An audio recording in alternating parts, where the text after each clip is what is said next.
So that's practice session over. Reminder, first 5 minutes are meant for GT4s to line up. There's no driving on track.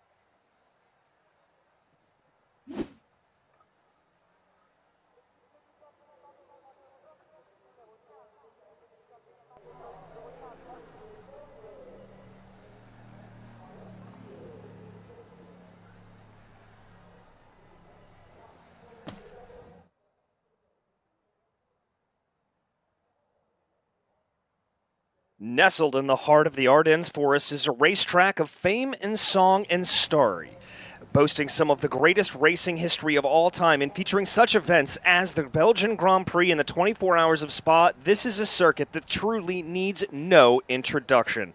Welcome everyone to Spa-Francorchamps for the Matus Garage 4 Hours of Spa, a part of the OBS World Endurance Cup, sponsored by OPTIBET. My name is DJ Clark, joined here in the commentary booth by Joe Peak. And Joe, I know it's a real honor to be up here in the booth for such a prestigious event, but I also know that you, as well as I, are just as excited to see these cars get to racing out on track, because when you have GT racing at Spa, it's nothing short of fantastic.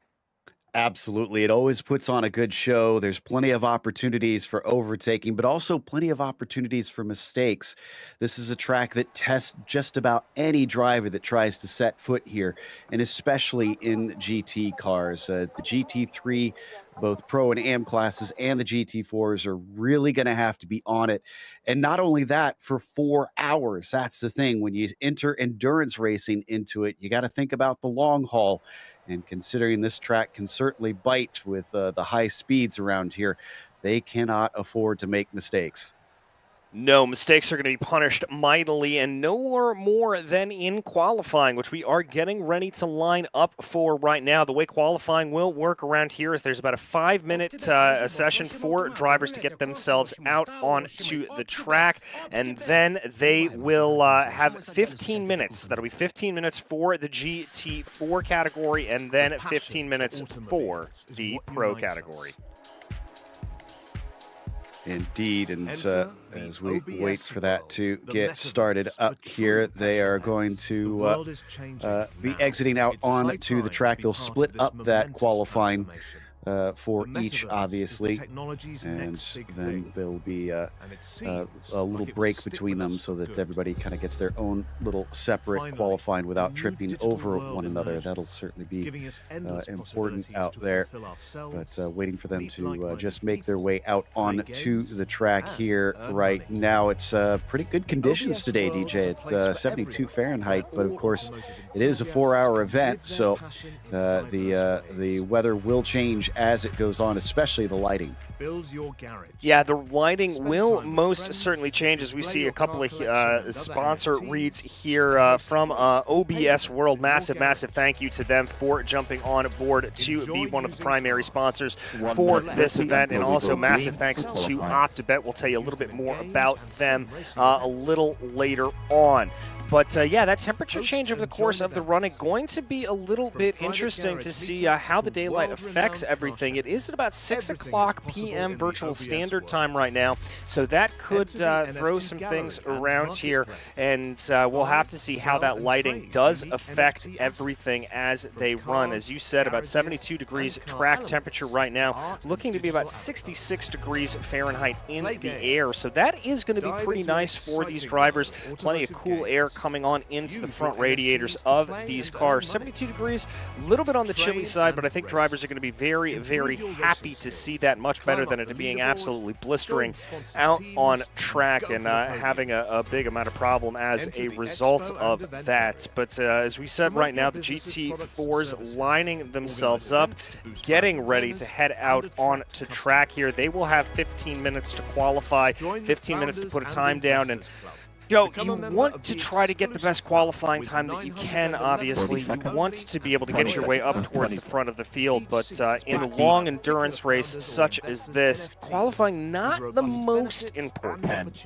Exactly. It's really something where it's more just setting yourself up for a limited risk, if anything, because, as you said, it's 4 hours. If you've got the race pace, you're probably going to work your way up there. Now, that said, if you wind up at the back of the field, especially at a place like Spa, this is the endurance layout, so the start will be after Le Source hairpin, but it can still be a problem early in the lap, especially on the way up into Lacombe, the first real serious braking zone up into there. There's going to be a lot of people trying to make overtakes. It's easy to get caught up in other people's messes. So the farther up your class you are, more likely you're going to be away from a lot of that trouble. So ideally, it's just trying to set yourself up to have one less variable in the race itself so that you don't get caught out. Yeah, exactly. That is the biggest benefit of that. If there is an incident that brings everything down, that it is going to throw things off about that. And good to bring up any incidents and accidents that we may have. A little bit of a special running here for these drivers, especially in the way that we normally think about iRacing. It is a little bit of a change here from what we normally see in terms of yellow flags being thrown. Excuse me. As the yellow flags here will be controlled by race control. We will see a safety car being deployed potentially out on track. And that, over the course of these 4 hours, Joe, really not only changes things around for the mentality of the drivers, but it also means that if you find yourself a little bit farther down in the field, you've got a chance to make up some time potentially with those safety cars being thrown. It's a chance to sort of even everything out. Indeed, and I do like that they include that, because that's a lot more like real-world endurance racing, where safety cars are an actual factor. So you have to consider those, not just in what this is going to do for bunching the field up, but also you have to remember that that changes the pit strategy as well, because obviously you want to try and use those caution flags, those full-course cautions, to pit where possible. But if it doesn't work out with your strategy, well, yeah, then you got to try and, adapt on the fly. So everybody's in the same boat, and everybody is kind of in the same realm of, you just don't know when they're going to happen. So you're just going to have to play it by ear. And also, like the real world, you got to work the percentages. You have to consider, okay, what's a likely time for us to get a caution? You think about the very first few laps are going to be a little bit more likely, and then also after cautions, it's that cautions breed cautions mentality, that they're more likely to erupt right there. So you just have to think about it logically and just kind of deal with it as it happens. But looks like we got our first few cars on their flyers, and we'll get that on the screen here in a moment. Yes, we will, as these GT4s are beginning their opening lap here, and a little bit of different strategies being run by a couple of different cars as they get out there, as we take a look at a few of the drivers working their way down now through Eau Rouge and up through Raidillon here.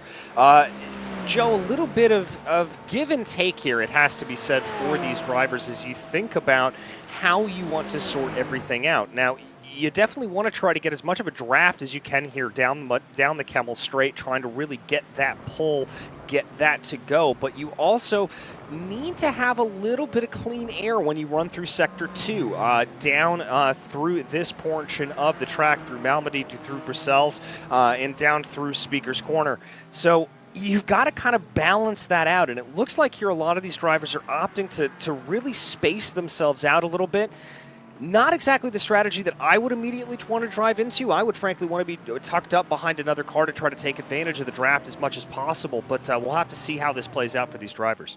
Well, and especially in these GT4s, I agree with you. The GT4 class, the downforce is negligible on these machines. So honestly, the slipstreaming is really what you want to go for in these cars. GT3s, it could be a bit of a problem getting caught in the wake of the car ahead.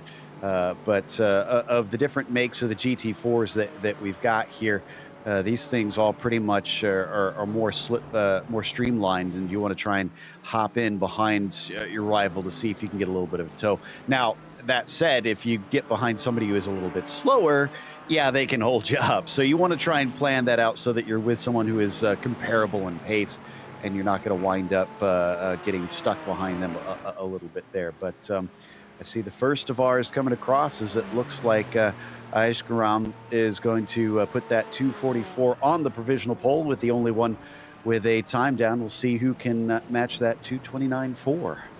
Yes, we will have to see indeed, as it looks like Dilettante Racing not faster than Lecargas there. Those two times starting to come in on the board. They're going to be about a second off as we've got a few more cars streaming over the line here. MTS GRG looks like they're going to be off the pace. That Lecargas 244 looking to be the strong car out here today.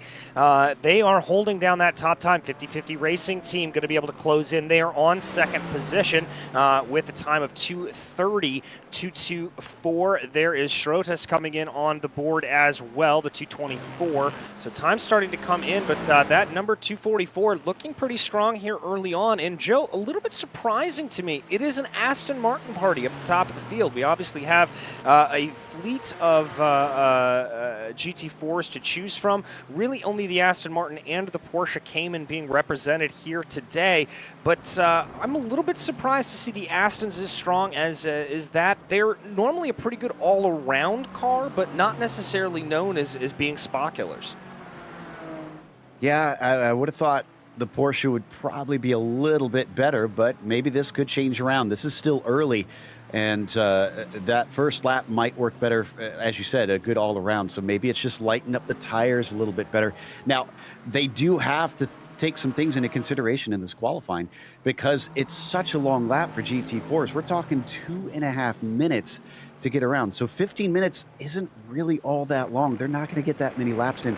And on top of things, in normal iRacing conditions, they can just exit out of the car whenever they want, start a new lap, and they just kind of have to waste a lap to get that warm-up lap going. Here, they're not allowed to do that. They can only reset the car if they come back into pit lane. So once you're out there, you're out there. It just works just like real life in this league, where they've got to just keep running unless they think maybe they could pop some new tires on there, have enough time to get back out and try to get a quick lap in. Yeah, and with the endurance pit lane that we are running, I don't think really anybody's going to be able to do that. As there, we've got a new fastest time up at the top of the board, SRB Motorsport 2 in the 2:55, able to jump up there with a time of 2:28.721. So that is going to be a great run there for Skardinakis. A very, very good run there for them. Closing in a little bit behind them is Dilettante Racing. Looks like SRB Motorsport's going to put a time on the board to get them up into fourth place. So we're starting to see here these drivers sort themselves out a little bit more. Still waiting for times here from Ship Z Racing and MTS GRG, the car number 202, although they are still in pit lane, that 202 machine, so I don't think we're going to see a whole lot of changing around for them. As we watch the 244 here, the Lecargas machine, they're starting to get the idea here. This is what we were talking about, tucking up behind another machine in front of you, trying to see if you can get a little bit of that draft. They're trying to come in behind the 255, the SRB Motorsports 2 machines, who are currently your pole sitter. So I've got to think that's a pretty good way to be able to get your way around, tuck up behind the fastest car on the track, get a tow off of them. You'll probably be going pretty quick by the end of the lap. Yeah, this is smart from them. And I can tell you from looking at my timing and scoring, they are starting to gain on the best lap right now. So they might get that pole back here. And you talked about the 202 team going through pit lane and not having set a time yet. I'm wondering if they are trying that strategy to put on some fresh tires, because they've missed the lap twice now. And I went back and checked, and I haven't seen them hit anything, so they haven't gotten any sort of damage that they needed to get a fresh car out there. But those deleted laps, unfortunately for these drivers, they are very strict here at the virtual version of Spa and iRacing, and you can't go outside of the track boundaries, or else they will delete your lap time. So everywhere around the track, it is all automatic. You have to stay within the boundaries, and if you're on a flyer, it doesn't matter if you didn't gain anything on that off track. As soon as you exit what is considered fair game, that lap is gone. Yeah, very, very much so, and that is something that the drivers are not only going to have to contend with here in qualifying, but also during the course of the race itself. They're going to have to watch out for those dreaded incident points and keep their eyes open there for that. As there we see up to the top of the charts, the Ledkargas team, the 244 with a great time of a 228.422. That's about 0.3 of a second faster than SRB Motorsports 2, pulling up behind in that draft, clearly paying out for them. It looks like Dilettante Racing able to put in a better time there, moves their way back up into third place. SRB Motorsport finds themselves into fifth right now. As we watch here, Dilettante Racing coming down here and through. Let's see what else they have got. Trying to see if anything else is going to be had for the 223. They've got about, let's call it 4.5 minutes still here on the clock to be able to go. So that does mean that they should be able to get one more lap in. You will be able to complete your flying lap. So expect here for a lot of these drivers that we will see that.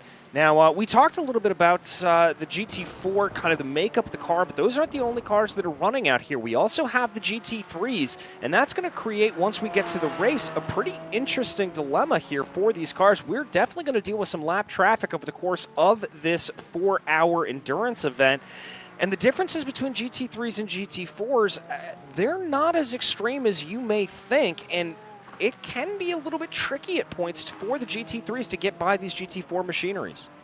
Yeah, what a lot of it's going to come down to is the corners, which is very frustrating because it's a lot harder to try and pass those slower class cars through the corners. At top speed, they're going to be kind of close here.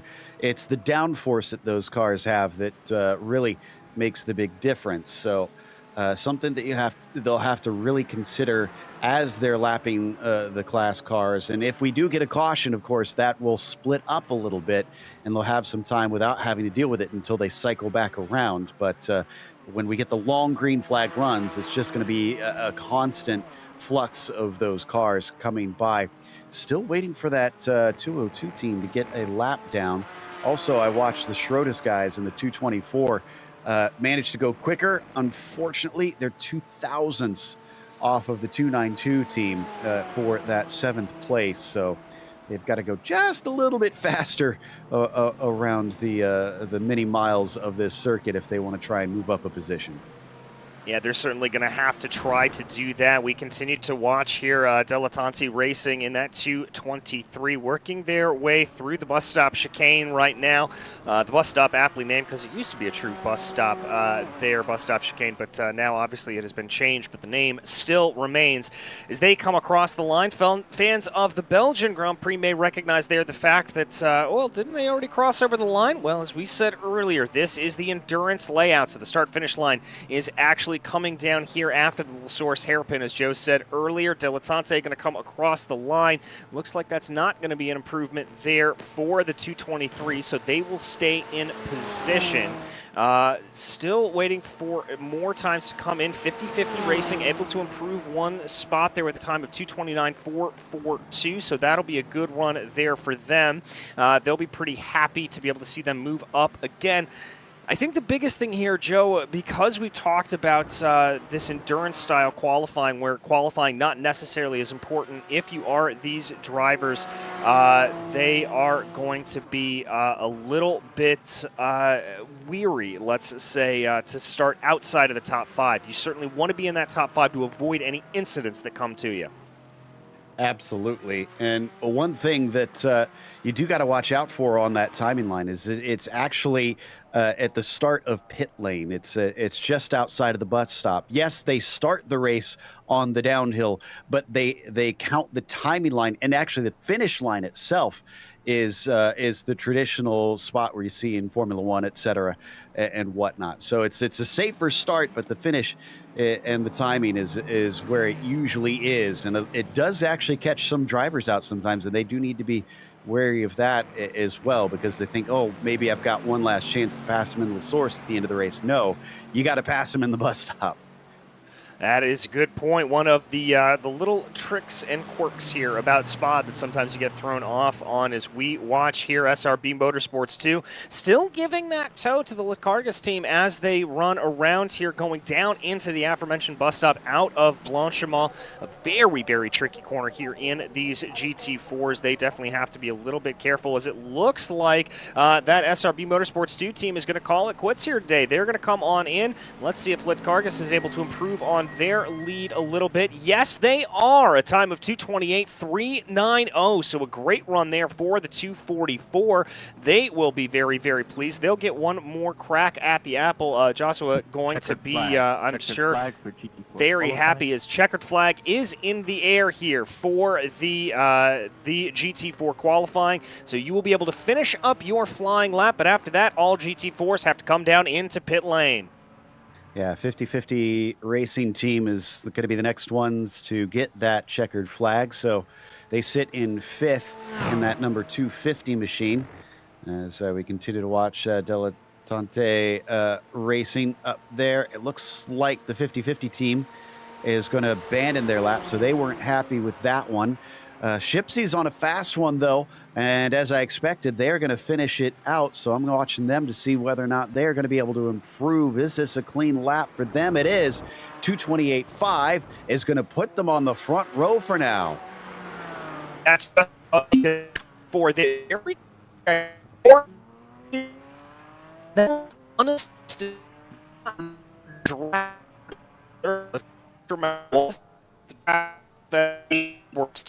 so that's a little bit of indication here that things are a little bit closer. Now, remember, it is fixed setup here, so drivers and teams able to get their way forward. It really is down to driver ability around this this long circuit, but that is going to be something that we have to keep an eye on. That 222 machine looking very, very quick to be able to get themselves around, and I certainly think that I'm going to have my eye on them when the green flag flies. GT3s are able to line up. The MTS GRG team is going to start from the back of the field. They just came into pit lane.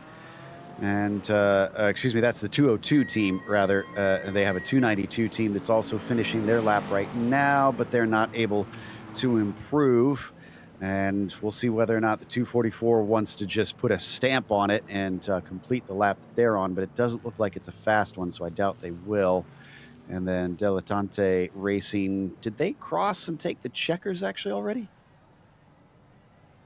It looks like I don't believe they did. They may be able to finish this lap if they want to, but we keep our eye here on that MTS GRG machine. I can tell you Dilettante coming into pit lane, so whether or not they cross, that is going to be a moot point. They are going to opt to come down into the pits here at this point. Keeping our eyes there on the very, very packed GT3 field. Now, Joe, obviously running two different classes of GT3s. It is the GT3 Pro and the GT3 AM category out here for all of these drivers. One of my favorite names, by the way, for a team, Slow and Confused. That also describes my driving style. 2 minutes to go until GT3. But the GT3s, everybody's heading out in the same 15-minute session, whether you are in that Pro or in the AM category. Yes, indeed, which means it's going to be a lot busier out there. And like we said, these are the cars where you do have to worry about that dirty air through a lot of the fast corners. So this might be a little bit tougher to find some space. Thankfully, it's a pretty long lap, so you should hopefully be able to get out there and get a little room. But as always, everybody tends to want to try and get out there as early as possible. And in this case, I don't blame them because, like I said, it takes a long time to get around this track. It's still 2+ minutes, even for these GT3 cars. So you want to make the best of it. And then from there, they'll just try and sort out some room to see who can be at the front of the line. But they should be released any second now. And then it's off to the races. 1 minute until GT3 qualifying. Yes, it certainly will. And if you are wondering, by the way, how to discern those GT3 Pros from the GT3 AMs, well, go ahead and take a look in two different areas. Number one, on that windshield banner, you will see red markings for the Pro category and blue markings for the AM category. The other way to tell if you are looking at the timing tower or looking at the car, if it is single or double digits, then it is going to be a GT3 Pro car. If you see a 1 in front of the number, then it is a GT3 AM. So there with the 155 for slow and confused, that is going to be a GT3 AM. And then, for example, the 88 against all odds racing, they are going to be a GT3 Pro. So that's going to be one of the ways to discern that difference there. You can also see a great camera shot there showing us those windshield banners that you will be able to tell. As their race control coming over the radio, giving us the countdown, and it looks like we are ready to go qualifying here for the GT3 machinery. Going to be a little bit faster, going to be a little bit more fearsome, going to be a little bit more fantastic, I think, for these drivers as they work their way around. And Joe, we talked about the relatively negligible results in running around behind another car in the GT4 category, but a little bit different here in the GT3s, a little bit more aero wash, these cars a little bit more aero dependent. It's going to change things up, I think, in your calculation of trying to run as close behind as you want to. Yeah, and Sergey Grabun for the slow and confused 155 has got that clean air currently. Jacques Botha, against all odds, though, is going to overtake him actually on the track. And you can see them trying to jockey for position. Some of them just kind of slowing up since they are in an outlap. You know, they can do that since nobody's really holding each other up right now. They're all just trying to put themselves exactly where they want to be, get some clean air. Although if you time it right, you can get a nice tow at some points. You want to get it ideally so that coming up out of Stavelo and towards Blanchimont, you get a nice pull. So if you know that you're faster than the car ahead, maybe back it off so that you're not going to feel the effects of the draft, maybe about 2 seconds or so if you think, you know, you're a couple tenths quicker, and get within the slipstream on the way up to Blanchimont and up to the bus stop. That should give you a nice little pull at the very end of the lap without putting you in the dirty air for too many corners, and maybe get you a tenth or two. Yeah, and it's really all about that timing. You really hit the nail on the head. You've got to try to be able to get that timing just about right here for these drivers. And it looks like here that a lot of the drivers are trying to certainly do that, time things out a little bit right. You saw Sipas there up at the front of the field. Here's the Sim AK racing team working their way around in one of the BMWs here as they go. BMW and Porsche seeming to be the favored cars out on the day. Also a fair few Mercedes out there. Looks like about 2 Ferraris and 1 Lamborghini by my reckoning. So a decent smattering there of makes and manufacturers coming onto the grid right now. So always good to be able to see that.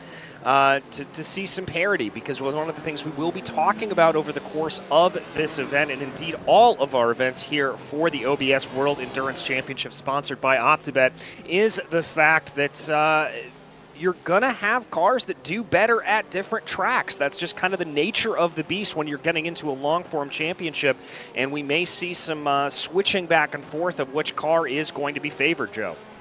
Absolutely. And here at Spa, the ones that you want to look out for are the ones that are good in high-speed corners or have very good straight line speed.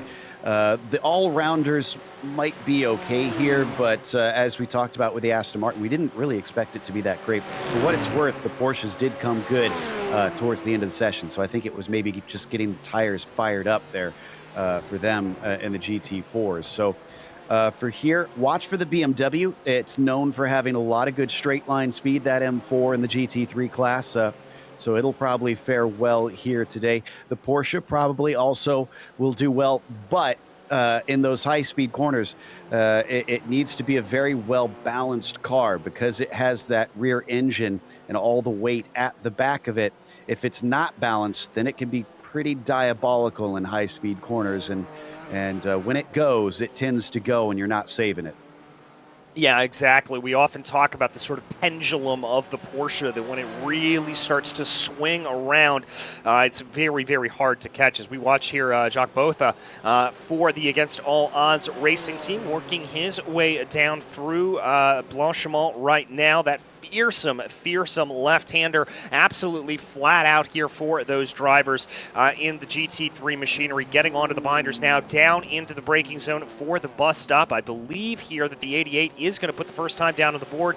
Little bit of a squiggle there coming out of the final corner, but should be able to get a good representative time here on the board. Jumping a little bit farther back, Porsche Club Lithuania working their way down through the corners. The 111 down in the GT3 AM category, as Against All Odds did put down a time there of 2:16.173, so that is the mark to beat. Slow and Confused putting down the time there for the GT3 AM category of a 2:16.433. Obviously more runners here in GT3 AM, so that's going to be a little bit more competitive, but up to the top of the charts there. Roadster Racing immediately pipped away by Sim AK Racing Team to the tune of about 0.5 of a second. That is a mega lap for the number 54.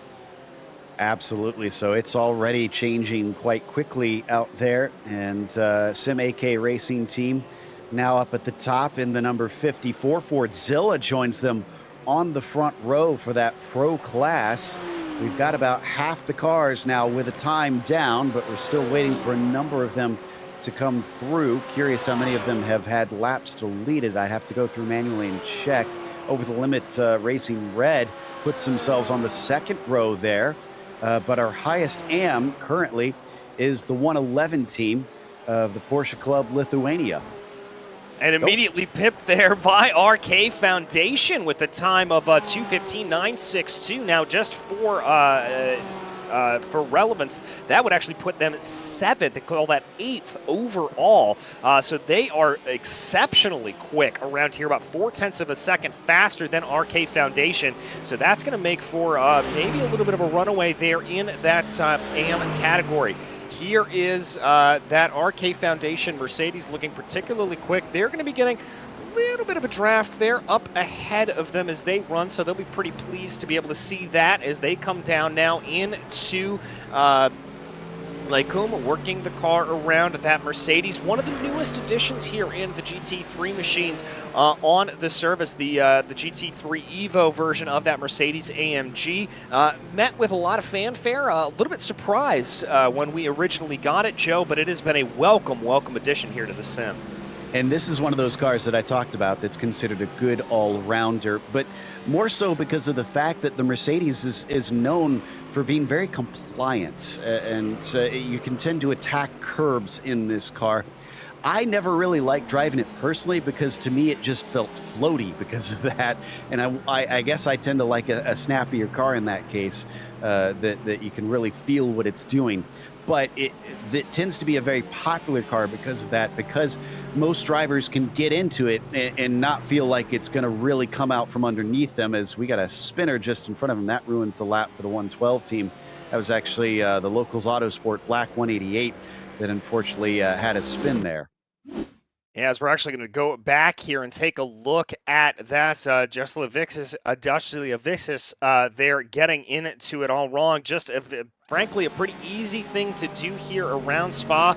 Coming down through Campus and Stavlo, just getting a little bit too much power there, picking up a little bit of understeer and running wide. A very, very good avoidance.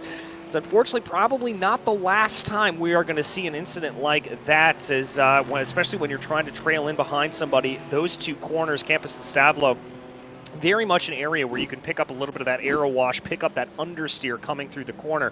RK Foundation obviously going to be off of the pace there as a result of that, as it looks like Sim AK Racing Team coming down into pit lane. Looks like they're going to try to strap a new set of boots onto that car, maybe go back out and try to set a faster time. And indeed, I would say about half of the field here opting to take that strategy. That's a little bit interesting, Joe. I would have anticipated drivers wanting to try to stay out and put down some more hot laps, but clearly the overwhelming majority of drivers saying, you know what, let's come in, let's put some fresh tires on the car and do this just one more time. Yeah, I'm a bit surprised by that as well. I'm guessing the tires are just basically a one and done. If you're really pushing them, then which I was watching the 165 team, 4SR Racing. Vancevicius managed to go quicker by, well, actually, it was only a couple hundredths of a second, I guess, now that I look at it. It looked like it was going much faster. That put them up into 17th. And now we've got a couple others actually improving. No, excuse me. It was a deleted first lap for the 77 team, and they finally get one on the board. So that's going to put them 14th right now. But I believe that is 12th in class for the pros. But that means we now have all 31 of our GT3 class drivers having put at least one lap in. Yes, we have, and so that means we've got a good representative field here for everybody as we watch that Sim AK Racing team showing some good sportsmanship, just getting out of the way for some of these drivers as they work their way on through the grid, as they pass them, some of those drivers on a hot lap. So very good to be able to see that that sportsmanship being displayed by all of these teams. That's exactly what the kind of thing that you want to be able to see here in the iRacing community, and something that we expect here to see in the OBS World Endurance Cup, sponsored by OPTIBET, as we continue to work our way through here. About 10 minutes or so left in qualifying for these GT3s. They're going to be able to get one, maybe two more laps down on the board to be able to try to push their way ahead and see what they are able to get. Looks like plenty of drivers here on their out lap, including 3 of the top 4. The only drivers to stay out and just keep trying to push down on those hot times is Power Hit Radio Racing, the number 10. So they will stay out. Again, there we watch Sim AK Racing staying out of the way. Joe Visa just letting those drivers on through. Here is Team Fordzilla, one of the bigger names here on the iRacing service, pretty well known by quite a few who are well-versed in the iRacing world. Good to see them showing up here for this, the number 66 in that very, very familiar paint scheme. Indeed, and I'm watching to see, I'm not seeing many drivers come across the line able to improve because of so many being on and out lap. And yeah, nobody coming up right now is basically on a flyer close to the line. So watching a few of them actually get lined up right now. Like you said, everybody trying to stay out of each other's way and also get themselves some clear track. Now, I do believe they actually have it in the rules that they are not allowed to impede other drivers. So it's not just that they're trying to be sportsmanlike, but they're trying to avoid penalties as well, so that they don't impede their rivals and get called out on that. But Fordzilla's number 66 looks like they are on the way, ironically, driving a Mercedes. Right, and we were actually, Joe, you and I were just talking about the fact that we are going to be missing the Ford GT3 here in today's field, and really much across the board is the big announcement made by iRacing yesterday that we will be seeing the entrance of the new prototypes here onto the service, with the announcement of the BMW LMDH GTP coming on in. So very excited about that, and a whole raft of new GT3 machinery coming into the sport next year in the real world, including a new BMW down in the GT4 category. We are also seeing the Ferrari 296 coming in, as well as the updated Porsche 992 coming on in as well. Lots of exciting things. Also the Ford GT3 Mustang coming into existence. And so it's a very, very exciting time to be a sports car fan, and it's a very, very exciting time to be a fan of iRacing sports car racing, because I guarantee you we're going to be seeing some fun new machinery here brought out on the iRacing service. Honestly, sports car racing in general has just had a real revival. If you think about how it was about 10 years ago versus now, and like you said, just the list of manufacturers getting involved is really stunning. And I thought I saw a couple that were close to improving coming across the line, but it looks like none of them have managed to go faster. Team Fordzilla's number 98 goes quicker but doesn't improve their position, unfortunately. So I wonder if we're seeing limited returns here in these dying stages. And yeah, we're seeing a couple more coming in for tires, considering they'll probably only get one more. This is the time that you really got to do or die. Yeah, it certainly is. As here we watch the number 66 Team Fordzilla machine. Let's see if they're able to recover on that 1/10 that they need to improve. It is a better time for the 66, but still going to find themselves about 65 thousandths of a second off of that pole position. And just a reminder for our viewers, qualifying here, not just putting themselves in the top place position. Points are awarded here in qualifying, as you do get 3 points for pole, 2 for second, and 1 for third position in class. As it looks like over the line, over the limit racing, rather, Jatatis bringing that car, that Lamborghini, the lone Lamborghini in the field, down pit lane. And with 1 minute left until the end of qualifying, I dare say that this will be the end of the road for them. So they are going to find themselves a little bit farther down in the order here. In fourth place in the GT3 Pro category, not too bad. I think they'll be a little bit pleased with that, but maybe wondering what could have been only 71 thousandths of a second off of that third place position. And around a track this long, that is minuscule. So you're talking inches between them over the course of that lap.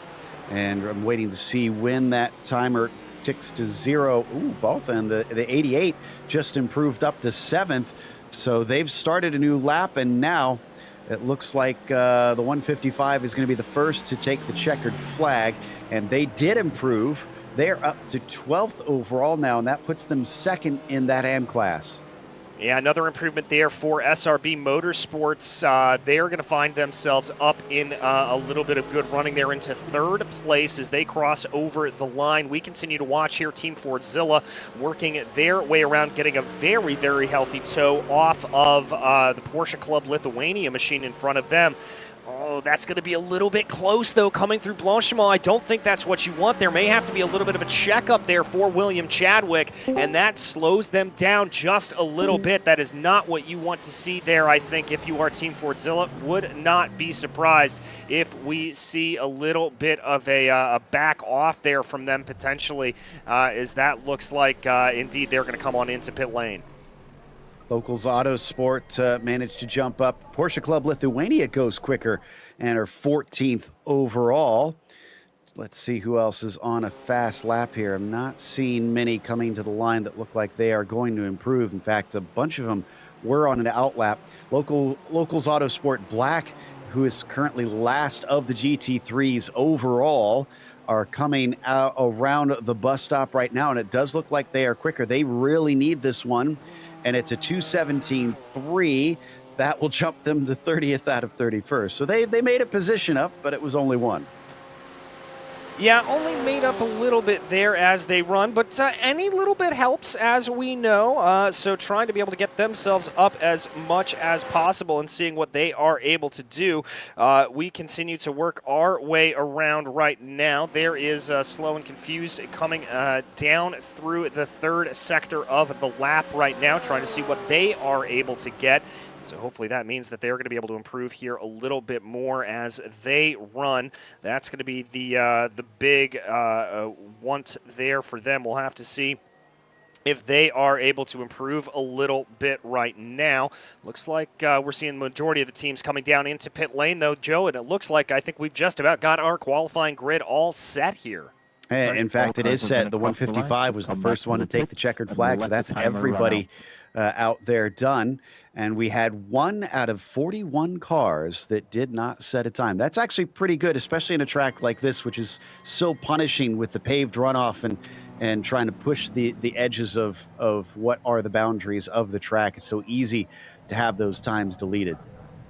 Yeah, very much so, and I wonder if we saw a little bit of restraint out of the drivers, not wanting to push too far over that line, not necessarily going 11/10ths around this circuit, and instead backing it off just a little bit to see if they are able to push themselves into a position where they are going to be getting lap times rather than trying to go for the fastest lap.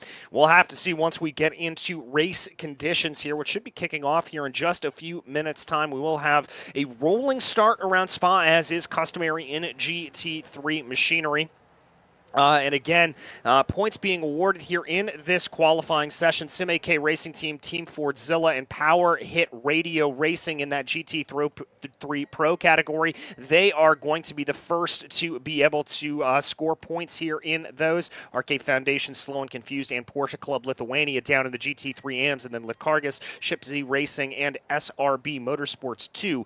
Your top 3 there in each. And there we get ourselves ready to go. As we said, about a minute away here from official grid up, and this is the time, Joe, for these drivers where you and I always talk about this. It's time to get the adrenaline out of the system. You've really got to calm yourself down here at this point, as a little bit contrary to popular belief, being calm, being relaxed, getting that adrenaline out of the system and not letting that drive you, that's the way to have a good start in motor racing.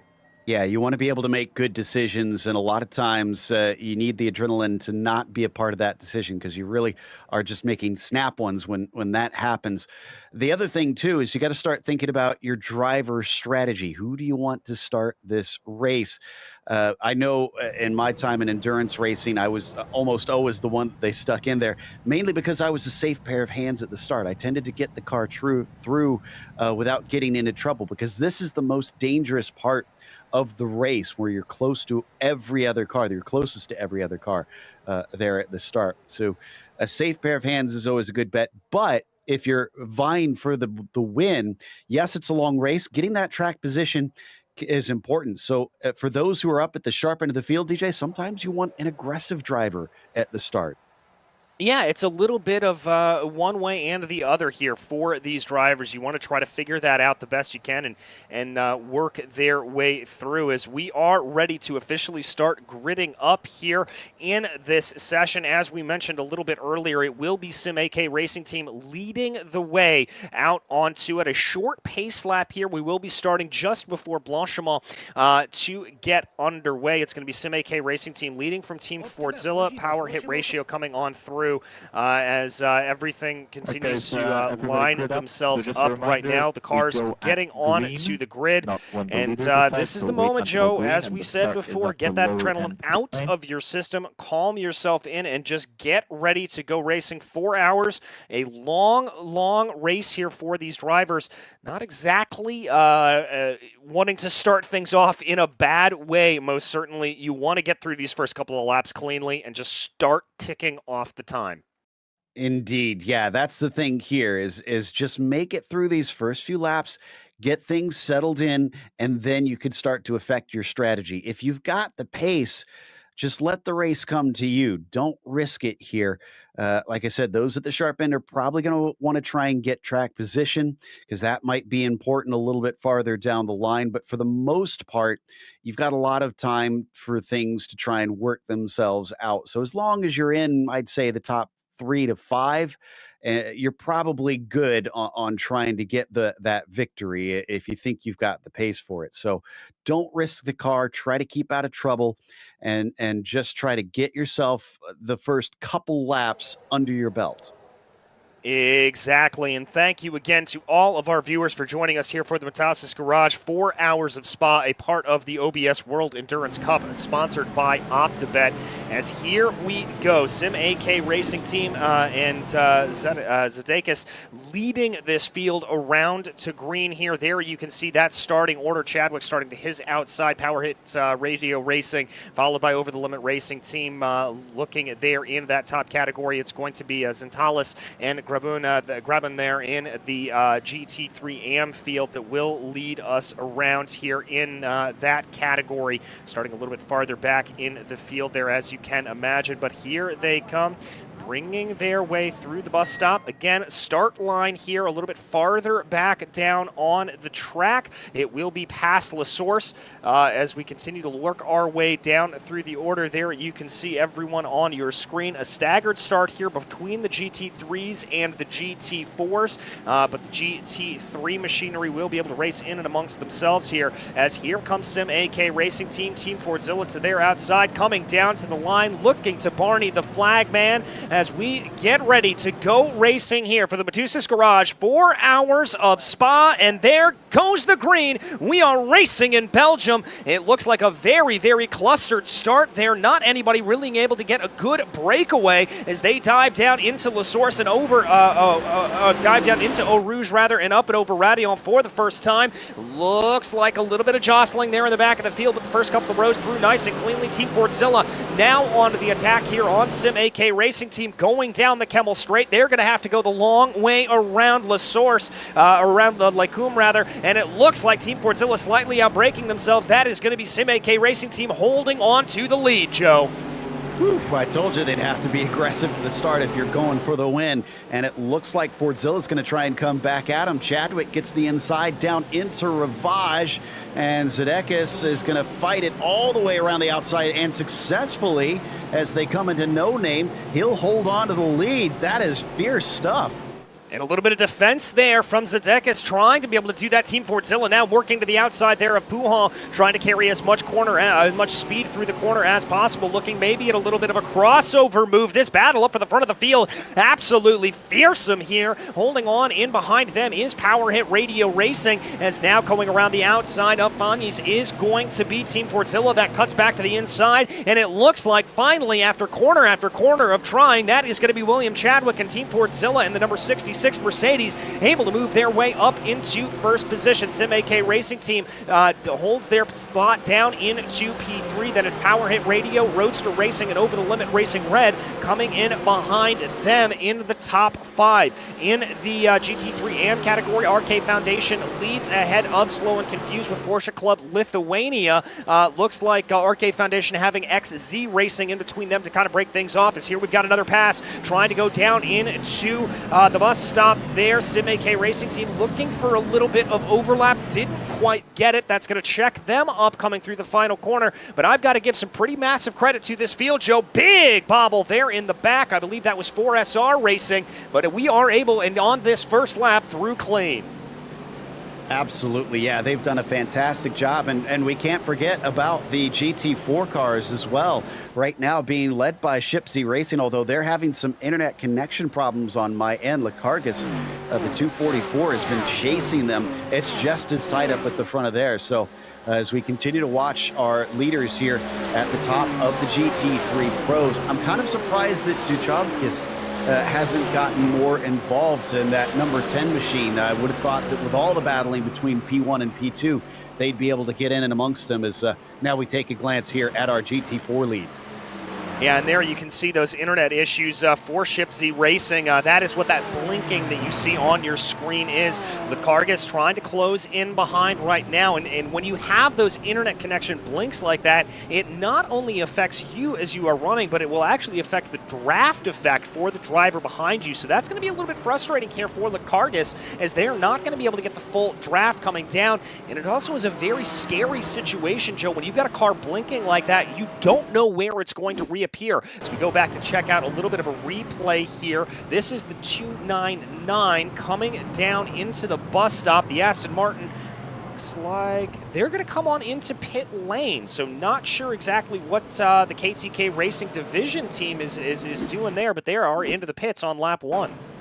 Oh, they have a meatball flag, so they must have hit something along the way that we missed, and we see one of our Ferraris, not sure which car this is, trying to make it out, are working their way down into pit lane as well. So we had some incidents as we now come back live. I'm double checking to see what happened to the 299 team here, if I can find it.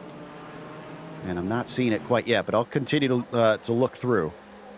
Yeah, a little bit interesting there is the car didn't look too terribly damaged, but clearly, as you said, a meatball flag being issued, that is a mandatory come into pit lane to get repairs fixed. That is issued by the iRacing service itself. As the GT3 field streaks its way out of the bus stop here. That is William Chadwick for Team Fordzilla continuing to lead. As you said earlier, watching Duchovskis here closing in behind, I'm liking the speed I'm seeing here out of this Porsche. I'm liking what I am seeing out of the number 10. They're just kind of loitering in the background here, maybe letting Sim AK Racing Team and Team Fordzilla try to burn up their stuff a little bit early, waiting to see if that battle's going to take itself out. And waiting to sort of pick up the pieces here. As you can see, Team Fordzilla doing some pretty massive weaving down the Camel Straight, trying to break that draft. Sim AK Racing Team taking a half-hearted poke to the inside there, hitting up to about 222 kilometers per hour down the long Camel Straight before diving onto the binders. We now ride on board with Roadster Racing here, the number 48, as they ride in 4th place position, sitting in a little bit of the popcorn position to the back of this battle in front of them. Absolutely, and one thing you're going to hear us talking about a lot is the fuel-saving strategy that you can do in the slipstream. By the way, I found out what happened involved the Ferrari that we saw just as Lipsius and Byron Racing. Number 69 had a spin in no-name corner. They got hit by the 50-50 Racing Team car, and then the KTK Racing Division GT4 also got involved in it. So that's why we saw all 3 of those cars with damage. It was all from the same incident. And so that would make sense, obviously, there with Varai Racing being able to, the only drivers to come back out of pit lane here at this point. So they are going to be back out on track. William Chadwick continuing to lead there for Team Fordzilla, trying to close in behind, just watching and waiting here at this point. That's going to be a lot of what we talk about. And Joe, you mentioned fuel saving. Tanks limited here in the GT3 and the GT4 field. We expect pit stops to be at about 40 seconds or so. We're going to take a look back here. This is the 165 coming down into Rivage. Looks like they just got that braking zone wrong. No, they were involved in a big wreck a little bit before this, so unfortunately we're not seeing it on the replay. They made contact with Where Apex Racing and the number 38, and then unfortunately a couple more, about 4 or 5 cars all piled into the mess. So it was some serious damage, unfortunately, on that 165 Mercedes, and so I think they had to ask for a tow here. As we're going to take a look, is this a pass for the lead, it looks like? Yes, it is. That was Sim AK Racing Team throwing a good move down on William Chadwick going into the bus stop. Dare I say, I think Chadwick just caught a little bit off by surprise on that, as now we're going to see that Mercedes as here comes Power Hit Radio Racing. They thought about pulling out to the outside there, but it's not necessarily going to play out. Team Fordzilla is going to stay in 2nd place there as they work their way now through the corners. Full course caution. Yes, indeed. Full course caution being displayed. One of the first that we have, the first that we will have over the course of the running. And I've got to think that could be for a couple of limping cars here that are working their way around the track. Here is the number 69.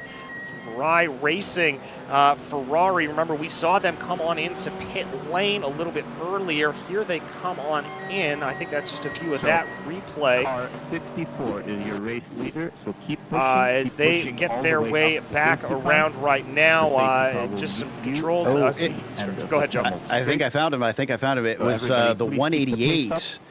It looks like that's Locals Autosport Black had contact with the 135 of SR Technic, and this was a big hit at Stavilo. So I think that's what brought out the yellow, because the 188 got basically stuck out there. They could not drive the car back. Again, like you said, they have more realistic cautions out here. The car was stuck, and eventually, because it was in a prone spot, in a very dangerous spot, if they had real marshals, that's what brought out the yellow flag. All right, so thanks there to Joe Peak for getting us that answer there, and unfortunately that machine going to be retired. We've got quite a few drivers in pit lane here at this point. Where's Apex Racing, SR Technic 135, Gerteca, Varai Racing, 4SR Racing, Local Autosport Black we just talked about, as well as 50-50 Racing and KTK Racing Division back down in that GT4 category.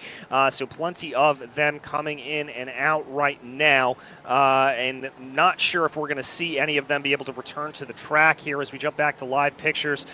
This is the field working their way down into La Source, and they should pick up the pace car. I'm not entirely sure where it is out on track, but they should pick it up here in a little bit later on in the lap. It looks like the pace car is now just exiting at the top of Radion, so we should get this field bunched up behind it here in just about no time. Yep, they're catching up to it now. So here's where it gets interesting. We're talking about strategy and trying to play your strategy on the fly with these full course cautions. Now, the way I always kind of try to describe it is you have to almost think of it like oval racing rules, where if you're at the back of the pack, you might as well come in. Once that pit lane opens, it's not open yet, but once it opens, you've got nothing to lose because you already don't have the track position. So might as well come in and top off. Now, they have limited tires, so they don't want to take tires, but fuel, you can put as much fuel in as you want.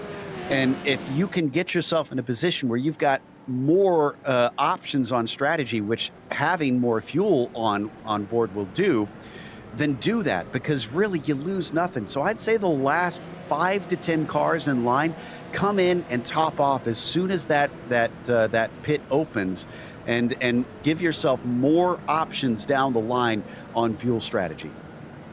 I couldn't agree with you anymore, Joe. That is the strategy that we expect, that I expect to see here from a lot of those drivers a little bit farther back in the field here. Just giving yourself those options, giving yourself as much of an opportunity as possible to potentially get your way into good position. We're actually hearing the pit lane will remain closed on this lap, so that's going to limit them just a little bit. But as we work our way now down through the corners, the field bunching themselves up. Want to point out some movers and shakers through the field. 100 Force Racing in the GT3 AM category, the number 171. They are on a good charge up through the field. Justin Lamelli behind the wheel of that car right now. They're up 7 positions. MCG Endurance in the GT3 AM category also up 5. Alpha Esports Academy and Transport Engineers by Vilnius Tech University, they are up 7 as well. I think a lot of those positions being gained by some of the drivers that we saw come down into pit lane. But, Joe, if you're in those cars, you never look a gift horse in the mouth. Any green position marker there, any position that you're able to gain is a good position out on track. Absolutely. Unfortunately, those that lost positions are mostly those that were involved in those incidents at the start. The 38 team, 165 might actually be our first retiree. Nope, looks like they are still in pit lane, so they are still taking repairs, but they have nobody in the car right now. Also, 131, the 69 team, the 188, 250, the 299, all stuck in there taking repairs. Now, what's interesting is the 135 team has been in and out. They had about 3 minutes of repairs. They were part of that incident that brought out the yellow flag. So here's where the rules get interesting. Since they came in, and I believe the pit was closed when they came in, they're probably going to be given an end of longest line penalty here once they catch up to the back of the field. Now, that said, they may have been able to sneak in there before the yellow flag came out. If that's the case, the pits were open, and that was fair game. They can catch up. Now, they're going to be pretty much at the end of the longest line anyways, but if they entered and they had already thrown that yellow flag, essentially they're going to be told to go to the back since they had to come in for emergency service. Yeah, that's a good point there. Is here we see the 133. That's going to be amazing stuff with Marius Kernekas there behind the wheel of the car. They are going to be coming down into pit lane as of right now. So that's going to be one of the cars there. You can see the heavy damage on the front end of that Porsche. I think that was a pretty much mandatory come on into pit lane, despite the fact that we had a lot of calls from race control saying that you're pretty much closed here at this point. But it does look like the lights are out on the iRacing safety car, which means we've only got one more lap of caution here before we go back to green flag racing. So because I think the field was so bunched together, Joe, a very, very quick caution here to start things out. That's kind of what you want to see. We want to see as much green flag running as possible. Interesting, which means that they did not open the pit lane for anybody. Wow, okay, so that forces everybody. Oh, no, they've extended it. They have extended it. Okay, so they're holding out, so it looks like they will indeed open the pit lane at some point here. And we just got word that they're opening it at the end of this lap. So I'm guessing what happened is they wanted everybody to catch the tail of the train and make sure that everybody is there. And now they are opening it up so that it can be fair for everybody that does want to come in. Yeah, and I think that's a good call there from race organizers. Again, one of the things that is making everything a little bit different here in this OBS Endurance Championship powered by OPTIBET is the fact that we do have that live race control that is throwing yellow flags, that is bringing everything out on track. Not normally what you see, Joe. I mean, normally here in iRacing, we talk about taking the tow. We talk about those little sort of quirks of the virtual world that are able to bring yourself on in. And with that, it's certainly changed up here, making this as realistic a race as possible. And it's something that's that I love to see. It's certainly a change from what you and I normally do here on the iRacing service, and it is a welcome one, in my opinion. Absolutely. No, I love this. And this is one thing that I do like about the iRacing service is the modularity of it, is they can alter it like this with the live stewards, like you said, to be as absolutely real as possible. Try to make it just like real endurance racing to make sure that that you get the closest experience and as you can. And these guys really do seem focused on that down to the detail of like we said, that you're not allowed to tow.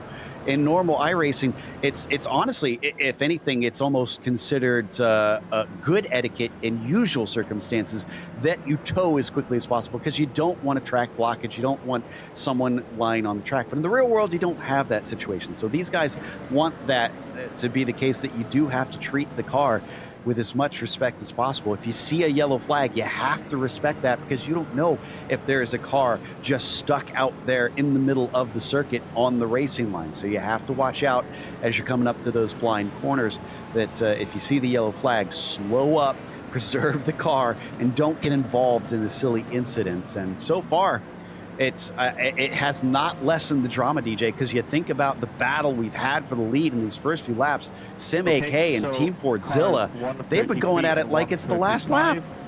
Yeah, they certainly have. I mean, just absolutely trading those positions back and forth. Really, when that yellow flag was thrown, we saw Team Fordzilla right up behind Sim AK, potentially working to make that move. We talked a little bit about Power Hit Radio Racing, and also let's not forget about Roadster Racing. They've been able to make up one position here, running in fourth place right now, and they certainly look like they could be in a little bit of a position to try to close in a little bit more and keep themselves onto the back as we check down here in the GT3 AM field right now, just kind of working our way through. Porsche Club Lithuania doing a good job to find themselves into good positions here. And Klipikas there as Rakakas there as well. Local Autosport working their way through in fourth place as we just kind of check down through the field, giving an eye to everybody as they run.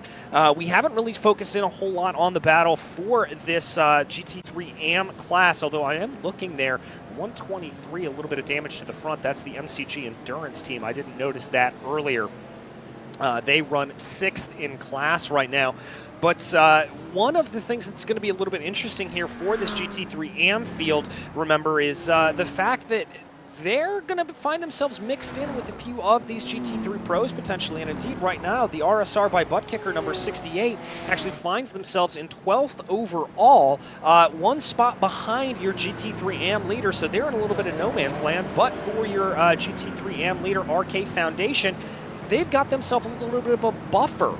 They've actually got two cars there, the 68 and the 77, a buffer between them and Slow and Confused, and I think that's going to be something they're very happy to see. Now, I can't claim myself to be the greatest strategist when it comes to being on the pit box, but I'm a bit surprised that we only saw two of our GT3 AM drivers come in from the back of that field. Riding High and RSV Motors by OBS are into what looks like, well, this is more than fuel, I got to think, because they've been in for nearly 30 seconds, and surely they haven't used that much by this point. So maybe they're getting some repairs done. So I don't think that we necessarily have anybody using the strategy that I said, which is just come in, top up on fuel, open up your pit strategy, and go from there. But already the 192's back out after about 44 seconds, and the 169 is returning as well. Let me actually check to see if they took any tires or anything here, DJ, and I'll get back to you. All right, so as Joe checks that out, we wait here. Looks like the The lights on the iRacing safety car pit lane will open at the end of this are still on here. We're going to have at least one more lap of caution here. I believe that the pit lane will open up for the GT4 machinery right now as the field works their way down out of Pujol. And again here, this being a timed endurance race, this all counts towards. We are about 20 minutes down in this race with about 3 hours and 40 minutes left to go.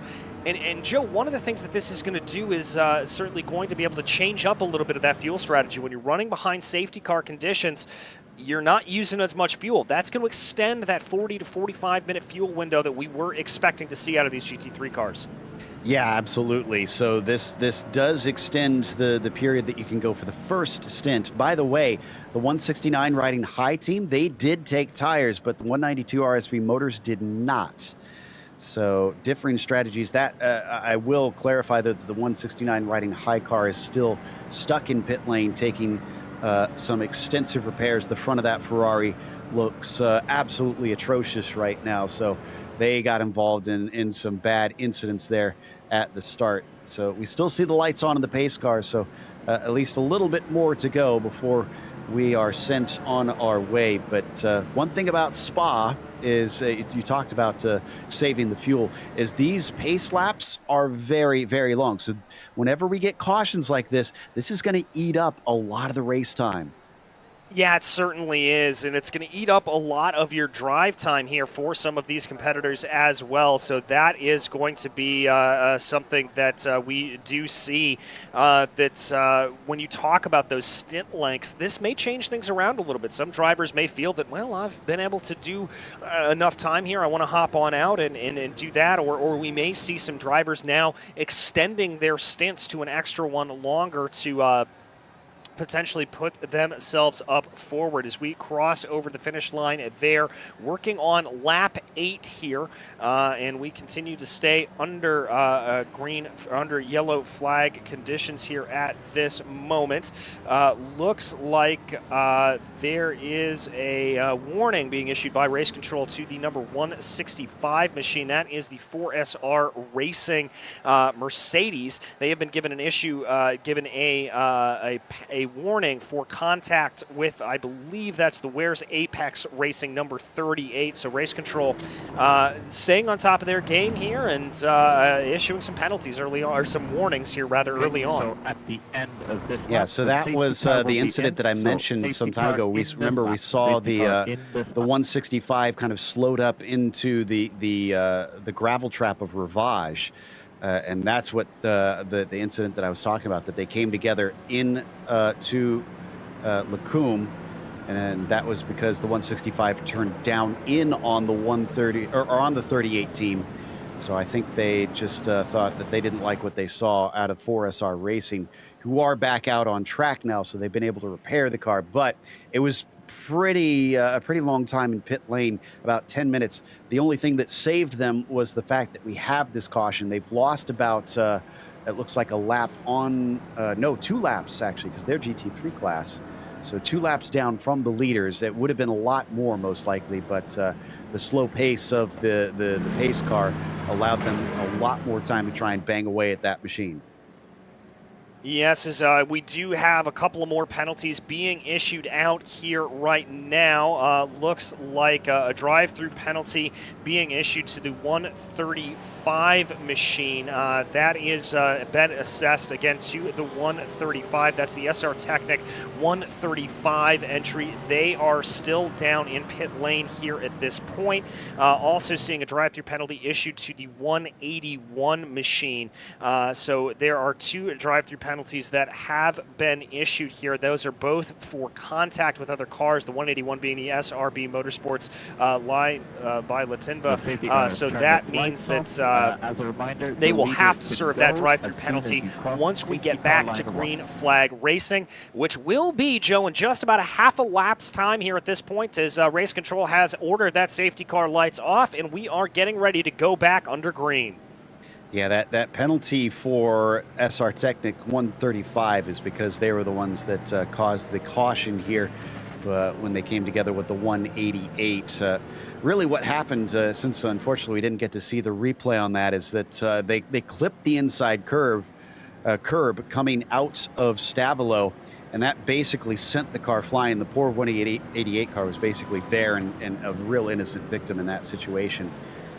So we'll see if SR Technic can bring crews back out on the track, but considering the power of that hit into the tire barrier, it's probably going to be quite a bit of time before the car is good enough just to try and drive it out of pit lane, and then they'll have to come back in and serve that penalty. So it'll definitely be insult to injury.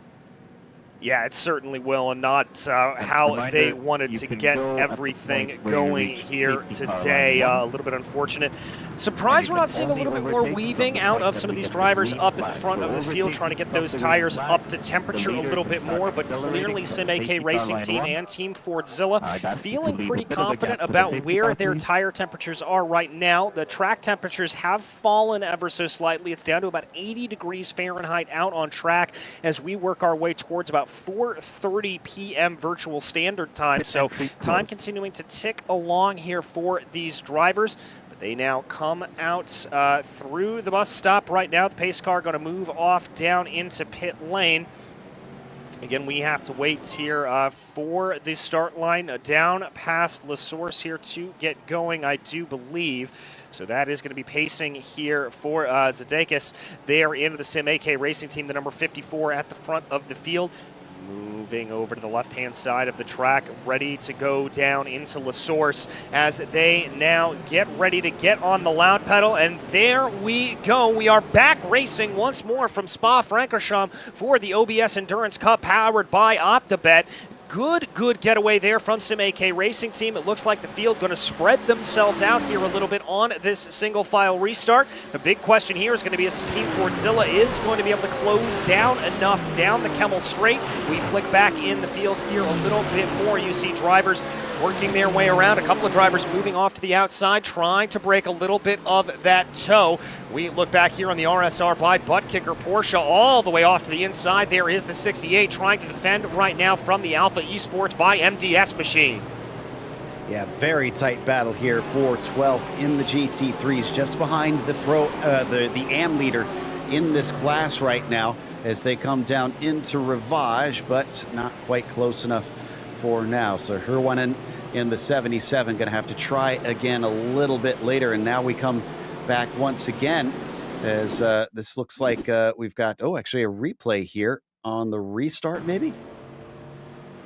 This is the 192 here coming down through campus. Oh, big checkup there. That explains that big gap here in the field that we are seeing a little bit as we check back in on the front of the field. Zadakis leading the way here still from William Chadwick. Chadwick not really able to close in, but we've got a battle starting to close in here for the GT4 field. Chip Z Racing and Litkargas coming in behind Pessis, leading the way right now. There's a move down to the inside there in the category as RSV Motors by OBS able to power their way ahead. The 192 in the GT3 AM category getting past Riding High. And that's going to be the position for them as they come through Stavilo and on their way out of the corner. It looks like might actually be going by some of our GT4 cars as well. Yeah, you can see those are our leaders still battling for position. And Venusius and Ware Apex Racing, that's one of the GT3 class cars out of his class right now, just trying to play catch up, and is going to have to split them temporarily. Smagaris in the 222 is going to hold off to the right-hand side and then come to the racing line. Nicely done, allowing them through, and they can carry on their battle. Yeah, and right up ahead here, this is going to be the first real moment of lap traffic. You saw, that was a very early break there from Team Fordzilla.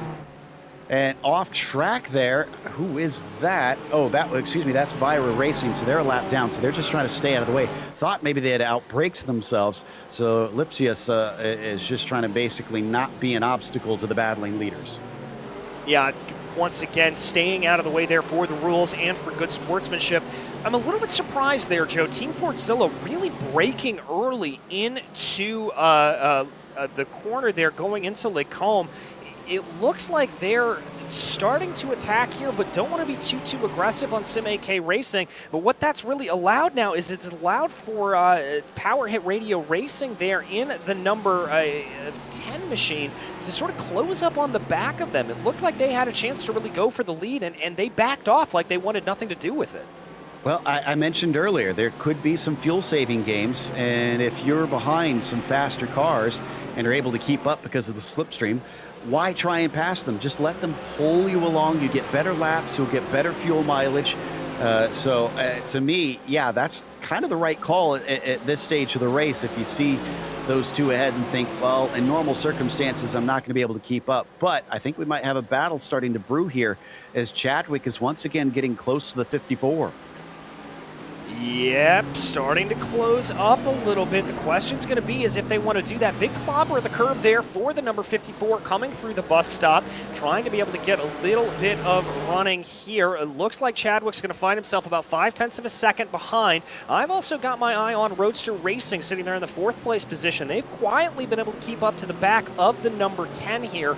Don't look like they got the best run out of La Source right now, but the draft can work wonders. The gap between 1st and 2nd holding firm at about 0.5 of a second right now. That may be a little bit far back for Team Fordzilla. Again, they could be playing a little bit of fuel strategy here. They could just not be wanting to lead at this point, allowing for Sim AK Racing Team to really pull themselves ahead. But let's see. A little bit of movement there from Team Fordzilla as they come down the Kemmel Straight right now, waiting to see if anybody's going to poke their nose out. It looks like farther there in the back. That's against all odds. Racing in the 88 that had a little bit of a poke, but other than that, everybody's staying in line.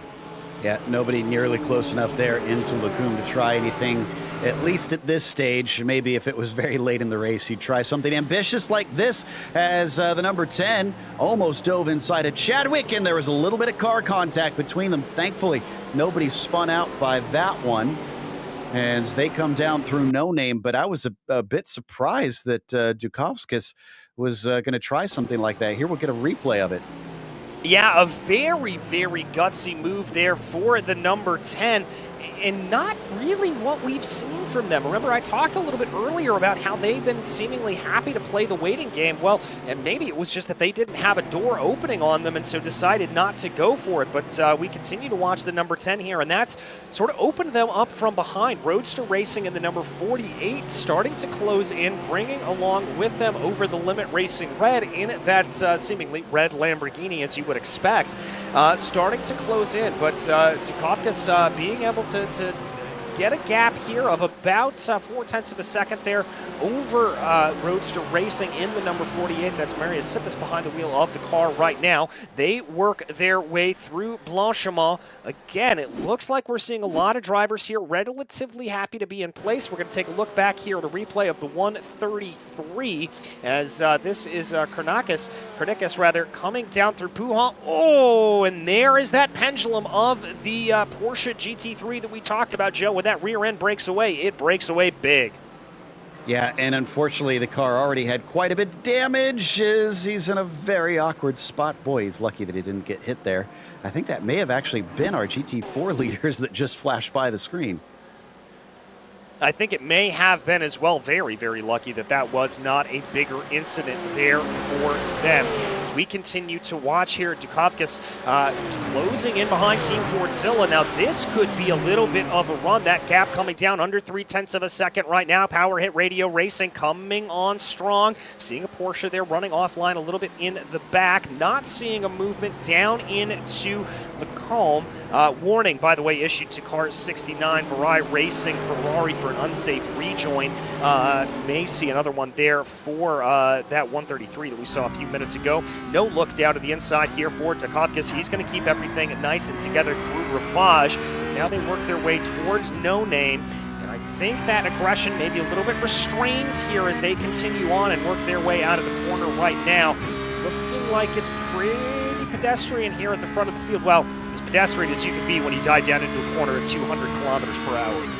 Absolutely, yeah. It's these guys have it under control, but it doesn't mean they're not pushing right now, especially from what we saw from the 10. Clearly willing to get a little bit aggressive here at the start, just testing the waters, but maybe they've decided after that one go, they're not willing to risk it because they did have the lightest of car contact. As this is Pinheiro in pit lane, unfortunately. That number's 135.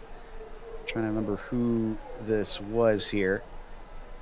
They've been in there for, more than 15 minutes. So they were one of those involved in one of the early incidents as we come over the 250. Yeah, and it looks like there a little bit of damage on the back of that 50-50 Racing Team machine there as we check back in on it. Sim AK Racing Team up at the front of the field once again. Continuing to lead here, Zdekis doing a good job of just controlling the pace of this field. Not really looking like you're going to see a whole lot of movement there from them. They're just running the race they want to run, holding that gap at about 0.5 of a second between them and the Team Fordzilla 66. As they continue to just kind of circulate their way around here. And again, this is going to be one of the areas I think that BMW is going to be in good conditions. So straight line speed, one of the things that BMW is known for, and will that be just enough to be able to keep them ahead of Team Fordzilla? I may have spoke too soon because moving off to the right-hand side of the road is Sim AK Racing Team. They feel a little bit of a move as now they come back in. Team Fordzilla is going to lift and brake a little bit earlier again. Looking like they're interested in making that pass, but waiting for those high opportunity chances to really be able to make the move. Yeah, it's fascinating that we've got BMW, a Mercedes, and a Porsche in our top three. Oh, we had a problem with the 77 car, though. Not sure if we'll see a replay on that or not, but they had a bit of a spin, and it looks like ghost contact with the 112, actually, on that one. So not sure if we'll see anything from the stewards as well after that one. Those two coming together through Lacombe as we check back in with some of our GT4 drivers down into La Source here. This is the 223 sitting in third place, leading the SRB Motorsports 2 car and the MTS GRG 292 machine right now. Yeah, Joe, and look at that gap that's developed between Licardis Shipsy Racing up at the front of the field and Dilettante Racing here in the 223. That is a pretty massive gap as they run. 8-9 seconds. I got to think that there was an incident that really blocked everybody up here, especially considering we've got a battle right now going on for Shipsy Racing and Licardis as they are up at the front right there of that GT4 field right now, and they've got plenty of space to really be able to duke it out with such a big gap that they are able to deal with. And that really changes your mentality. When you know you have that big of a gap, you're going to be able to make some of those moves, be a little bit more aggressive than you would normally if you had a car maybe even just 2-3 seconds behind you. Yeah, and we didn't see it on screen, but Shipsy actually took the lead away from Licardis just recently. There they are now, and you see that orange and black Shipsy trying to see if they can get away, but good luck on that. They've been glued together since the start of this race, essentially. And you mentioned it earlier, DJ. It is a full 7 seconds between P2 and P3 in this class. These two have been running an incredible pace. Yeah, just absolutely remarkable. As I look back on their fastest lap times here, we're talking about times down into the 228s there from Shipsy Racing and Simagris. Really, really impressive running there from them. It really is a big pull away at the front of that field, and they are putting on a clinic here of just how to pull away. We take a look back at the front of the GT3 Pro battle, still about where we left it on. Team Fordzilla, though, looking like they're losing just a little bit of touch here with Sim AK Racing Team up at the front of the field. Power Hit Radio Racing and Roadster Racing, they are still glued together in those Porsches, and I want to give some massive credit here to Over the Line Limit Racing Red. That Lamborghini, we speculated a little bit of how that was going to do here today. The only team in the field to choose the Italian mark as their car of choice. They're putting it right where they need to be, 5th place, holding on to the back of the 2 Porsches. They are looking very strong. Now, what we didn't see is that Power Hit actually made a move on Fordzilla into Lacombe.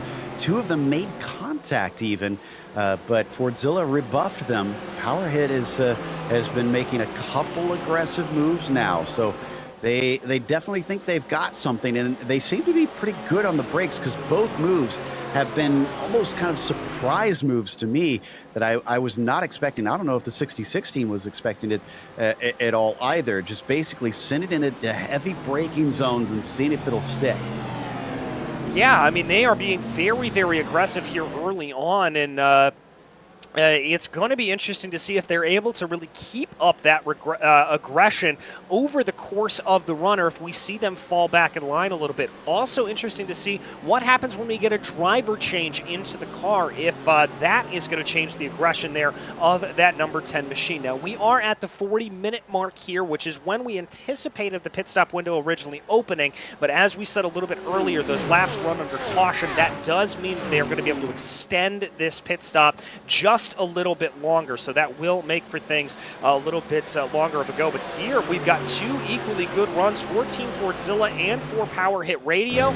Let's see who decides to make the move. It's going to be Team Fordzilla going to the outside. Little bit of a fade there from Sim AK. Big bit of a fade there. Almost contact going down into Lacombe. Everybody able to keep it together, but that was a sketchy moment.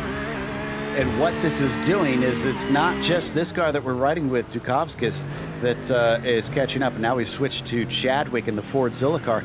But Roadster Racing and Over the Limit Red are also really catching up here. In fact, I'd almost say that Fordzilla's 98s and against all odds have a good shot at getting involved if they keep doing this, if they keep fighting as hard as they are.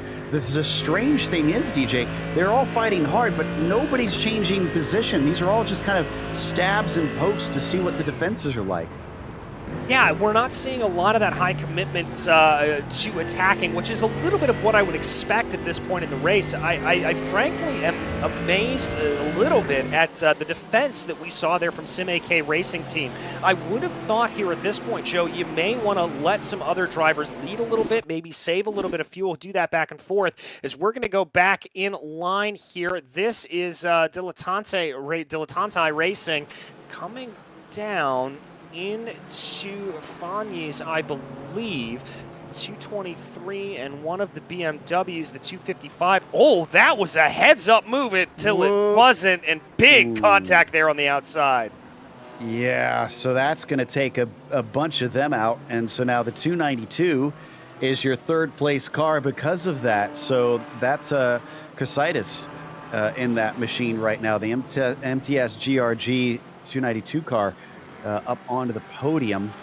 Wow, okay, so that changed things around pretty significantly for the final step there in the GT4s, and probably makes the two leaders even happier that they put distance between themselves and those guys. That was a bit of a shame to see an incident like that this early on. We're still on replay here. We've got the leaders doing this, something here. Just coming down through Campus and Stavlo there as they work their way through it. And yeah, you're right. Let's also give some credit in that GT4 category to MTS GRG. Both of those machines up 10 and 12 places respectively. And let's remember here that the 202 started from the back of the GT4 field. They were very, very far back in line as they went, as we continue to watch here, trying to work their way down into the corner, down into bus stop here. It looks like Team Fordzilla a little bit on the attack here. Now that's going to shift back in, maybe attacking here to Power Hit Radio as they continue to work their way around and continue to work their way through. Hearing a couple of messages from race control. Looks like the incident between the 191 and the 117, no further action, as well as the incident between the 77 and the 112. No further action involved. So we're going to keep you here on this battle up for the lead of the race as they go up La Source, or up Eau Rouge here over the crest of Radion, their way around. Joe, this battle getting a little bit fierce here. I was watching ahead here a little bit on this, and there you can see the team move from Team Fordzilla, trying to move this way and that, being aware of the fade, looking for the crossover, going down into Lacombe. Let's see if that's going to play out for them. They're still going to have to stay in line, but they are on the aggression here. Absolutely, and it has continued on. It basically carries on for most of the lap, and they're coming up on traffic right now. So we finally come back live. You can see coming into the bus stop chicane, and it is an absolute traffic jam. Oh, but a very good exit by our top two. Unfortunately, Dukakis just gets caught out, and here comes Chadwick on Zedekis once again, but no, decides against it. Yeah, decides against trying to move his way down into the corner there into La Source. He's now going to try to get a good run off the line. I wonder here, though, if he's just a hair too close. You saw him back off there a little bit. One of the crucial things about timing that run from La Source all the way up to Lacombe is really and truly getting the timing right. You talked about oval racing a little bit earlier when it comes to the pit stops. Getting that timing right off the corner here just as important. Here comes the move from Team Fordzilla. Going to move out to the outside. That got a little bit fearsome. As let's see if Chadwick's able to be later on the binders down into turn one. He is, and that's going to move him ahead just as they come up to the back here of more lapped traffic for the GT4 category. These guys are awful brave about how little room they're giving one another, trying to squeeze him across there. Chadwick, as you said, yeah, now has the lead, but look at the traffic. Oh, and this is going to get a little bit more complicated as they're trying to go by some of these GT4 cars, and it looks like it's going to stay good for now. Yeah, it's going to stay good for now. They're able to work their way by Biernik there as they go down through Puhong. Kind of a sketchy area to make that pass, but it looks like the leaders are able to do it. It looks like they're losing a little bit of time. Is the number 10 and the 48 back to Chadwick and them. And this is the great equalizer here, Joe. When you get into this kind of lap traffic, this is what really does help separate out the field a little bit more. It does mean that you've got to be a little bit more aggressive sometimes trying to get those overtakes done, as Team Fordzilla shows there coming out of the exit of Stavelo. But very, very good traffic management, and especially considering you're coming up on the area of the track where you really don't want to be caught behind lap traffic, that being the fast left-hander of Blanchimont. Oh, and we've had an incident with the 47, it looks like, and I think that may have been with the lap traffic. Yes, it was indeed the 250. The 50-50 racing team, who's already been in an incident once today, had they spun into the 47. I'm seeing on my replay. Whoa, was that an incident there between some of our leaders? Dukakis looks like he's losing positions. What happened? It looked like it was contact between Power Hit Radio and Sim AK Racing Team on the exit of bus stop, but just a little bit of a disagreement there over who owned that exact position. So they're now going to find themselves in a little bit of hurt, falling back down through the order, as you said, is the number 10, as well as Sim AK Racing Team. Such a bad run here for Zedekis. Remember, he was all the way up into second, battling with Team Fordzilla, and Team Fordzilla now up at the front of the field, having a good run. There is Dukakis, as we're going to go back here to check out this replay of exactly what happened here. Joe, you can see just coming out of the corner, side by side, down through the bus stop as we wind it up and let the replay run wild. Yeah, coming down into the corner, you see a little bit of a defensive line there from Sim AK. That's going to be a dive down to the inside. Good measure on the brakes. And then coming down here through the second part of the corner, just a little bit of a fade and a little bit of how you doing. Very, very scruffy. But Roadster Racing is loving that because they were able to get by up into second position because of that. They're about a second behind Fordzilla's Chadwick right now, so they got some work to do to catch up to them, but that gave them valuable track position. I'm curious to see if there's any damage on the sides of the 54 and the 56 from that little tangle. Yeah, I think that, nobody was doing anything intentional there. It just was a case of unfortunately, they just got a little bit messed up with each other trying to come off the exit of the corner. Yeah, as they are trying to now get themselves back up into position here, and you can see that outright speed as they continue to run right now, working their way on through the field. As we said, that Lamborghini looked particularly strong, but now it's going to be a little bit more. We're going to jump back here. Schrotus up at the front of the GT4 field. I think Likargas has had some kind of issue here, Joe, as they have now fallen back about 10 seconds off the back here of the leading GT4 in the form of the 224. Yeah, I'm checking, and they were already off of there. And I see the last lap was about 6 seconds slower. Oh, they've been into pit lane. Now, did they have... Okay, this is very interesting. They weren't in pit lane for very long, so they must have both had stops here. And the 224 actually, I'm saying that they didn't maybe potentially go into pit lane, and we've got a bunch of our GT AM GT3 AM drivers now in. Yes, and as we said, this is that pit stop window being extended out a little bit. As here we see Shipsy Racing coming in and out. I wonder if that is going to be a trend that we see here for the GT4s, as we do have more drivers. Looks like MTS GRG coming into pit lane as well. Going to be interesting to see when the leaders decide to come down into pit lane here out of the GT3 Pro category. As here we've got a little bit of side-by-side. The Team Fordzilla 98 working their way, trying to be able to get by Over the Limit right now. Over the Limit putting up a good defense there, going through No Name. Going to let that Lamborghini run wide a little bit, but they're going to hold on to the position. That's going to open up a little bit of a door here, though, to the Porsche of Power Hit Radio. They've got to back off as they go down into the corner now, and everything just kind of sticks its way now into single file order, but some very, very close running back for around those final podium positions.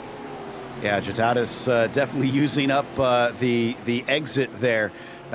You can do that, but it gives you an incident point, and you can only do that so many times before you're going to wind up with a drive-through penalty.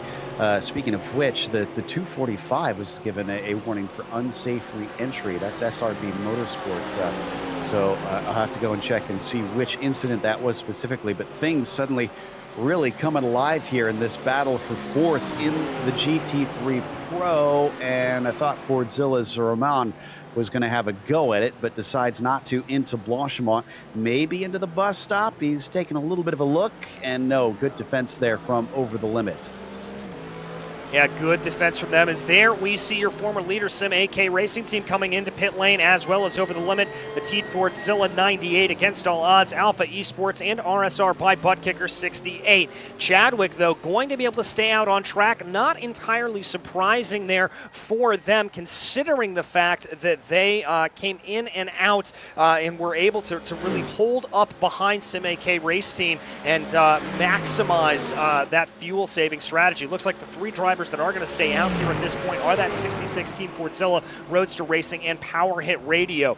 Everybody else, though, coming down into the very, very long endurance pit lane here at Spa-Francorchamps as they continue to work their way around Team Fordzilla. I'd have to imagine, Joe, going to be coming in this lap, though. Most likely, based on what we're seeing, yeah, this seems to be the end of the pit window with its extension because of that caution. But these are three drivers, three teams that were hanging out in the slipstream for quite some time. So not too shocked that they were able to get an extra lap out of it. And that is a little bit harder to do here at Spa just because of the length of this lap. You have to save a lot of fuel, and you have to do it early and very intentionally. Yeah, you very much do. It's not something that you can just sort of sit back and wait on. You have got to be fuel saving from the very drop of the green flag. There is no question about that. As here we watch your leader in the GT3 AM category right now, RSV Motors by OBS. Now, they have not taken their pit stop here at this point. No, excuse me, they have taken their pit stop here at this point, but they were one of the drivers that took your advice, Joe. They came in on lap 6, so they were able to top off a little bit. We do expect them to come down into pit lane probably within the next 5 laps or so, but they did come in on that early pit stop, and we're seeing the dividends of that here. Yeah, now I'm looking at the GT4s as we watch a couple of them battle here down on the way into the bus stop. This is the 66 of Chadwick, and he is coming in now. And that was Kirklis in the 245 that was with them. So that wasn't for position, but Chadwick is in, and Roadster Racing CPAS is in. I was going to say, I was looking down at the GT4s, and Shipsy, who was fighting for the lead, remember we were wondering what happened and why the lead battle had broken up. A much longer pit stop for that 222 team, and I'm not entirely sure why, but differing strategies there for them. Yeah, differing strategies as we'll have to see what that does. Zadakis here working his way around. We now check back in on your leader there again in the GT3 AM field. This is the RSV Motors by OBS team as they continue to go. My question is going to be here for Chadwick and the rest of the field, where they are going to be in regards to Sim AK racing team, as they still have to make their stop here. Sim AK working their way through Blanchimont right now. So that will be the question here to determine the lead of the race. That is going to be the highest placed driver there. We continue to follow here your GT3 AM leader, who will inherit the lead of the race here as a result of that alternate strategy that allowed them to stay out for a little bit longer. So once again, not only opening up a little bit of an opportunity there for these drivers, Joe, but opening up a good chance to be able to get your face on the camera here and lead the race for a little bit. Indeed, as we jump back to what should eventually be our leaders here, some of our leaders as they come down along with Sim AK, currently sitting in 6th place. That said, they are behind Dukovkis. No, they're not. That's Dukovkis out right now, and we look forward ahead, and it appears that they are trying to catch up to Roadster, who did get out in front of them. So did Fordzilla by quite a margin. So those pit stops separated a lot of our rivals from the early stages of this race.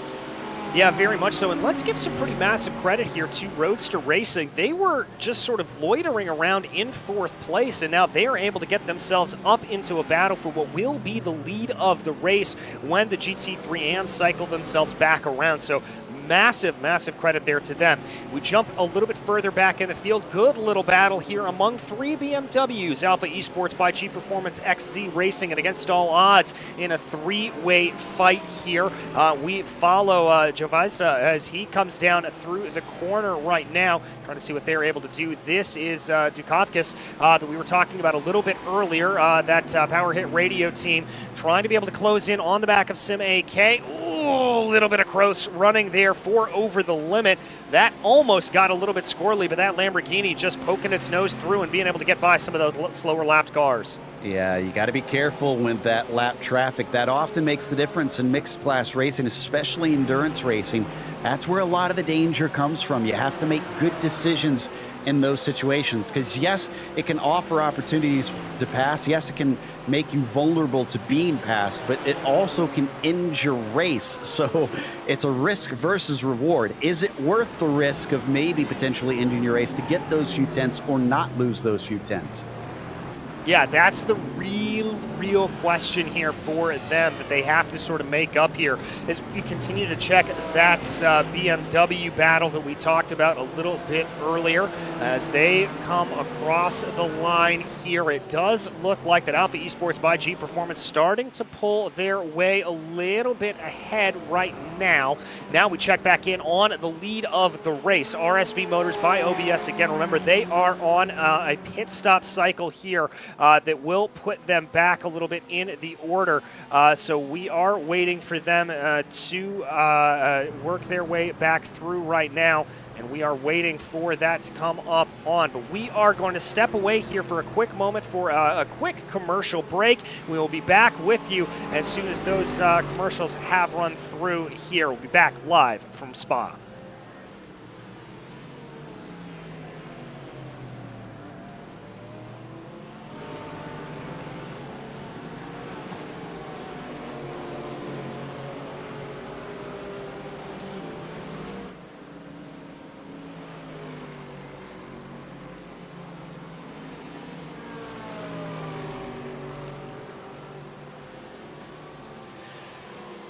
Holding on here as we are going to continue on a little bit more on the running here, as we are going to wait a little bit for that to come its way through. We're going to keep you live here as we continue to watch Dukovkis here working his way through for Power Hit Radio. He has been able to get by that Sim AK racing team, as you can see, continuing to do what they do here, trying to close down on a 5-second gap up to the front of that GT3 Pro category. Team Fordzilla and Roadster Racing. Roadster actually able to get by Team Fordzilla not too long ago, so that is a good run there for them. here is a little bit of running, as there we see the second place car in the GT3 AM category riding high, coming on into pit lane. That Ferrari does look like it's got a little bit of damage on it, so we'll have to see how that shakes itself out. But RSV Motors by OBS, they're going to be able to continue on here, looking at stint lengths of about 20 laps or so. I would anticipate that probably falling to about 18 laps when we continue to run under full green flag conditions. Again, everything changed around here a little bit just by the nature of having that extended yellow flag period here to start this race off, Joe. Yeah, absolutely. So we still have the 192 leading, but now Roadster Racing up into second is being hotly contested by Chadwick's Fordzilla car, and I hope we get over to that battle because it's starting to erupt here in just a moment. In fact, I'm seeing Fordzilla bump drafting Roadster Racing right now out on the track as we continue to follow one of our Porsches down the hill.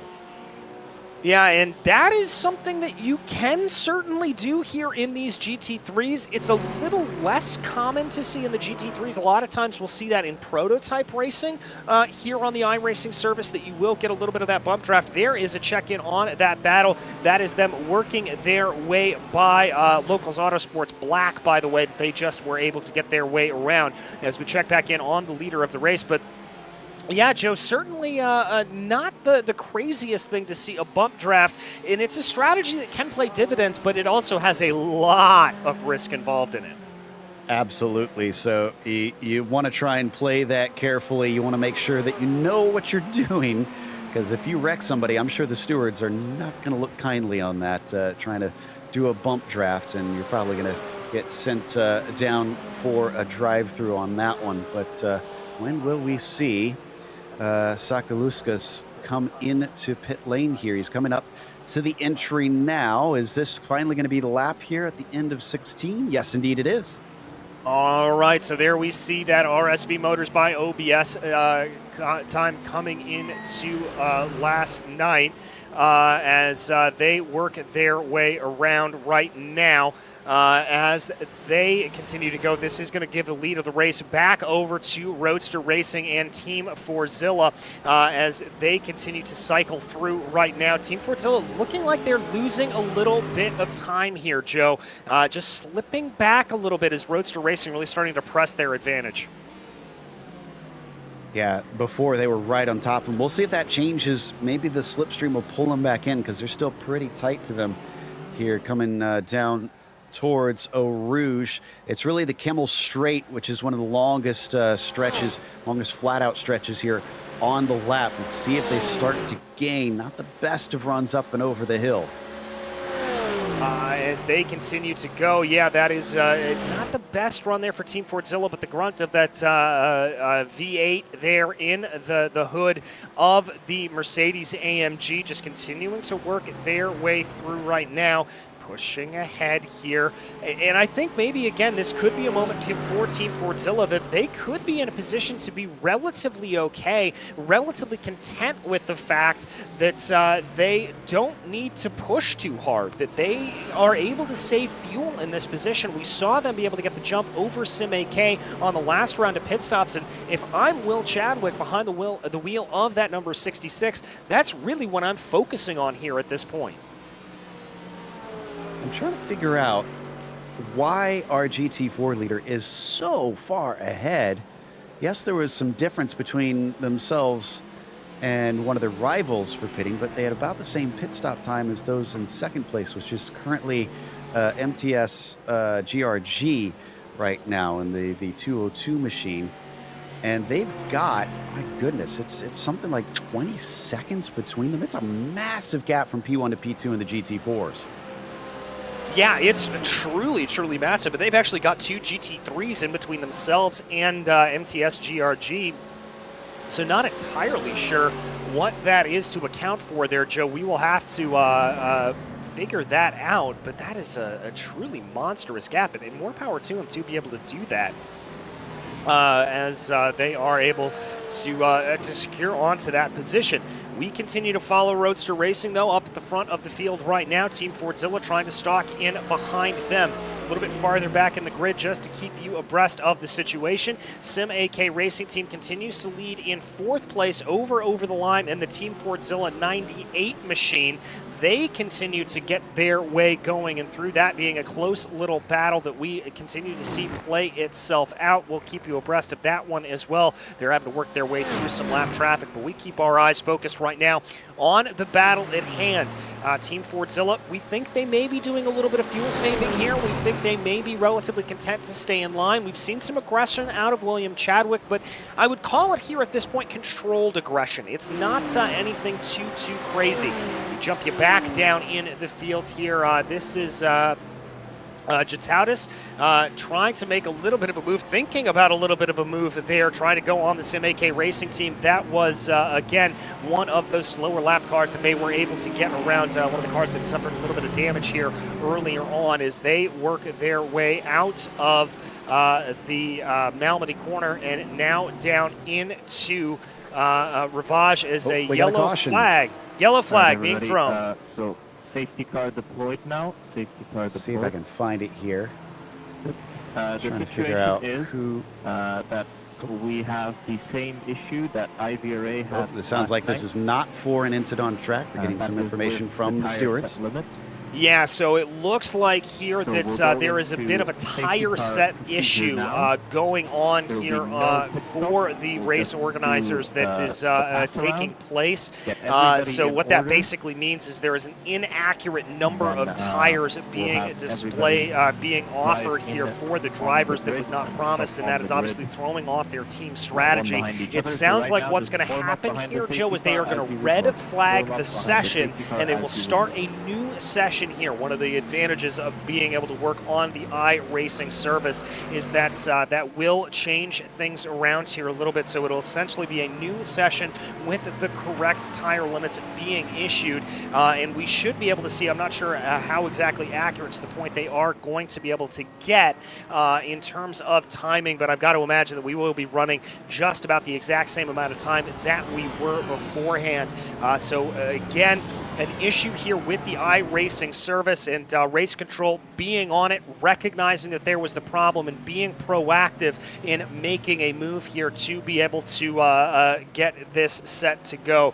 We will be changing things around here, and you'll just have to stick with us, as here is our highlights of where we've been over the past hour. Some really close racing up at the start of it. You can see between our leaders. I was really, again, I'm impressed with how hard they were able to race and race cleanly. I give them all credit. Yes, there was some beating and banging there, DJ, but otherwise our front four basically have been respectful, but definitely hard on it here at the start. You can see our two at the top in the first lap swap the lead a couple times. Yeah, Team Fordzilla there and Sim AK Racing Team really going at it, as it was Roadster Racing and the Porsche of Power Hit Radio Racing just kind of loitering in the background, as we said more than once, doing a very good job. Here is that really consistent battle for the lead where Chadwick eventually lost out at it, and this really changed the strategy around here for Chadwick. He got put into a position where he was going to be sort of in fuel-saving mode. We had a yellow flag being issued out on track for some early incidents that took place. That bunched the field back up, allowed for a little bit of an extended pit stop here, or extended fuel strategy for the drivers. That certainly helped them. Absolutely. So it looks like they're waving some cars around the pace car now as we come back live. And that included SRB Motorsports in the 245. So I think they're waving around those who are between their class leader and the pace car, essentially, so that they can get by as we take a look. Is this another replay? Actually, yeah, this might be. Yeah, this has got to be a replay that we're watching there.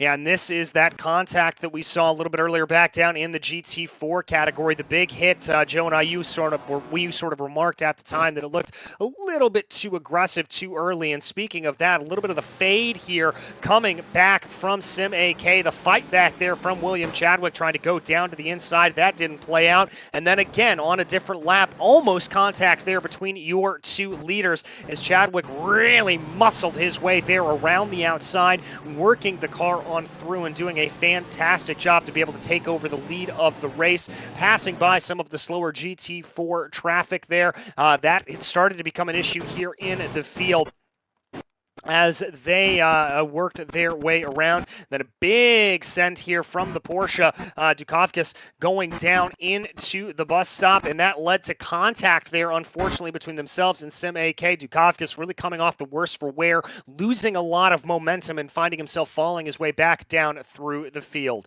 As now we are going to send you over here to again, yellow flag period that we are under right now, just waiting for everything to get itself sorted, and then we will be back into a new session here. We will be red flagging this race again, as we've got an issue here with the iRacing servers themselves, an issue with the rule set, and so fixing that here once again. Race control just being on top of the game here to be able to take care of all of the issues here that we are encountering.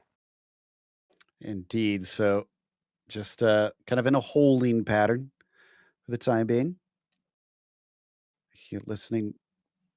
Okay, they're giving some more wave rounds, it sounds like. I was just checking to hear what race control was telling the drivers. So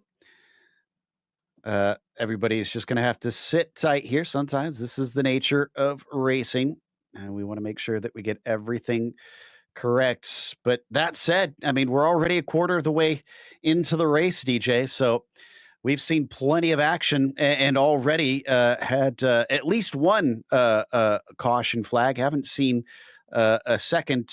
I don't know if you'd call it an official one yet. This is obviously a bit of a different situation here, but it's been some fascinating racing out there for a race of 4 hours. I've been loving it.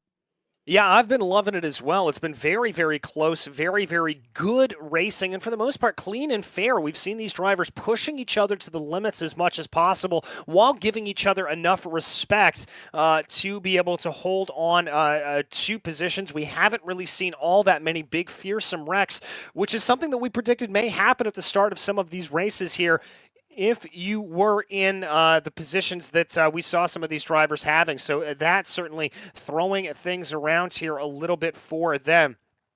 Again, you see the drivers here being issued the wave arounds, coming back around out on the track. That is just to order up everything before we get the official red flag of the session to let everything go. As they continue to sort everything out, make sure that everything is set in order. We do anticipate this new session and the red flag being cleared up here in just a short amount of time. Want to give credit here to the number 66 Team Fordzilla, as well as really Roadster Racing, who has been the surprise of the race here to me. We kind of expected Team Fordzilla to really be one of those strong teams coming into it. It's a name that is known really up and down the iRacing community, Joe, but Roadster Racing taking the fight to them and really proving that Porsche's got some legs around here at Spa. Yeah, and kind of almost did it on strategy, I'd say. Yeah, they inherited the second place a little bit there when it was a problem between Power Hit and Sim AK. But once they got into that second place, then when it came down to the pit strategy, they were able to jump Team Fordzilla and get themselves up to the lead. So basically, they're using everything in their toolbox to get up to where they are. So yeah, I agree. Huge credit to Roadster Racing for really being on the ball today for that one. As on your screen, you can see the 10 of Power Hit just ahead of Sim AK. So they're getting some more information. Excuse me. Okay, so they're telling them to park on the pit straight. It sounds like is their instructions. So they are going to get everybody lined up, and I'm assuming this will allow them to make sure that they have the order correct when we go to the other The safety session. car will come off But yeah, the 10 and the 54 have already tangled once, DJ, and now they're going to restart directly next to one another. So that's going to be interesting. Yeah, that's going to be very interesting indeed to see how that plays itself out. I am going to be very, very fascinated to see what exactly is going to happen there with them.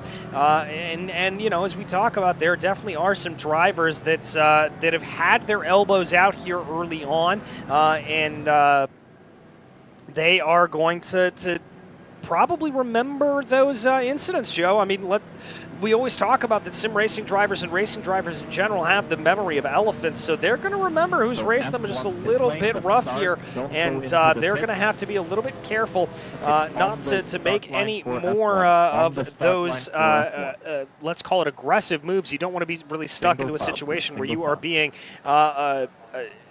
aggressive with another driver throughout the entire course of the race. That's not the way you want to be running. But as you said, we will be having all of these drivers is a way to pull off here, stop on the start-finish straightaway, and that will lock in the order here for these drivers. That will lock in the order that will then transfer over to the next session. So about an hour and 15 minutes down here in this race. That is out of 4 hours and waiting here for everyone to come to a stop. It looks like they have, and there you can see the field just kind of pulling off there, waiting for the rest of everyone to make that stop. And that will be a little bit of a transition that we have here as we switch over servers and we get this race restarted back under green flag conditions. Again, just an issue here with the iRacing service and the iRacing server that we have set up. We need to transfer over to a secondary server, a second server that we will be setting up here in short time to be able to get that. So do not worry, race fans. We will be approaching from the wave around. Just be continue here. We will be continuing on here as we just have to wait a little bit for these the drivers who receive the wave around to come back around. But we will be back here with green flag racing as there you can see a couple of those cars coming in at quite a rate of knots there in the back of the field. But Joe, this is just one of the things that can happen sometimes in the world of virtual racing. Just some settings get a little bit wonky, and you've got to be able to resolve it. And once again, credit to Race Control for being on top of this and being able to get this resolved as quickly as possible. Well, and man, I'm glad it's sim racing and not real racing, because if you didn't have enough tires shipped to the track for an event, you really would be out of luck. Here in sim racing, like you said, we could just reset the server and get it correctly set up. But in the real world, if we didn't have the shipping correct, well, there's not much you can do about that at that point. We do have everybody now lined up on the pit lane. I missed the instruction. What have they told them to do now? Because it looks like they're pulling away. I think they just wanted to pull forward a little bit more so that they could get the rest of the field to bunch in behind, because they were running out of room there coming out of the bus stop. I think it was just as simple as that of a reason for them to have to get their way around, as it does look like the rest of the field is starting to move their way through. I think we may just be waiting for a driver or two more.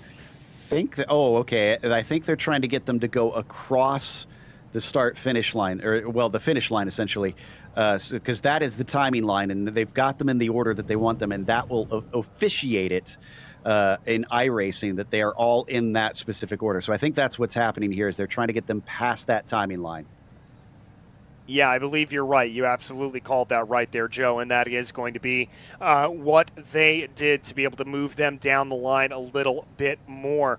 As, again, we are just under a little bit of a hold situation here for these drivers, waiting for everything to take its place. And again, thank you. We've taken note of the results. You can all leave the session now. We'll boot up a new one. We'll have a 20-minute session of practice just so everybody has time to join in right now. And we'll migrate to the new session, and I'll let you know how the restart procedure will go. All right, so listening For there, everybody, free to this leave the session will officially 3 be seconds, free to leave. closing as it now is getting sent over to that second session that we talked about. Getting that all set up, as you can actually see the drivers on the track leaving right now and heading on out as they work their way around. We will be just kind of figuring out exactly what is getting itself set here, Joe, as this new session gets set up, and we just wait for a little bit of instructions here from race control. Absolutely, and looks like everybody. I do love what they've got going on with the drivers. Honestly, sometimes we see this even in the real world. We compare it to herding cats, having to work with the drivers, make sure that everybody's listening, everybody's paying attention, following the instructions is a lot harder than you would think. And I'm impressed with the way that everybody has been really on the ball. I didn't see anybody really looking like they weren't paying attention. Everybody was listening very closely, making sure that they followed instructions to the T. Yeah, everybody doing very, very well to get that taken care of as they bring their way up and around, and we just wait here again for this new session to be powered up for the OBS World Endurance Cup, powered by OPTIBET, as just waiting here for everything to get itself going. Taking a look here at the beautiful views of Spa-Francorchamps. Again, we will let you know exactly what this new session will be once it gets on and ported over. Still just waiting for a little bit of instruction here from race control, as these things do happen in the world of auto racing, and these things do continue to bring themselves up and around. And I, for one, though, Joe, have been impressed thus far with what we've seen. We've seen great battles, particularly up at the front of that GT3 Pro field. That has really been where the best battles have been taking place, and it is fantastic stuff. Absolutely. And before we had the caution flag, I actually was thinking I wanted to give some love to our GTM leader, RK Foundation. They're up at the point on that one. Slow and Confused is actually in second in that class, and then Porsche Club Lithuania sitting third currently in that position in that class. And that right now is 10th overall for RK Foundation, honestly, in the GT3s, 11th overall for Slow and Confused, and then 13th overall for Porsche Club Lithuania. So it's not just that they're running well in class, they're running well overall. That's pretty impressive there that they've managed to get up to that top 10 and are faring as well as they are. That's just a testament to their speed. Yeah, it certainly is there, as we are just holding a station here once again, and we're going to run some quick ads, and we will let these run through here as we will take a quick step away for a moment. Again, we will be back with you in just a few moments' time as these ads run through, and we will be back when we get ready to go racing again.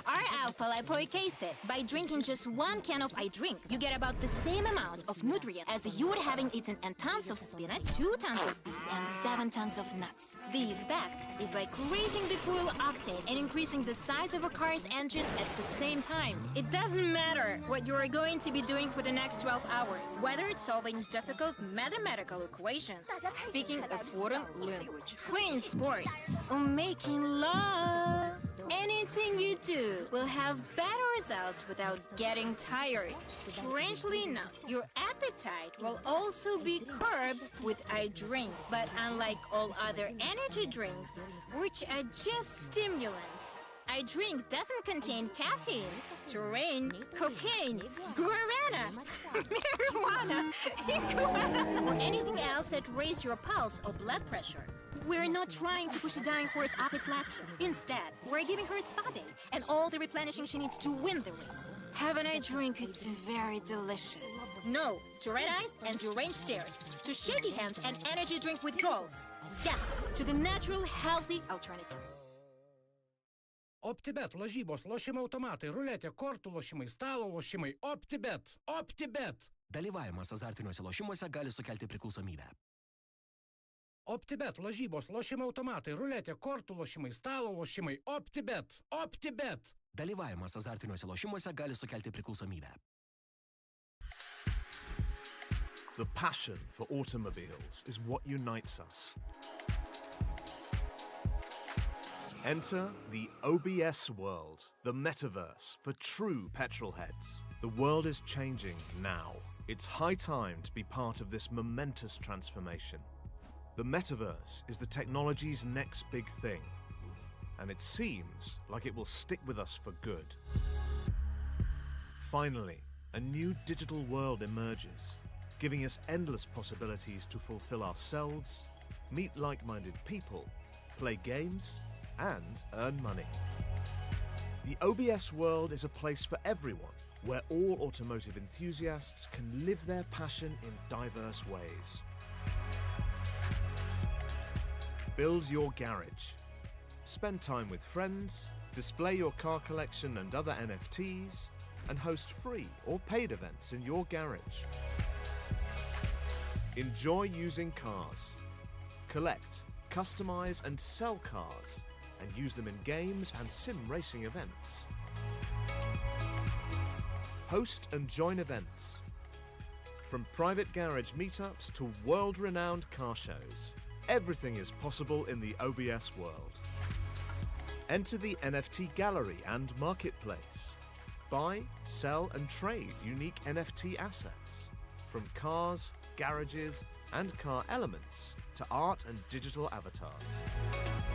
Play games. Dive into an exciting world of automotive games. Use your NFTs to play and earn money. Train and race. Improve your racing skills. Climb up the leaderboard, join sponsored teams, and go for the podiums. Enter the expo and event area. Promote your business's products and services. Organize events to boost brand awareness and attract customers. Join the Founders and Investors Club. Become a member of the exclusive club with 911 seats only and enjoy its perks. Each seat is backed by a particular founder's or investor's NFT with robust benefits and opportunities. Take a metaverse ride with the OBS world. Pursue your automotive passion, thrive, and make money.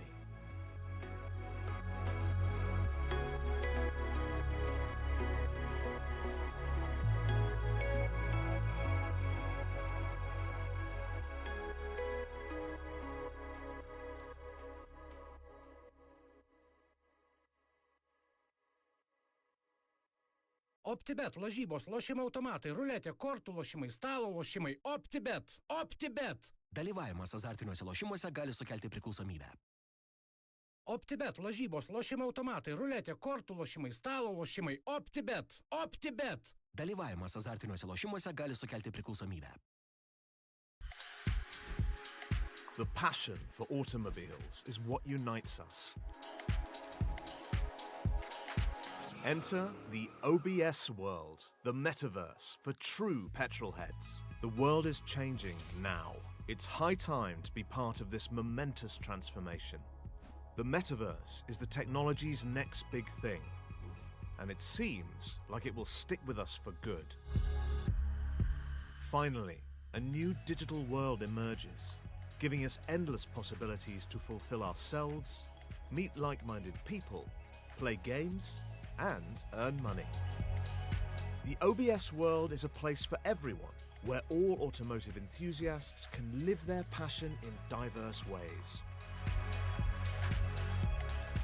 Build your garage.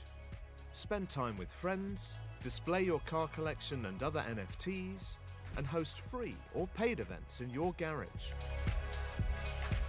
Enjoy using cars. Collect, customize, and sell cars, and use them in games and sim racing events. Host and join events. From private garage meetups to world-renowned car shows, everything is possible in the OBS world. Enter the NFT gallery and marketplace. Buy, sell, and trade unique NFT assets, from cars, garages, and car elements to art and digital avatars. Play games. Dive into an exciting world of automotive games. Use your NFTs to play and earn money. Train and race. Improve your racing skills. Climb up the leaderboard, join sponsored teams, and go for the podiums. Enter the expo and event area. Promote your business's products and services. Organize events to boost brand awareness and attract customers. Join the Founders and Investors Club. Become a member of the exclusive club with 911 seats only and enjoy its perks. Each seat is backed by a particular founder's or investor's NFT with robust benefits and opportunities. Take a metaverse ride with the OBS world. Pursue your automotive passion, thrive, and make money.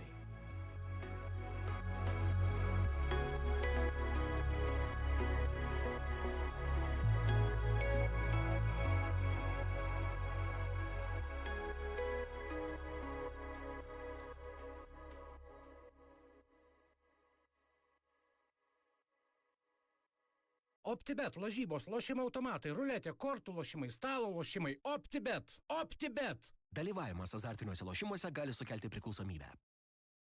OPTIBET, lažybos, lošimo automatai, ruletė, kortų lošimai, stalo lošimai. OPTIBET! OPTIBET! Dalyvavimas azartiniuose lošimuose gali sukelti priklausomybę. The passion for automobiles is what unites us.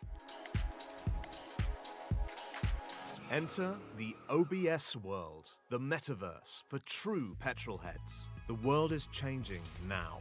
It's high time to be part of this momentous transformation. The metaverse is the technology's next big thing, and it seems like it will stay with us for good.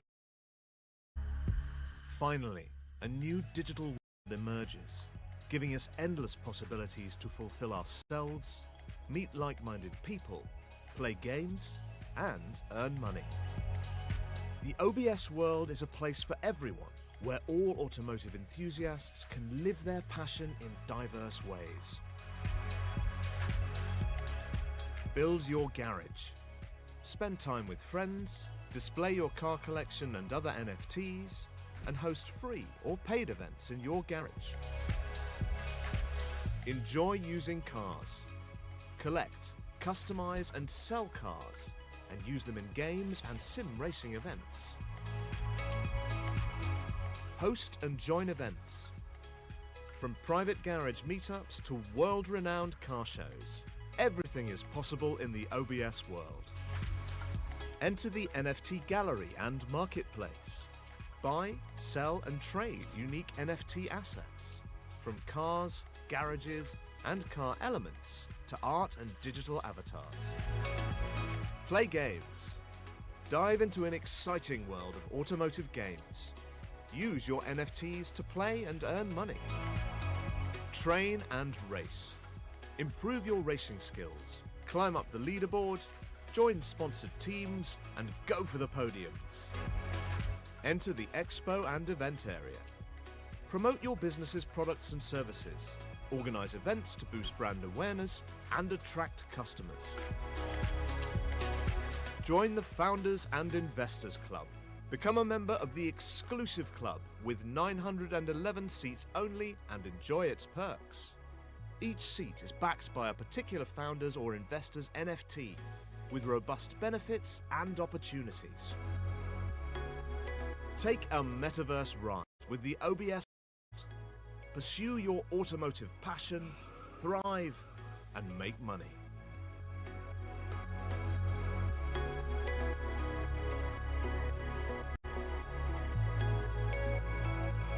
OPTIBET, lažybos, lošimo automatai, ruletė, kortų lošimai, stalo lošimai. OPTIBET! OPTIBET! Dalyvavimas azartiniuose lošimuose gali sukelti priklausomybę. iDrink is a revolutionary, healthy healthy beverage that replenishes nerve and muscle fibers in a very special way. Created by German scientists, iDrink is the world's only beverage to contain the most powerful natural antioxidants, R-alpha-lipoic acid. By drinking just 1 can of iDrink, you get about the same amount of nutrient as you would having eaten and tons of spinach, 2 tons of beef, and 7 tons of nuts. The effect is like raising the fuel octane and increasing the size of a car's engine at the same time. It doesn't matter what you are going to be doing for the next 12 hours, whether it's solving difficult mathematical equations, speaking a foreign language, playing sports, or making love. Anything you do will have better results without getting tired. Strangely enough, your appetite will also be curbed with iDrink. But unlike all other energy drinks, which are just stimulants, iDrink doesn't contain caffeine, terrain, cocaine, guarana, marijuana, iguana, or anything else that raises your pulse or blood pressure. We're not trying to push a dying horse up its last run. Instead, we're giving her a spa day and all the replenishing she needs to win the race. Have an iDrink, it's very delicious. No to red eyes and deranged stares, to shaky hands and energy drink withdrawals. Yes, to the natural, healthy alternative. OPTIBET, lažybos, lošimo automatai, ruletė, kortų lošimai, stalo lošimai. OPTIBET! OPTIBET! Dalyvavimas azartiniuose lošimuose gali sukelti priklausomybę. OPTIBET, lažybos, lošimo automatai, ruletė, kortų lošimai, stalo lošimai. OPTIBET! OPTIBET! Dalyvavimas azartiniuose lošimuose gali sukelti priklausomybę. iDrink is a revolutionary, healthy beverage that replenishes nerve and muscle fibers in a very special way. Created by German scientists, iDrink is the world's only beverage to contain the most powerful natural antioxidants, R-alpha-lipoic acid. By drinking just 1 can of iDrink, you get about the same amount of nutrient as you would having eaten and tons of spinach, 2 tons of beef, and 7 tons of nuts. The effect is like raising the fuel octane and increasing the size of a car's engine at the same time. It doesn't matter what you are going to be doing for the next 12 hours, whether it's solving difficult mathematical equations, speaking a foreign language, playing sports, or making love. Anything you do will have better results without getting tired. Strangely enough, your appetite will also be curbed with iDrink. But unlike all other energy drinks, which are just stimulants, iDrink doesn't contain caffeine, terrain, cocaine, guarana, marijuana, iguana, or anything else that raises your pulse or blood pressure. We're not trying to push a dying horse up its last run. Instead, we're giving her a spa day and all the replenishing she needs to win the race. Have an iDrink, it's very delicious. No to red eyes and deranged stares, to shaky hands and energy drink withdrawals. Yes, to the natural, healthy alternative. OPTIBET, lažybos, lošimo automatai, ruletė, kortų lošimai, stalo lošimai. OPTIBET! OPTIBET! Dalyvavimas azartiniuose lošimuose gali sukelti priklausomybę. OPTIBET, lažybos, lošimo automatai, ruletė, kortų lošimai, stalo lošimai. OPTIBET! OPTIBET! Dalyvavimas azartiniuose lošimuose gali sukelti priklausomybę. iDrink is a revolutionary, healthy beverage that replenishes nerve and muscle fibers in a very special way. Created by German scientists, iDrink is the world's only beverage to contain the most powerful natural antioxidants, R-alpha-lipoic acid. By drinking just 1 can of iDrink, you get about the same amount of nutrient as you would having eaten and tons of spinach, 2 tons of beef, and 7 tons of nuts. The effect is like raising the fuel octane and increasing the size of a car's engine at the same time. It doesn't matter what you are going to be doing for the next 12 hours, whether it's solving difficult mathematical equations, speaking a foreign language, playing sports, or making love. Anything you do will have better results without getting tired. Strangely enough, your appetite will also be curbed with iDrink. But unlike all other energy drinks, which are just stimulants, I drink doesn't contain caffeine, terrain, cocaine, guarana, marijuana, iguana, or anything else that raises your pulse or blood pressure. We're not trying to push a dying horse up its last run. Instead, we're giving her a spa day and all the replenishing she needs to win the race. Haven't I drink? It's very delicious. No to red eyes and deranged stares, to shaky hands and energy drink withdrawals. Yes, to the natural, healthy alternative. OPTIBET, lažybos, lošimo automatai, ruletė, kortų lošimai, stalo lošimai. OPTIBET, OPTIBET. Dalyvavimas azartiniuose lošimuose gali sukelti priklausomybę. OPTIBET, lažybos, lošimo automatai, ruletė, kortų lošimai, stalo lošimai. OPTIBET, OPTIBET. Dalyvavimas azartiniuose lošimuose gali sukelti priklausomybę. I Drink is a revolutionary, healthy beverage that replenishes nerve and muscle fibers in a very special way.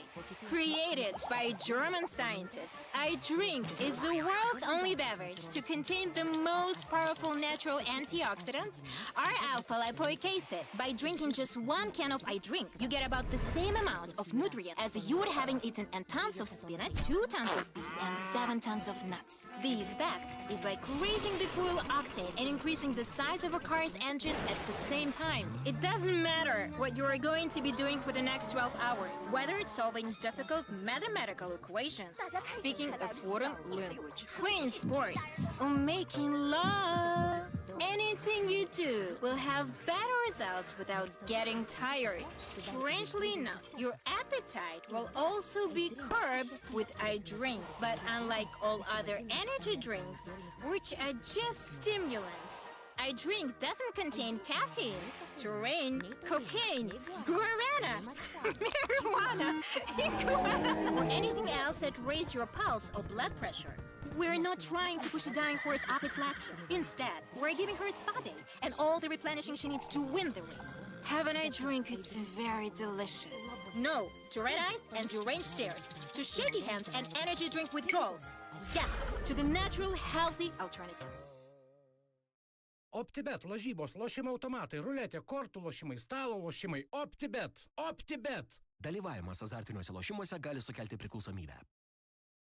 OPTIBET, lažybos, lošimo automatai, ruletė, kortų lošimai, stalo lošimai. OPTIBET, OPTIBET. Dalyvavimas azartiniuose lošimuose gali sukelti priklausomybę. I Drink is a revolutionary, healthy beverage that replenishes nerve and muscle fibers in a very special way. Created by German scientists, I Drink is the world's only beverage to contain the most powerful natural antioxidants, R-alpha-lipoic acid. By drinking just one can of I Drink, you get about the same amount of nutrient as you would having eaten a tons of spinach, 2 tons of beef, and 7 tons of nuts. The effect is like raising the fuel octane and increasing the size of a car's engine at the same time. It doesn't matter what you are going to be doing for the next 12 hours, whether it's solving difficult mathematical equations, speaking a foreign language, playing sports, or making love. Anything you do will have better results without getting tired. Strangely enough, your appetite will also be curbed with I Drink. But unlike all other energy drinks, which are just stimulants, I Drink doesn't contain caffeine, terrain, cocaine, guarana, marijuana, iguana, or anything else that raises your pulse or blood pressure. We're not trying to push a dying horse up its last run. Instead, we're giving her a spa day and all the replenishing she needs to win the race. Haven't I drink? It's very delicious. No to red eyes and deranged stares, to shaky hands and energy drink withdrawals. Yes, to the natural, healthy alternative. OPTIBET, lažybos, lošimo automatai, ruletė, kortų lošimai, stalo lošimai. OPTIBET, OPTIBET. Dalyvavimas azartiniuose lošimuose gali sukelti priklausomybę. The passion for automobiles is what unites us. Enter the OBS world, the metaverse for true petrol heads. The world is changing now. It's high time to be part of this momentous transformation. The metaverse is the technology's next big thing, and it seems like it will stick with us for good. Finally, a new digital world emerges, giving us endless possibilities to fulfill ourselves, meet like-minded people, play games, and earn money. The OBS world is a place for everyone, where all automotive enthusiasts can live their passion in diverse ways. Build your garage. Spend time with friends, display your car collection and other NFTs, and host free or paid events in your garage. Enjoy using cars. Collect, customize and sell cars, and use them in games and sim racing events. Host and join events. From private garage meetups to world-renowned car shows, everything is possible in the OBS world. Enter the NFT gallery and marketplace. Buy, sell and trade unique NFT assets, from cars, garages and car elements to art and digital avatars. Play games. Dive into an exciting world of automotive games. Use your NFTs to play and earn money. Train and race. Improve your racing skills. Climb up the leaderboard, join sponsored teams, and go for the podiums. Enter the expo and event area. Promote your business's products and services. Organize events to boost brand awareness and attract customers. Join the Founders and Investors Club. Become a member of the exclusive club with 911 seats only and enjoy its perks. Each seat is backed by a particular founder's or investor's NFT with robust benefits and opportunities. Take a metaverse ride with the OBS world. Pursue your automotive passion, thrive, and make money.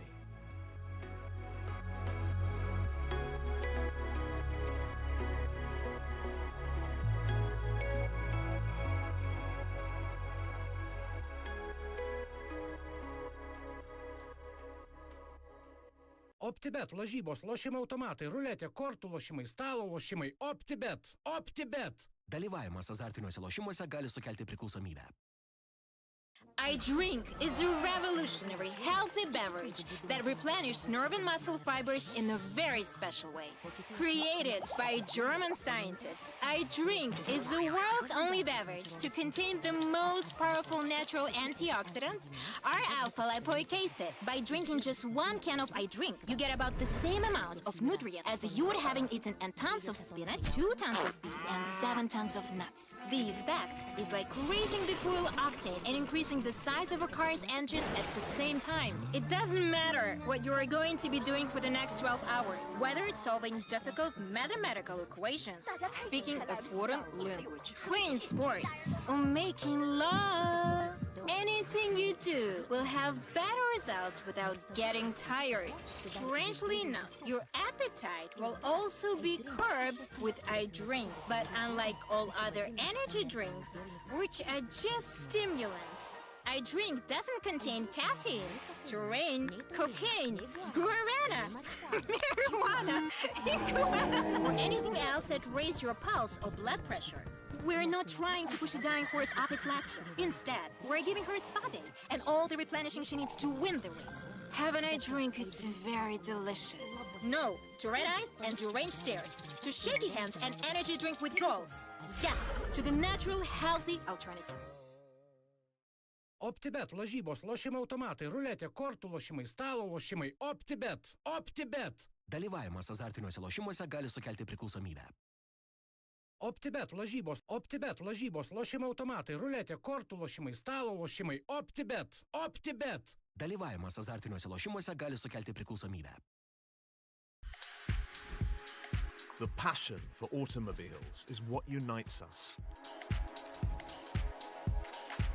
Enter the OBS world, the metaverse for true petrol heads. The world is changing now. It's high time to be part of this momentous transformation. The metaverse is the technology's next big thing, and it seems like it will stick with us for good. Finally, a new digital world emerges, giving us endless possibilities to fulfill ourselves, meet like-minded people, play games, and earn money.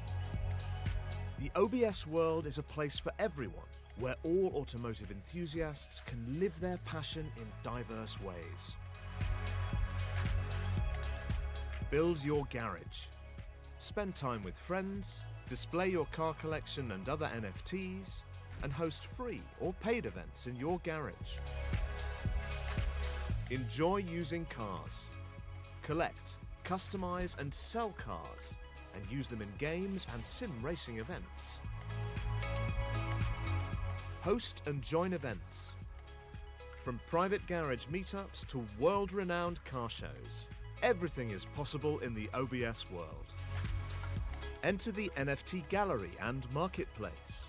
Buy, sell and trade unique NFT assets, from cars, garages and car elements to art and digital avatars. Play games. Dive into an exciting world of automotive games. Use your NFTs to play and earn money. Train and race. Improve your racing skills. Climb up the leaderboard, join sponsored teams, and go for the podiums. Enter the expo and event area. Promote your business's products and services. Organize events to boost brand awareness and attract customers. Join the Founders and Investors Club. Become a member of the exclusive club with 911 seats only and enjoy its perks. Each seat is backed by a particular founder's or investor's NFT, with robust benefits and opportunities. Take a metaverse ride with the OBS world. Pursue your automotive passion, thrive, and make money.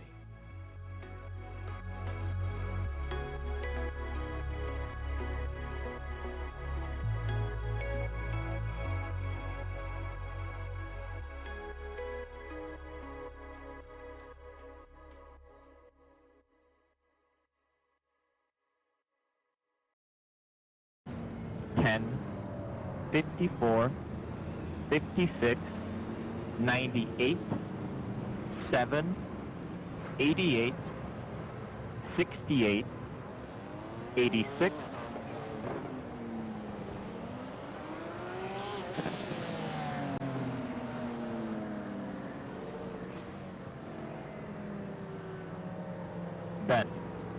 112, 113, 155, 171, 77, 111, 177, 117, 191, 192,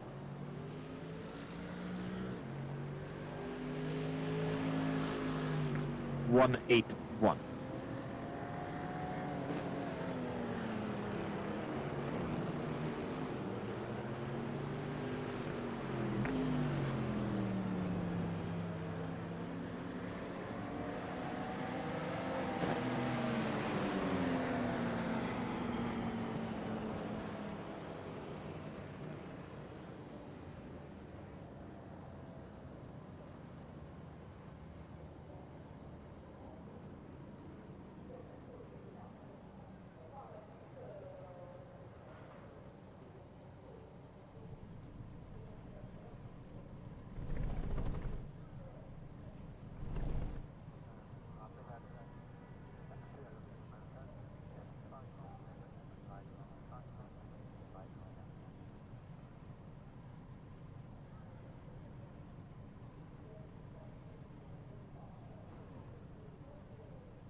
So 117 should be behind the 177.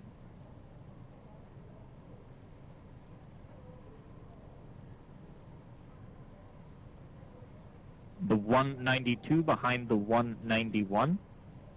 Welcome back, everyone, to Spa-Francorchamps as Joe Peak joined here in the commentary booth by myself, DJ Clark, and we get ready to come back racing again after our little problem here that we had with the servers. As you can see out on the track, we are ready to go, and things are looking good to set as the field is getting ready to be gridded up right now and be sent around. And Joe, first hour of this race, absolutely electric. Well, I can't wait for more.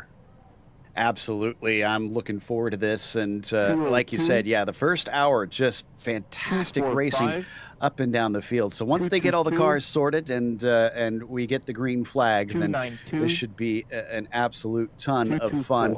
So we'll be a little less than 3 hours of racing for this second session, which is still plenty to see, plenty of time for things to unfold and give us a lot of great action. And the good news is, at the end of the first one, all 41 cars were still running, and they were able to get all 41 of them back into this session. So we haven't lost anybody, and it's still a full field out there. Yeah, it's still a full field out there, and it looks like here at this point that they are bringing the GT4 machines out around into the back of the pack, so that should mean that we are ready to get back under green flag conditions here in just a short amount of time. Very, very excited for that. Obviously, the big battles that we're keeping our eye on up the front of the field, Roadster Racing and Team Fordzilla, they were very, very close running, as well as Power Hit Radio and Sim AK Racing looking very, very strong as well. So we'll have to see how the four of them really are able to compete and keep their self around. I'm particularly interested in seeing what Roadster Racing is able to do up at the front of the field. Joe, it's really the first time that we've seen them lead over the course of today's event, and that's going to change things up a little bit for them. We've seen them sort of be the chasers through much of the race, able to get out ahead there under some good fuel strategy, some good pit stop strategy, and I think that is going to be pretty crucial to see if they can continue that on here over the course of the running, as it does look like that we are starting to bring everyone around here, and it does look like that we are rolling here for our first pace lap to get everything reformed. Indeed, yeah, they've been taking some time to get everybody out and in the order that they're supposed to be. So they're just pacing around at this point. It looks like they should have pretty much everybody in the correct order. I think they're sending a couple of them through pit lane. I wonder if they're going to hold them so that they are laps down as they were at the end of the last session, just to make sure it's as accurate as possible. But yeah, Roadster Racing is going to be kind of a question mark here. Not because we doubt what they can do, but because we were a bit surprised and weren't expecting them to be the force that they wound up being there at the first hour of the race. Fordzilla trying to chase them down there at the end of the last session. So they'll carry that on, and Power Hit Radio and Sim AK going to carry on their battle as well, that we were kind of wondering if the rivalry will continue to brew between those two, and if they can maybe kind of put that aside to try and focus on the top two and race against them, since it seems they lost out a little bit last time, but now that they're reset, they've caught back up. Yeah, they're caught back up, and that's certainly going to be something that's going to play itself out. And remember, we may not be done here with the course of these safety cars. The safety cars issued out by the race control here, not issued out virtually by virtual race control. It is live stewarding here in the session. And so that does mean that these drivers will potentially be bunched up yet again if we do get a big incident that brings everyone through together. But right now, working their way through, just letting the field really bunch themselves up as the yellow flag is officially thrown here, and that should allow for the field to sort of catch themselves up and bring themselves around. Yep, so that should help kind of keep things under control. Obviously, the drivers were respecting the fact that this is a pace lap, even though they didn't have the pace car. And the 48 leading the field was not trying to dash away from everybody, but he's now going to have to catch up to the pace car. And they are holding those in pit lane, I do believe, to try and and put them the necessary laps down so that everything is just how it was. The only big difference is that basically, DJ, those that had some damage on the car because they didn't have a spare car in this series, basically get a fresh car for this one and are able to try and get back out and compete on a level playing field. But they are those laps down, so they're going to have a lot of hard work to do. Yeah, they are going to have a lot of hard work to do, and they're going to try to be able to work their way forward. The other thing is that drivers that were on a little bit of an alternate pit strategy around here, they're going to find themselves thrown off a little bit as well, and so they're going to have to sort of reset and reaffirm themselves back into where they all were. So waiting to see here just how long this caution period would be. I'm assuming it's only going to be one lap here, as looks like the field is pretty much formed up, and they just need to get behind the pace car to let everything get going as we keep our eyes here on the number 48 up at the front of the field there. The number 48 leading us around, waiting for the safety car to pick up the field as we take a look a little bit further up in the running. I do believe that that safety car should be just about at the top of the hill here, going up the Kemmel Straight. So there, as we take a look at it, yes, indeed, it is going up the Kemmel Straight. So we should be formed up behind it. It does look like the safety car lights are on at this point, but race control will be able to remove those once the field forms up. Like I said, would not be surprised if we get themselves a little bit back of the GT3 set as we listen to a quick message here from race control. And yeah, now so he's sending the 181 to catch up to the GT3, so they're getting them, it looks like they're still getting them sorted little. The first one in line is the 38. Once everybody gets past, 169 pits. It's 169 47 to catch up. Okay, so they're going to have to go around each other in pit lanes. They didn't have them ordered in there, and they'll need a little bit of time. I don't think this is going to be a single pace lap. I think they're going to need some time to get it all in the order that it is. While we do have some time, one thing I do want to point out that shocked me as an American who's used to having to travel great distances often between racetracks. One thing that I was amazed to find out recently, DJ, is this Spa is actually only about an hour away from the Nürburgring. Think about how spoiled you'd feel if you lived partway between both of them, half an hour away from two of the most legendary tracks in all of motorsports, and you can go to them within just a day trip easily. That is as remarkable. I did not realize those two were that close to one another. I mean, talk about a great day trip going from Spa to the ring. I don't think it gets a whole lot better than that, Joe. I certainly know what I want to do on my next trip to Europe. Find that place that's halfway between them and stay there. Oh, trust me, I've been working on. That's how I found out. Is I've been working on a trip with my brother and my dad, and the plan was to try to get to both of the ring and the Spa, but unfortunately, because the main focus of the trip is to try to get to Le Mans for the 24-hour race, those were kind of tacked on. So we're going to have to settle for just the Nürburgring, just because it's going to be tough to try and make that sort of trip around. Even still, though, it is kind of amazing. You forget how small Europe is compared to what we're used to over here in North America, where everything is many hours apart in most cases, and over there it tends to be a pretty easy trip if you want to try and hop over. At least to us, an easy trip if you want to hop over to some really, really impressive locations in the world of motorsports.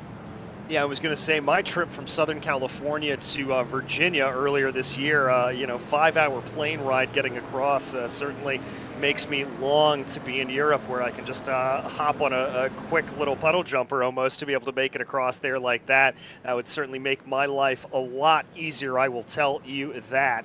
But as we come around here right now, looks like we're working our way down through the bus stop as these drivers now will cross over the finish line here, keeping an eye on the iRacing safety car to see what the lights situation will be. Lights are out, Joe, so obviously race control has the option to extend this a little bit longer if they so choose, but looks like we'll be back to green flag racing here in just about over a lap's time.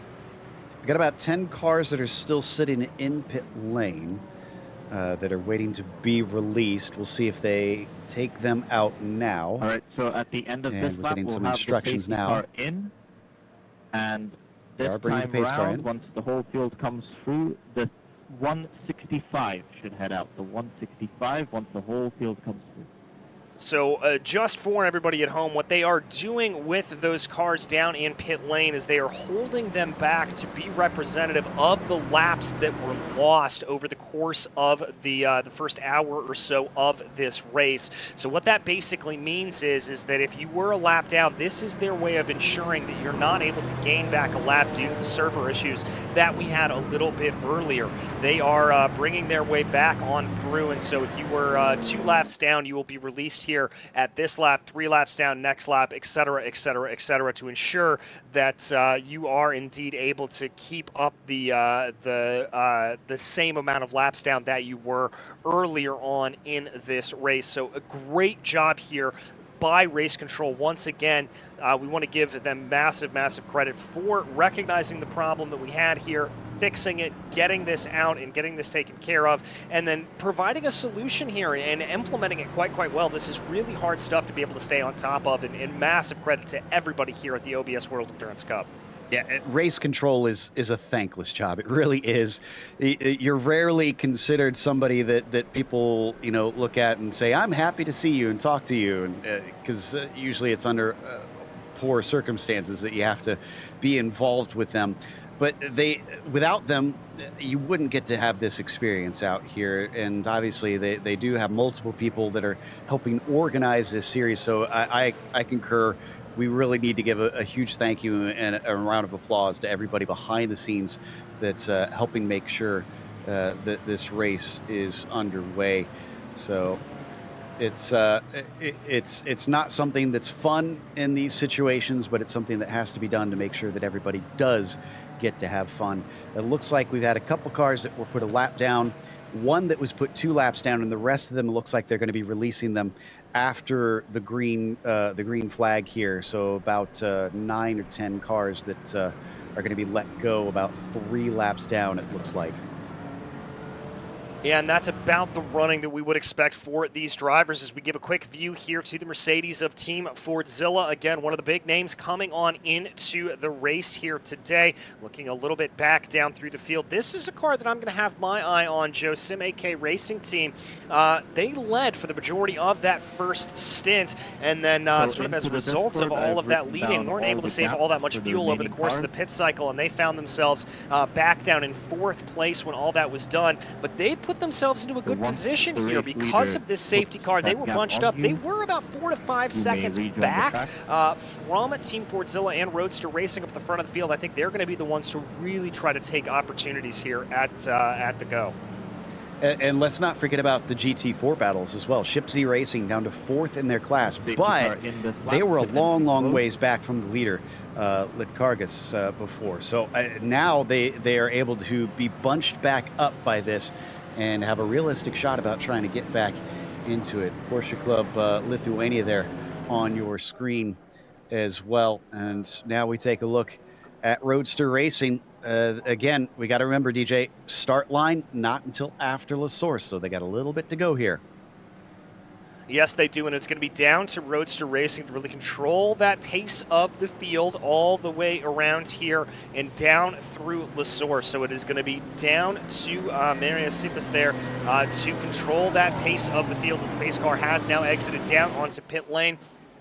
Put about 2 hours and 50 minutes on the clock here, and let's get ready to go racing once again at Spa. Issues resolved as we keep our eyes down here on Roadster Racing. Team Fordzilla directly behind them, waiting for the drop of the green flag here for the 4 hours of Spa, part of the OBS World Endurance Cup, sponsored by OPTIBET.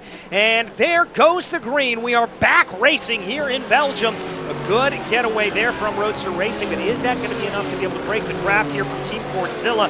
Looks like over the limit, closing up on the back of Sim AK. They are behind that Lamborghini, looking particularly strong. Is there you see it, a big shuffle together coming down here farther back in the field. This is going to be Alpha Esports by G Performance, and look at that run from against all odds of the BMW, trying to take a 2-for-1 down into Lacombe. Looks like Team Fordzilla is going to be able to block that off side by side there in the back as Alpha Esports is going to find themselves coming down a position there. A little bit farther back down into the field in that GT Pro category. A little bit of bumping and banging there. The Porsche there getting forced out wide as the BMW of XC Motorsports looks to be on a tear here, and they're going to try to get by Alpha Esports by MDS.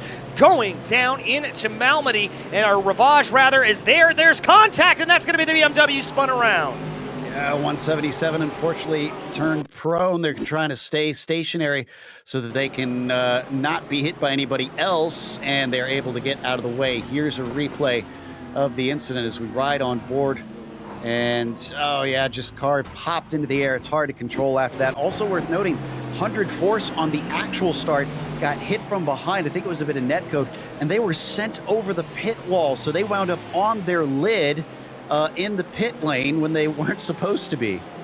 Oh no, you absolutely hate to see that there for the drivers, and that is one of the terrible things about iRacing. If you are on your lid, well, I guess it's not even just iRacing, it's real life as well. If you're on your lid, you're pretty much done for the day. As here we've got a little bit of a battle. This is MTS GRG and SRB Motorsports 2 going at it. Ooh, losing out there, a wide run there for SRB. Now it's going to be Shipsy that's going to try to close in behind a couple of GT3s, making things a little bit complicated there for Shipsy Racing as we focus on the 292. Ooh, that is getting very tough, as there is the 223 parked in pit lane. Looks like they've had a little bit of that problem here as we focus back on the front of the field. Team Fordzilla trying to be able to get that timing right. Power Hit Radio closing in behind, trying to keep them up as much as possible, but Roadster Racing doing a good job leading from the front of this race. Now, before, Fordzilla was very aggressive at the start of the first time. Let's see if this restart brings them back to where they're trying to fight as hard on that 48. It was going to look a little farther back now, coming up the hill. This is some of the battles for around 10th in the GT3s. And a little bit of a poke out to the side on Zitalis. We can't see it from on here, but Villius in the 113, there we can see him trying to have a go, and he's going to get side by side with the fellow Mercedes as they break into Lacombe. And it looks like it's going to be the 112 that comes away with it. So successful defense for RK for the lead of the AMs. Yeah, and this is back down to that GT3 AM category. Ooh, a little bit of a pick up there. Yeah, against all odds, the 88s. They are off course, Botha. And self-spin, it looks like, back across the track. Whoa! That was all kinds of close there. Jacques Botha getting it all kinds of wrong there as we focus back in on the battle there for the GT3 AM lead right now. I thought Slow and Confused may be able to get a little bit of a run there for them. They looked to be pretty strong coming up there, but it looked like they're not going to be able to do it. Now we're going to jump you back up into the GT3 Pro category right now. Zadikas continuing to fall back through the field. This Sim AK Racing team, really since we've seen them at the front of the field, they have fallen back through the order. Here is Locals Autosport, though, as we've got a replay here. This is going to be Vanderheuen as he comes down through the Fanyu chicane. Looks like he's able to get through there cleanly. Touches the dirt on the outside. Hard contact there into the barrier, Joe. Whoa! Barely avoided by a lot of people coming through at high speed as well. Great heads up by everybody around as that car got bounced right back into the racing line, unfortunately. So our leader there in the AM category still ahead of the 113, but only by about a second. And they're going to have to be on their toes because clearly that is not settled as we look a little bit behind them to Transport Engineers, currently 5th in the AMs.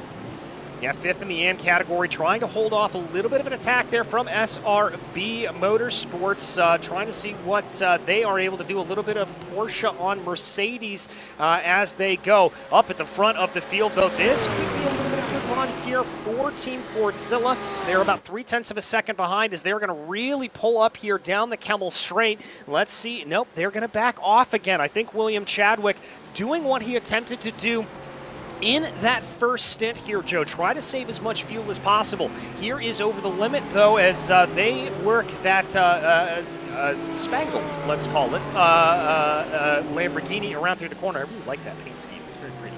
Yeah, I do like it as well. Yeah, very, very nice.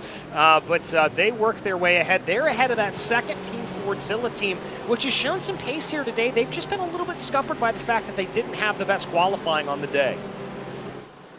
Indeed, and right now leading a bit of a train of cars as we head a little farther back once again, back to that battle for P5 in the AM category here. And Valiocus coming in 6th behind them right now, making sure that this stays a pretty heated fight down into the Fanny chicane once again. This is a little bit farther up, actually. This is 6th in the Pro, chasing Team Fordzilla up there. So this is just outside of the podium, the battle for P4 essentially in this class. Yeah, and good to see Marius here in the field, the American driver. We're used to seeing him in a variety of open wheelers here on the iRacing service, and so good to see him trying his hand a little bit at some GT3 racing. You love to see that sort of crossover that you can get there among drivers. Taking a quick look back up the front of the field, though, as we circle our way back down Over the Limit Racing, continuing to hold off that attack here from Team Fordzilla, the number 98. They're just trying to work their way forward a little bit, trying to see what pressure they can give to the back of this Lamborghini. Now, the Lambo, not necessarily known as the quickest car in a straight line, but it is very, very good at rotation. The middle sector of this track is really going to be that Lamborghini's friend, I have to think, as the car is very easy to rotate through the corner. Absolutely, and as they come up through Eau Rouge, they got a car exiting pit lane. That's looks like the 255 coming back out. Not sure if that was related to an incident a little bit earlier.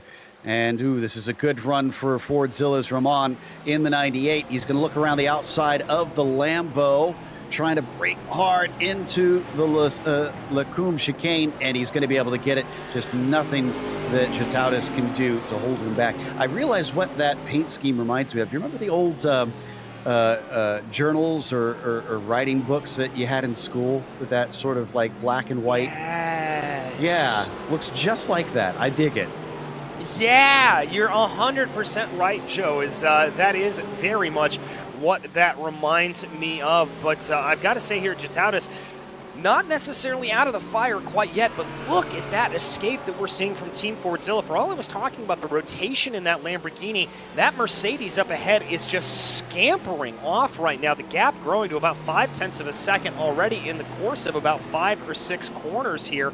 I definitely think Team Fordzilla was maybe being held up a little bit by that Lambo, and we're going to have to see what that Mercedes is able to do now that he's stretching his legs. Yeah, about 3 seconds up the road here. We've got what looks like a replay of the 222. This is down in the GT4s. That's one of our former leaders trying to make a move. Did they have some contact in here? Very tight fighting between there. Oh, maybe a bit of ghost contact, unfortunately. Not sure who they turned. That may have been the SRB's 245 car. Yeah, I think it was, and yeah, a little bit of that net code, a little bit of that ghost contact there in between. Credit here to the Lamborghini is Over the Limit Racing, being able to keep up that gap, holding it about 0.5 of a second, so not nearly as dire as I necessarily thought it was going to be. And it looks like they're behind them, that they've got a new entrant into this battle a little bit. That is going to be Alpha Esports by G Performance. Something happened there to RSR by Butt Kicker. They really fell off the pack there as this could be, this is OBS Motorsports here, the number 191. Looks like this could have been of a problem. Ooh, big hop at the curb coming out of Pujol. And a bad return to the track on top of it. Wow, that was a big, big hit there for the 15. And he's able to get the car rolling amazingly. I would think that that thing would be done after that monster wallop into the wall. Also for the 68th RSR by Butt Kicker, I went back and looked myself. They just pulled over at the side of the road at the bus stop and then kept going after a few seconds. I don't know what happened. May have been a hardware issue or something. Yeah, and that sometimes is what you see here. Obviously, on the iRacing service, we do not have the mechanical issues that you would see take place in real life. However, the sort of one-to-one analogy of that would be the mechanical issues that you do have in terms of your steering wheel, your pedals, anything that you have going on in your computer. And so that may have been what took them out. But we focus here on Villius right now in the number 113, trying to close down on the Mercedes of RK Foundation right up ahead of them. RK Foundation looked like they actually tried to make a little bit of a pass here on the BMW directly up in front of them. That is XZ Racing. That is a GT3 Pro entry right now. So I think they're feeling a little bit of heat from behind, trying to get themselves a little bit of breathing room. Now, the riding high car was given a black flag. That's the 169. And we've also got another one of the black flag now. It looks like Alpha Esports also. Not sure if this is related to drivers needing to give more laps back, but I can report that the 169, which is the riding high, are being given a drive-through for causing a collision in pit lane. Oh, that's bizarre. Oh, that is not good there for them. Also seeing the 77 being issued for contact with the 171, 77 being that Alpha Esports machine that you mentioned just a little bit earlier. So here we focus back, though, on Zadakis. Still having a little bit of problems here, Joe. We saw that BMW being up the front of the field earlier on and very, very aggressive at the front of the field, throwing some definite defense moves as they worked their way through and trying to see what they were able to do. Now they find themselves, they started off at about 5th place or so off of this restart. They find themselves back down through the field and looking like they're hemorrhaging a few positions here. Certainly are, and well, it's a long race. Maybe the car will come back to them as they carry on. Meanwhile, we're looking at the leaders once again. Cepas ahead of Chadwick, but they still have Dukovskis just behind him. So it's basically a 3-car breakaway up at the front of the GT Pros currently, with the number 10 being at the end of that trio, but not really threatening that we've seen for the time being.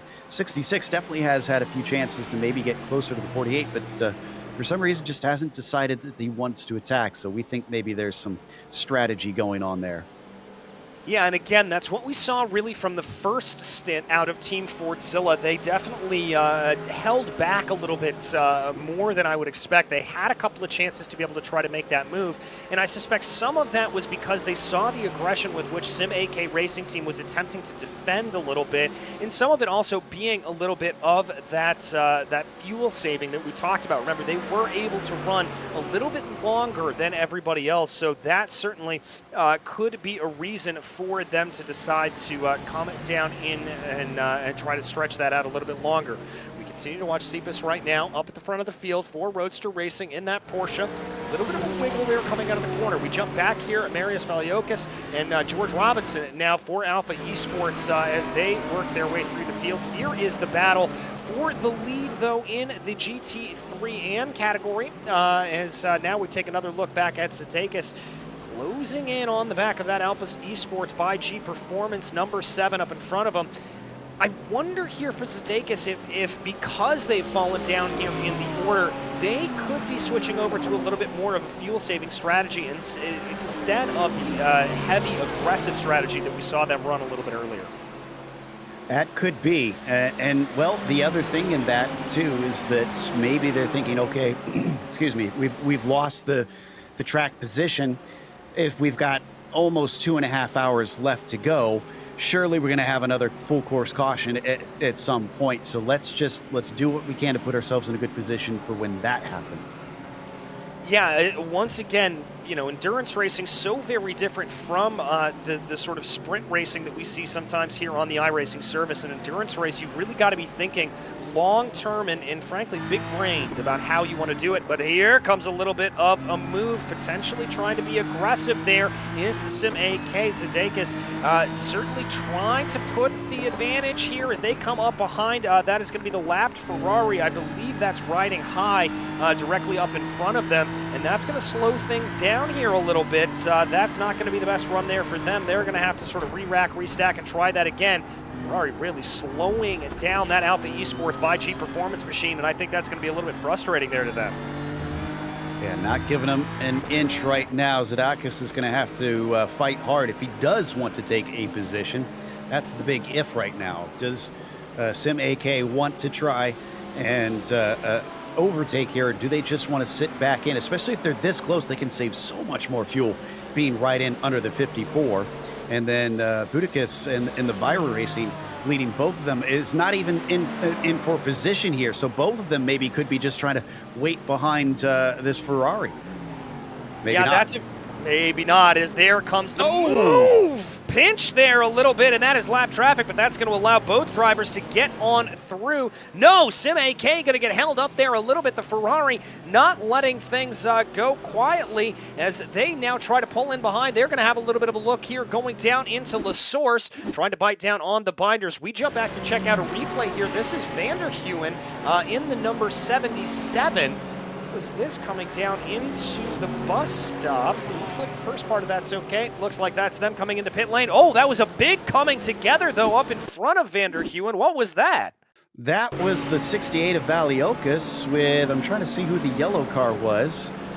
It was Villius in the 113, the locals Autosport. Yeah, there we can see now. And just unfortunately tangled on the exit of the bus stop chicane. Both of them trying to get out of the way quickly and get turned around. So strange stuff, and it just so happened that the other car was pitting in at the same time. So easy to get distracted, thinking maybe they were involved as well. But thankfully both able to get back out on track. The 77 still hasn't hit his pit stall though. Yeah, that's a testament to just how long this circuit is and just how long that pit lane is. We focus back here on a battle for third place in the GT3 AM category. This is Zelinskas trying to be able to get that SRB Motorsports machine by Transport Engineers up ahead of him in the 117. Close little battle. He thought about a couple of moves there, coming down into No Name and down through Purcell's and Ravage, but looks like here through Puhal, not going to be close enough to necessarily get an attack to go. They're going to be just trying to keep pressure here on the back of the 117. Porsche versus Mercedes here, as now we jump back into the RSV Motors by OBS. Another Porsche here as they run, trying to see what they are able to do. Love that paint scheme as well from the 192. Very, very multicolored. Always good to see a little bit of creativity like that on a livery. Yeah, I love the look of it as well. Unfortunately, a look that some drivers are not appreciating is the black flag. The 222 was penalized for causing a collision with the 292. That was the car that they came together with that we mentioned a little bit earlier. We saw the replay. So unfortunately, they're paying the price for that, and they're already down to fourth. In fact, they're having some more connection issues on my end. I wonder if they might actually have to park it and get that sorted out.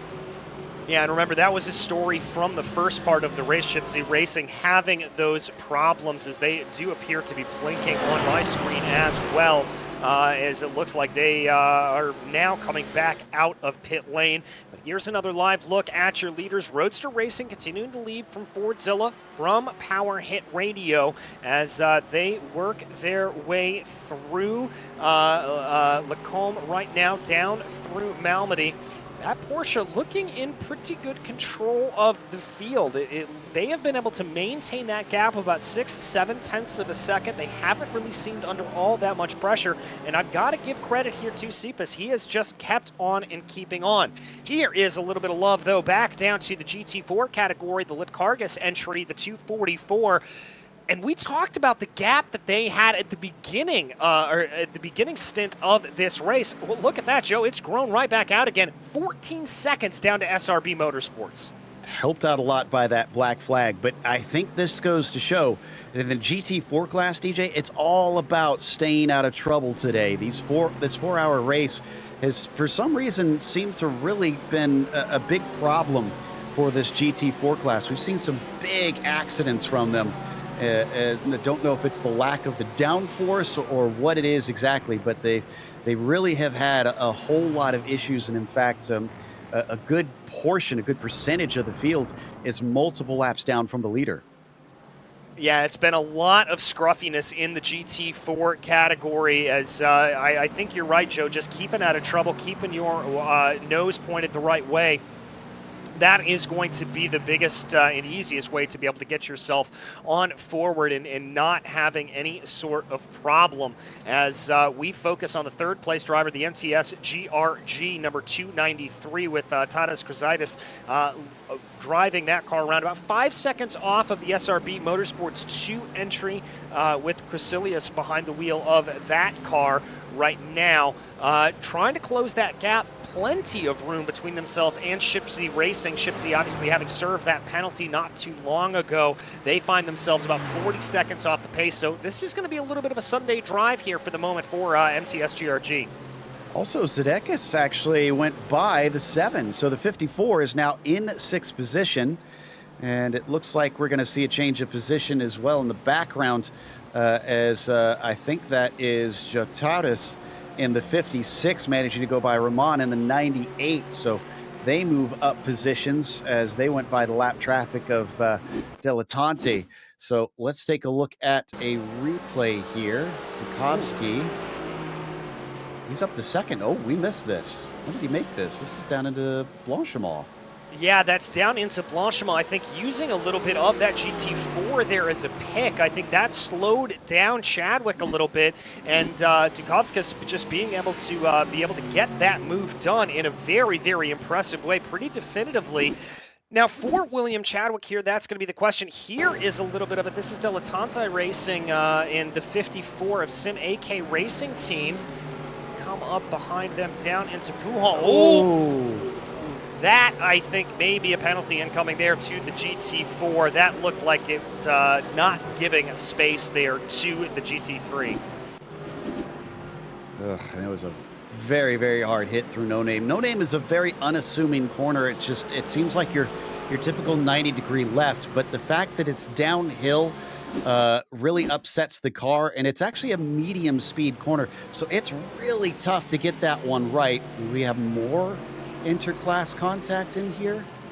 No, this is the pass that I was just mentioning that we saw a little bit of, just setting themselves up and managing to get through. That's the 66 now back into 2nd place.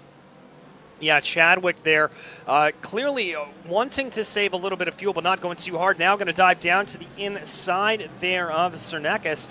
A little bit of close running there between them, the Power Hit Radio team and Cernakis there, but they're able to get by them. Got to try to clear here. That's that's the Litkargas, that's the leader in the GT4 category, wanting to get by them before they enter into Eau Rouge and up over the crest of Radion, and that's exactly what the leaders have been able to do. So that's going to be smooth sailing for them. They're going to be happy about that. But look here, Chadwick having a little bit of a run. Call it about a car length and a half gap in between the two. They're going to dive down onto the binders again in the back here. The other Team Fordzilla car, they're going to have a look down to the inside of Over the Limit, but it's Over the Limit's going to hold their line. Heraldus Chatatis being able to keep that car pointed the right way. A little bit more lap traffic to try to get around right now. Looks like they're able to get around that pretty cleanly. That's the KTK Racing Division machine as we now ride on board with Roman in that Team Fordzilla car. This just goes to show you how tricky this can be to work your way through some of this traffic, even in such an experienced field as this. Yeah, it's tough, and these aren't two particularly difficult different classes to have to try and navigate amongst each other. This is honestly, I think, two of the easier ones to have to deal with, but it's still catching out a lot of our drivers. Also worth noting that Chadwick had a very, very good run on Cepas down towards Eau Rouge, and then for some reason backed out of it. So I'm still feeling pretty confident that we're going to see the 66 go long like we did before, and try to extend this stint, because they've had opportunities to try and attack, but they're not taking them. Yeah, and again, it worked out for Team Fordzilla last time around as we check on the other Team Fordzilla entry right now. This one with Roman behind the wheel, closing in on Jataudis. We saw that little bit of a peak from the number 98 going down into La Source, or excuse me, going down into Lacombe on the last lap. Looks like a little bit of a better run there for the Mercedes coming off of bus stop. They're going to move their way through here. Now, this is going to be the real question. How good of a run are they going to be able to get through La Source? This could determine whether or not the Mercedes is able to get the pass done here on the Lamborghini. Looks like over the limit, able to get a little bit of a better run. We jump up a little bit further in the field. Dukowskis closing in behind Team Fordzilla. Fordzilla going to get a little bit of the benefit of the draft there up in front as they also work their way by a few lapped cars right now. Some of those GT4s that they're trying to get on by. That's going to be a little bit of a late braking maneuver here for Dukowskis, but he's going to make it work. That's going to scupper any chance he had of really getting an attack there into Lacombe, but it is certainly going to still keep this battle close. The top three only separated by 1.2 seconds at this point. Also, Ramon was able to overtake Shitauda there for 4th place in the GT Pros. Nicely done to them as we come back to our leader in the GT AMs. Cybus in slow and confused. No, excuse me, this is second. That is second. Zitalis is the leader in the RK Foundation that we've got on screen. The blue Mercedes with a pro car between themselves and slow and confused, who are in second. So that creates a nice little buffer for them at this stage. Despite being under threat earlier on, they've responded well and have themselves a chance to really focus on their race, although they're using a lot of curb there on the exit of Pouvon. Yeah, they've got to be a little bit careful about that. Don't want to be picking up any of those, too many of those dreaded incident points as you go. And just for the record there, it does look like they are working their way through some of the GT4 traffic as well. And so that buffer that they have between themselves and slow and confused, that's going to be very, very helpful. Contact there with the GT4, and that car going to be spun around. Trying to figure out who that is. I think it was the 50-50 machine. Yes, it was. Who was involved in an incident over at that corner earlier in this race, and unfortunately seeming unable to stay out of trouble, at least for the time being. They are the last car running right now in that 250 machine, so it's been a bit of a day. I was checking back in on Litkargas versus the rest of the GT4 field, and I mean, that it pretty much is that situation.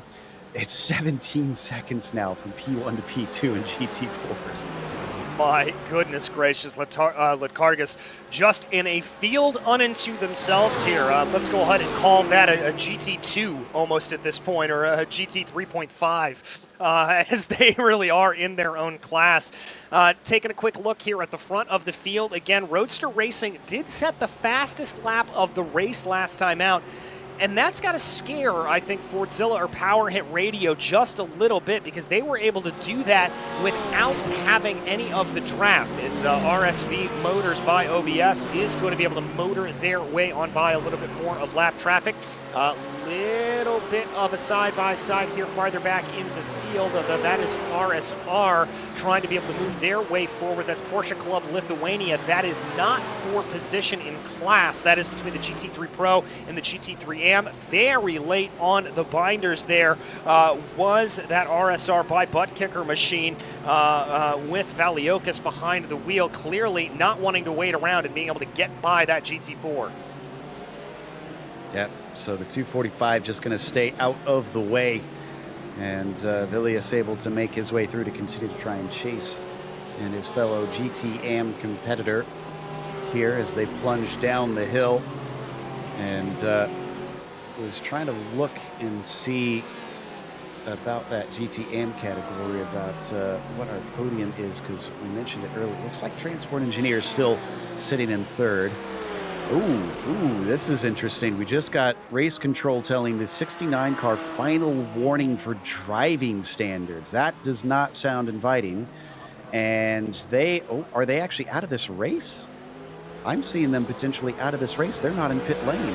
What happened there? I'm not sure what happened there to Varai Racing. Again, not entirely sure what happened to that. We did get another message from Race Control that the issue between the 255 and the 191, that is going to be the SRB Motorsports machine and the 191. A little bit farther back down in the field there. No further action needed on that. So no further action. Here is a nice little battle farther back as Sim AK Racing Team continuing to try to lead the way there, trying to gain in those positions. They've lost another one.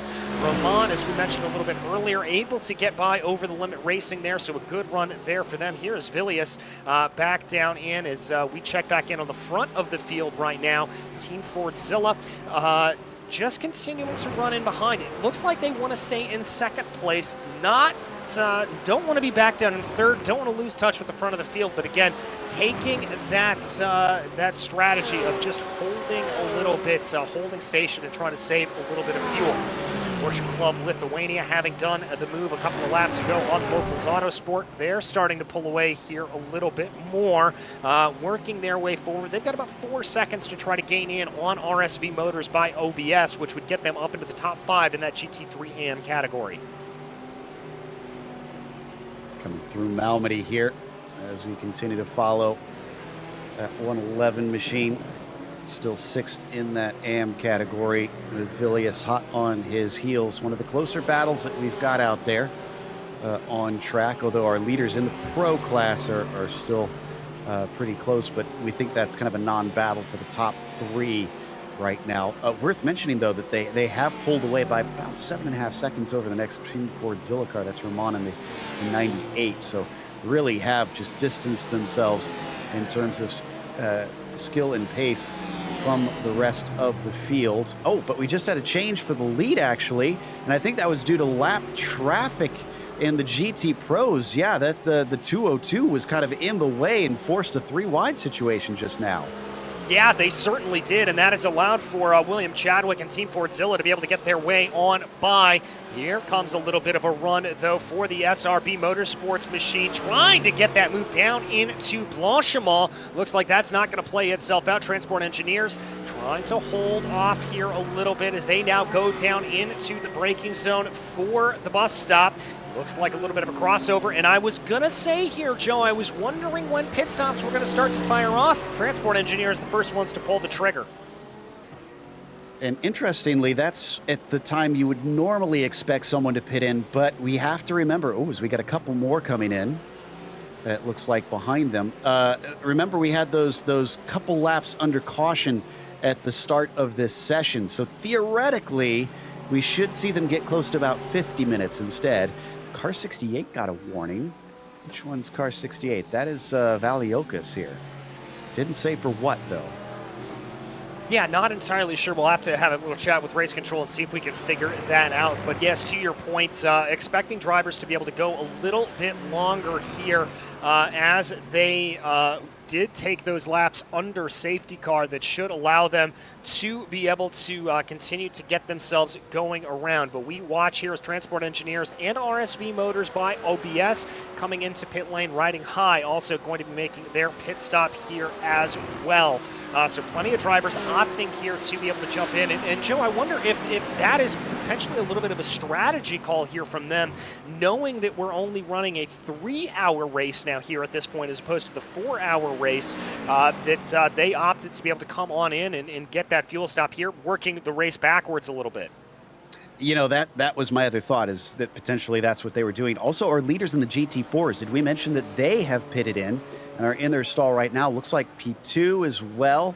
The SRB 245 car is pitting in. So we're starting to see some strategy from the GT4s happen at the same time as this is our leaders once again. Any of them coming in? No.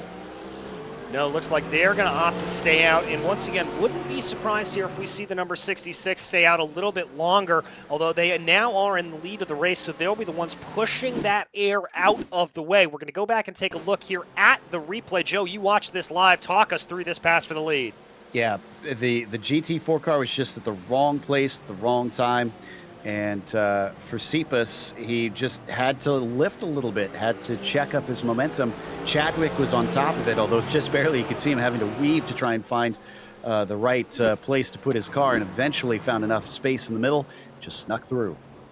And we are getting confirmation from race control. The 68 did make contact with the 113 at the bus stop is here. We've got a pass for the lead, potentially Roadster Racing looking to the outside there of Team Fordzilla. That move not going to happen, but nevertheless, they are certainly showing their nose here, letting the field know that they are willing to try to push their way forward. We've got a lot more teams coming down into pit lane. The second Team Fordzilla entry, the number 98, as well as Over the Limit, Sim AK, Alpha Sport, Alpha Esports, RK Foundation, Slow and Confused, SRB, pretty much the majority of the field, minus this 3-car battle up at the front. Also, RSR by Butt Kicker, the number 68, they are staying out on track. Again, the warning that was issued to that RSR by Butt Kicker machine, that was for contact with the number 113 local Autosport at the pit stop. Whoa, that was a hairy run there for Team Fordzilla. Yeah, they're getting a lot of curb coming through there. They're starting to feel the pressure. Cepas was trying to make an attack down into Fanny's. That's actually a relatively hard place to make a pass because it's kind of a fast chicane. You're really not breaking a whole lot into there. So you got to be confident. You got to have a lot of overlap, which they did not. So no wonder Chadwick chopped them off. Yeah, I can't exactly blame him there. I wonder for Cepas if this means that he is coming into the pits this time around and wants to be able to get by and enter into the pit lane in front of William Chadwick. Later on the binders, there goes Roadster Racing back into the lead of the race. And I have a crystal ball here because that's exactly what Roadster Racing was planning on doing. They dive down into pit lane. Not surprising here that Power Hit Radio and Team Fordzilla able to stay out a little bit longer as they've been able to be behind and save a little bit of that fuel. Yeah, great call on that. Good catch. And right now that means I think we're only waiting for Fordzilla, for Power Hit, and RSR by Butt Kicker, the 68 machine, to pit in. But we haven't seen the 68 go by the pit entry recently. So I'm keeping an eye on them as we watch on the cameras here between P1 and P2 in the pros. And yeah, 68 is in as well. So only 2 cars able to make it farther. And critically, both of them were the ones that were sitting behind for majority of this stint. So I do think there are some trickiness going on between them with that right foot and the throttle pedal. Yeah, I think they are as well. And Joe, you know, one of the things we talk about here in GT racing is that ability to lift and coast down the long straightaways as the leaders there working their way by Jonas Z right now, that being in the Schrotus, number 224. They are 7 laps down here at this point, but whoa, wide run there for Dukovskis, almost getting out into the barriers there on the exit of No Name. But for that ability to save some fuel, you know, when you're tucked up behind another driver like that, what you're able to do is lift off of that throttle pedal a little bit, let the car be pulled along by the power of the draft, and that is really one of the ways that you're able to save that extra fuel around a long circuit like Spa, especially with the long straightaways around here. So I'm seeing Cepas is back out on track, and Roman is going to be way behind. Oh, man, 10 seconds back. So that top group really is running away. And we're seeing a black flag for the a drive-through penalty even for the 223 for an unsafe rejoin. So one of our GT3 cars, that is Dilettante, unfortunately, who are still sitting in pit lane and have been there for 12 minutes. So this must have been quite a while ago. Yeah, must have been a little while ago. As there we have Team Fordzilla and Power Hit Radio coming on into pit lane. Chadwick and Dukovskis bringing both of those cars on in. There is a view at your former leader as they came into pit lane, Marius Cepas, as he works his way through Puhal right now. Long time to go here for him to get his way around, but it's an equally long time to spend down pit lane. there is your fourth place car. Roman, as you said, about, well, was about 10 to 11 seconds, but I've got to give credit here. Looks like Roman has been able to close that gap down to about 10 seconds here as they run. So he may have a little bit of speed over Roadster Racing, especially with Roadster not being able to get the benefit of the draft off of Fordzilla and Power Hit in front of them. So that may be a little bit what's contributing to that gap falling down, but I'm going to keep my eye on that gap between them because we've got to assume that they are pretty quick. This is strange. For some reason, in the pit lane, the Power Hit radio car was able to pass on William Chadwick's Team Fordzilla 66. This is very strange. It's almost like the Chadwick car was going slower than they needed to. I'm trying to... Yeah, this is very weird. I'm going back and watching the replay on my screen, and they were able to pull up alongside them. Now the question is that going to be enough advantage? And yes, they are going to be able to go by, but we've had our first driver change, one of our first driver changes. Stepanov has taken over for Chadwick in the 66. All right, so there is the first driver change. A maximum of 8 drivers allowed on each team here as they go. Looks like Roadster Racing going to be able to continue that gap up at the front of the field to the tune of about 1.7, 1.8 seconds. And really losing out over the course of that was Team Fordzilla. They are the ones that have really lost time here. They find themselves about 5 seconds off of Power Hit Radio. Joe, we're going to have to try to figure out exactly what happened there in that pit stop to slow them down nearly as much, as it looks like this has kind of brought them out of contention. But a battle that is shaping itself up. Alpha Esports leading the way over Sim AK Racing Team right now. Sim AK again trying to recover here a little bit. They were up in the front of the field. That was a little bit of a chop down. Yeah, that was awful close. I thought we were going to have an incident right there live, and thankfully they both avoided it. Yeah, I'm surprised that Cepas came out ahead. Not as shocked that Fordzilla wound up backwards, just because of the strangeness going on in pit lane, but they also had a longer stop with the driver change at 31.2 seconds. Compare that to most of the drivers. A regular fuel stint, a full fuel stint takes about 28 seconds. So you have to add on a little bit if you're going to make that driver change. So you don't want to have to do it too often. And we didn't get a change for the 10 or the 48 car. So that's what put them ahead. But what put Cepas so far ahead of Dukavkas? Yeah, that's what I'm not sure about. I'm trying to take a look here at the pit stop times there for them. It looks like cone to cone that Cepas was about a second faster cone to cone and only about 0.5 of a second faster in pit lane. So I'm not entirely sure there what happened. Is once again big running there all the way through. And I think we have some commercials that we're showing. Yep, I think we're in commercial break here now. Yes, we are. So we will be back after these moments from our sponsors. Enter the OBS world, the metaverse for true petrol heads. The world is changing now. It's high time to be part of this momentous transformation. The metaverse is the technology's next big thing, and it seems like it will stick with us for good.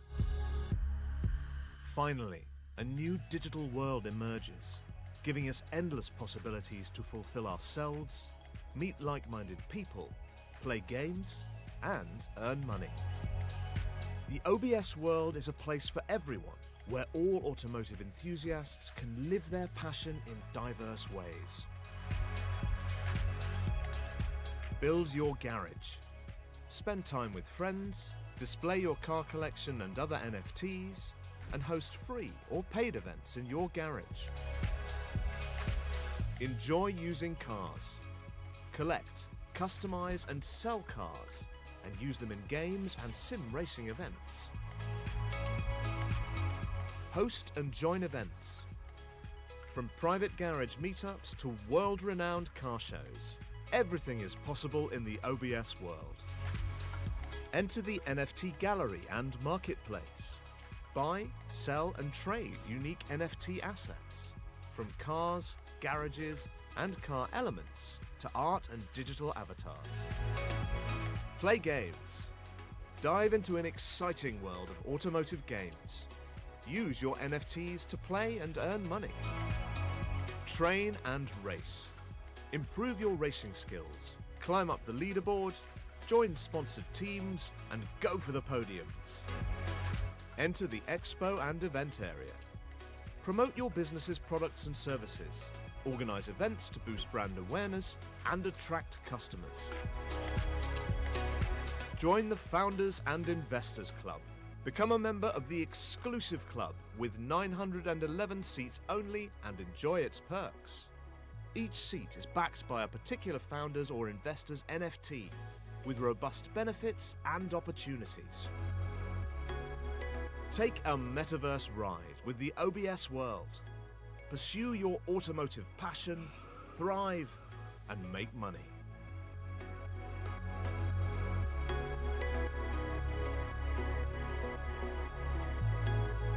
Ooh, some AK with a black flag.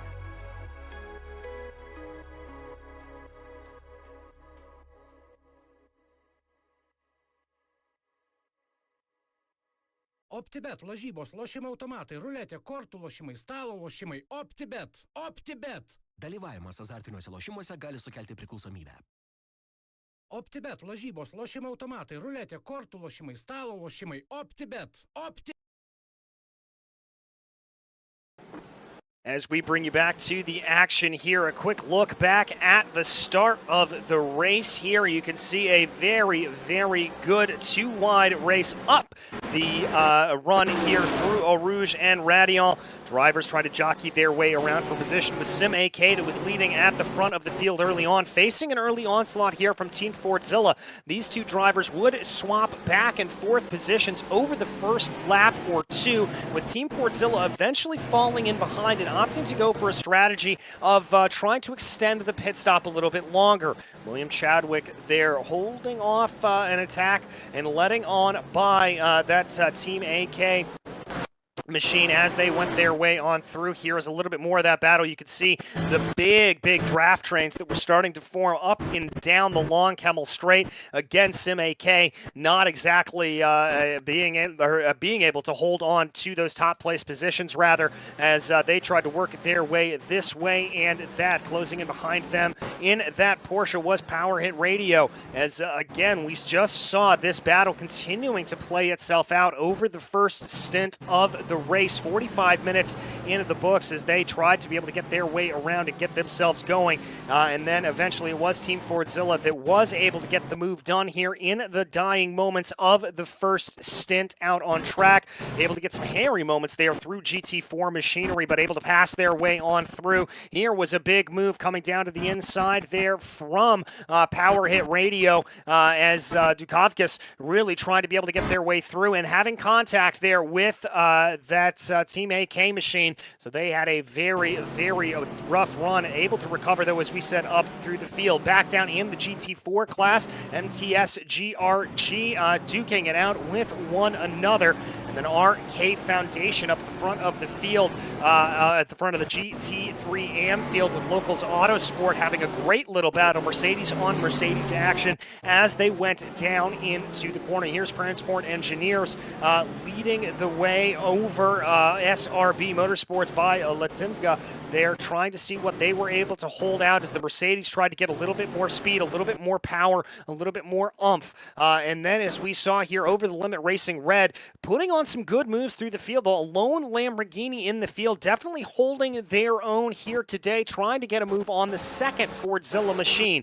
Then we saw this pass for a little bit farther back in the field, the number 10 trying to work their way around. Dukovkis trying to see at that fight, and then there was the contact that we saw there with the Delancey Racing machine. That was with your former leader there, Team Sim AK. Then it was Zadakis here falling farther back down through the order. That's been one of the stories that we have been covering. Your Pulsit are just not having the day that they would like to have had out on track. back whatsoever.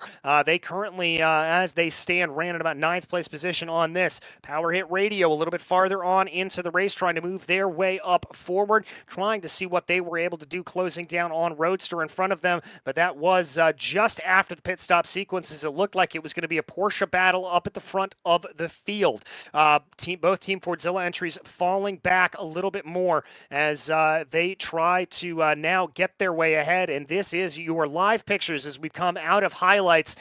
Does look like that it is a two-way fight, Porsche versus Porsche up at the front of the field. Roadster Racing and Power Hit Radio, Cepas and Dukakis in those two dueling Porsches, trying to see what they've got up at the front of the field. A little bit farther down, here is both of the Team Fordzilla entries along with Over the Limit Racing as they try to sort themselves out coming up through Eau Rouge. We've had some interesting penalties as well. The 54, because of that incident that we saw on the highlights, was given a drive-through penalty. And now the 250, the 50-50 racing team, has been given a final warning for an incident with the 112 machine. I wasn't able to dig it up to see if I could figure out what exactly that was for. But they are on thin ice, apparently. Just had Stepanov. Did he lose a position? Actually, I think he lost a position. Did Over the Limit just pass them? Yes, they did. That was a very, very heads-up move there. Stepanov able to move up ahead, hold on to that position, then Over the Limit, moving their way into the Team Fordzilla sandwich right now with George Robinson. Again, that driver change taking place. They're in that first Team Fordzilla machine, putting them back down the order here a little bit. It's going to be interesting to see what the 98 Team Fordzilla car is able to do. We haven't really seen them be able to get their legs under them and try to be able to get anything up and going yet. They've been mired back down the front of the field, but now that they are clear of Over the Limit Racing, I'm going to be curious to see what they're able to do. Yeah, exactly. I don't think they've got the legs for the top two right now just because they haven't been able to keep up with them and they haven't changed drivers yet. Stepanov, though, obviously is a different deal since they have swapped around. Sometimes the pace is a little bit different between the drivers. Can't always hold the same exact pace out there as your teammate. But we watch them come around through Blanchimont here, and it does look like that 98 is pulling away slightly. That is a lapped car in front of them. That is actually the other Lamborghini. We don't have just one. We have another, but unfortunately, they haven't been much to shout home about. It's the 135 SR Technic team is the only other one representing the other Italian brand. Yes, indeed. As they are going to close up behind them, trying to see what they are able to be able to get here. The gap has come down a little bit between the two leading Porsches. It's down about 0.4 of a second on that last lap as they continue to work their way around. Looks like we've got a couple of drivers pulling off into pit lane here. Looks like RK Foundation and SRB Motorsports both pulling into the pits here at this point. A couple of drivers officially ruled out of the race. Against All Odds Racing and Varai Racing. They are both being marked as DNFs here on the day. We watch the number 66 Team Fordzilla working their way on by. Looks like that second Lamborghini, the SR Technic machine, being very, very heads up there, getting out of the way of the podium fighters there. So we take a look back up at the front of the field. Roadster Racing, Power Hit Radio, running their way around right now, trying to see what they are going to be able to get.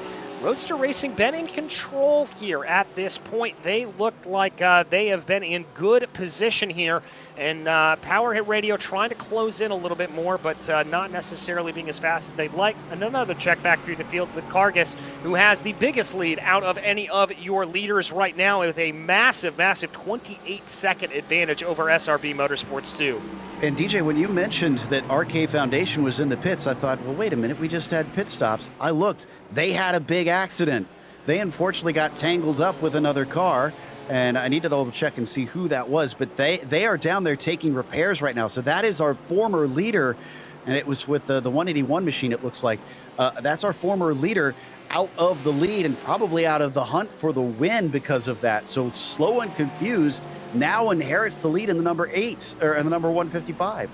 My goodness, changes around here in that GT3M category. We'll have to see if we can get a replay there of that for the RK Foundation number 112 to find out exactly what went wrong with them, and we'll see if we can bring that up to you here.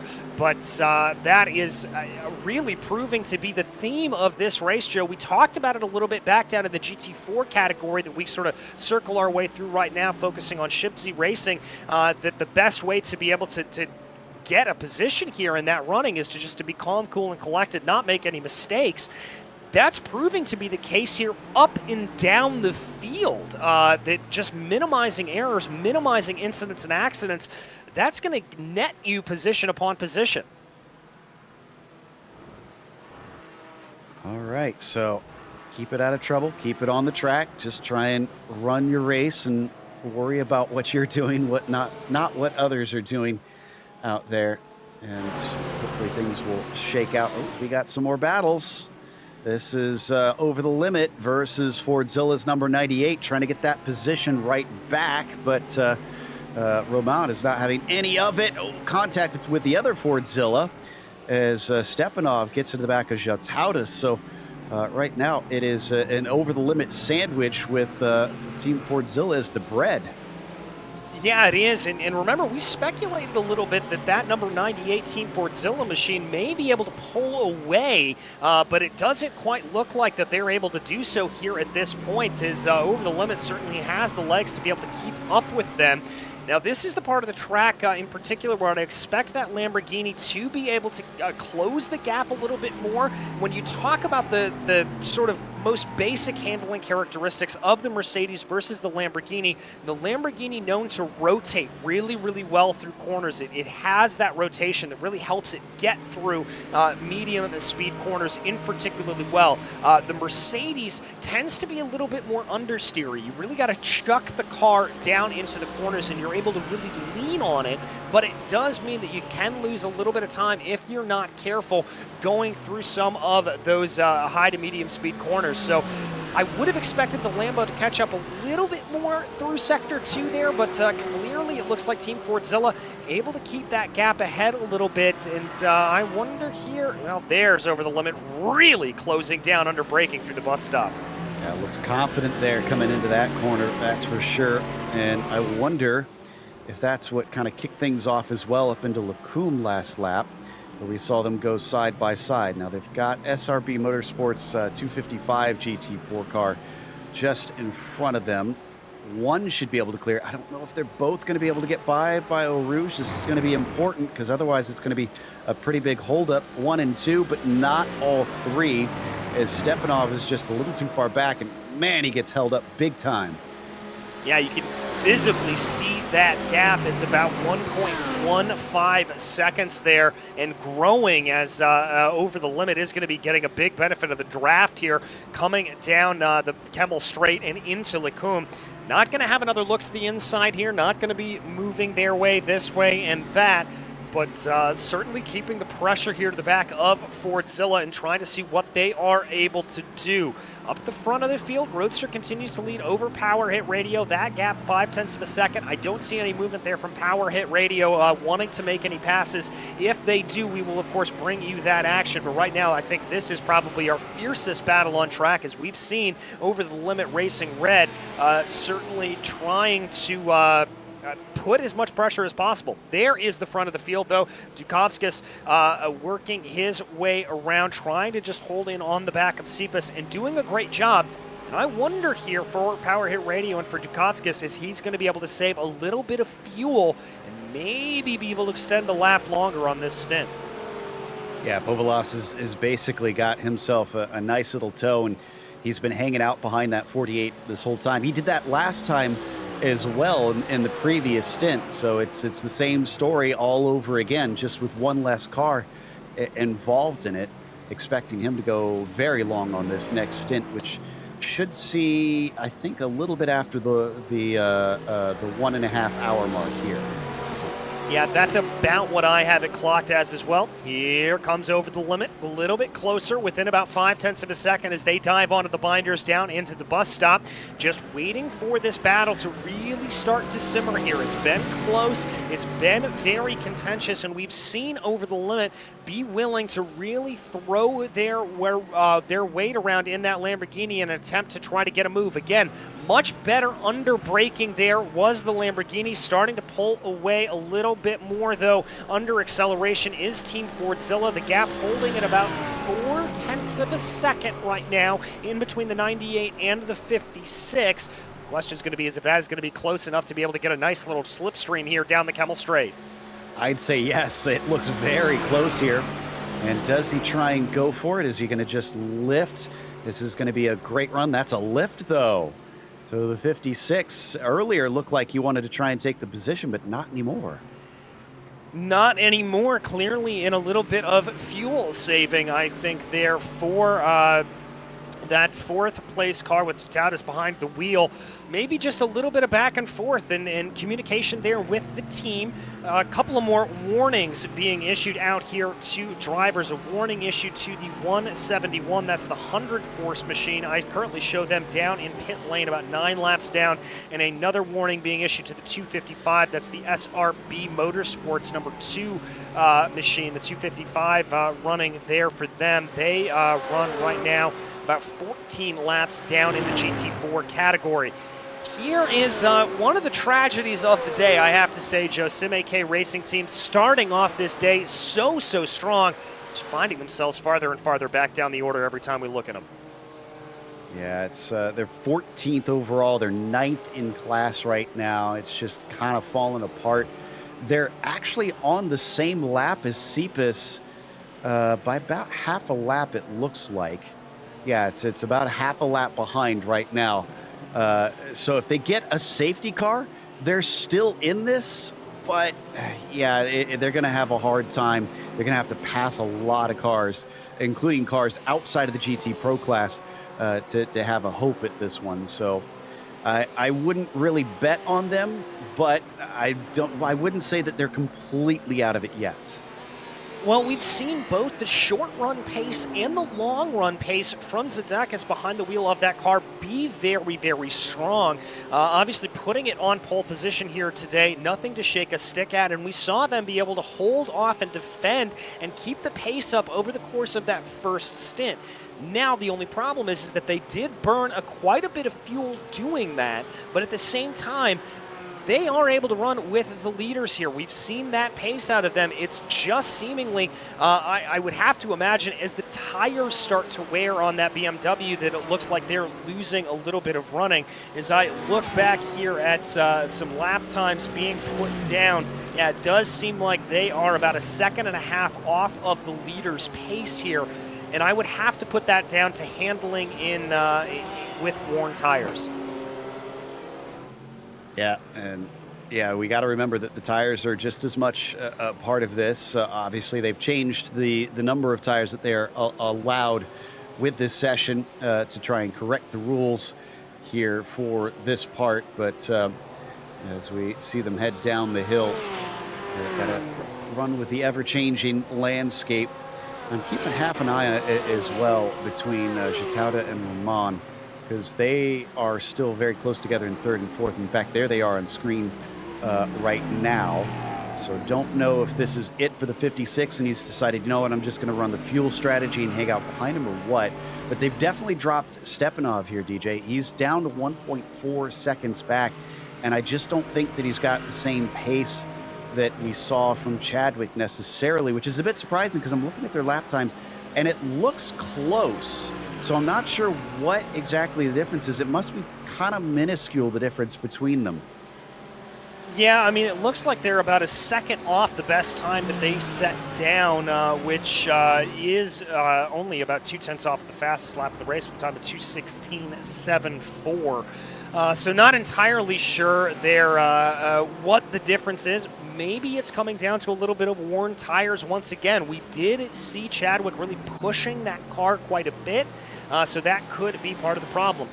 Look back there at the leader there, Lecargas in the GT4 category, as they continue to be an absolute powerhouse. They're up 32 seconds on SRB. As now we keep our eyes on that battle for P3. This is the closest run we've seen in a couple of laps here for Over the Limit Racing Red. there you can see they were actually able to close down there the minuscule margins that it was able to grow on the last couple of laps. Let's see here. This looks like it certainly could be a little bit of a run, as here comes over the limit. They're going to look to what will be the outside of Lake Coombe. It's going to be the outside of the first part of the corner, but once they get down into the second, it will come back to favor them. They're going to dive down now into the corner, have a nose ahead, and they'll move the Lamborghini up into the podium positions. Yeah, not much that Romain could do about that unless he braked very, very deep into the corner, which he didn't. So that once they had gotten to that first apex, it was basically Jatauda's, I think. He just carried so much more speed through the corner. So now he's gotten past both of the Fordzilla cars.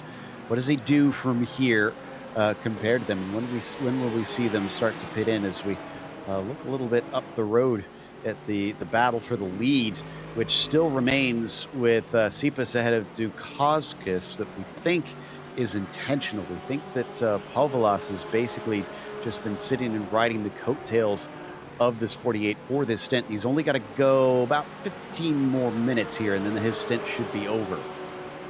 Yeah, it'll be interesting to see if we see a driver swap there out of them, or exactly what they decide to do, working their way by a little bit more of lap traffic right now. Looks like that's going to be SRB Motorsports 2 Aston Martin that they will be closing down on, moving down to the inside. That could get a little bit hairy there for Dukowskis, but it looks like he's able to keep that out of the way and just keep up close behind. The other gap that I'm keeping an eye on here, Joe, is the gap now between Dukowskis and Jotautas.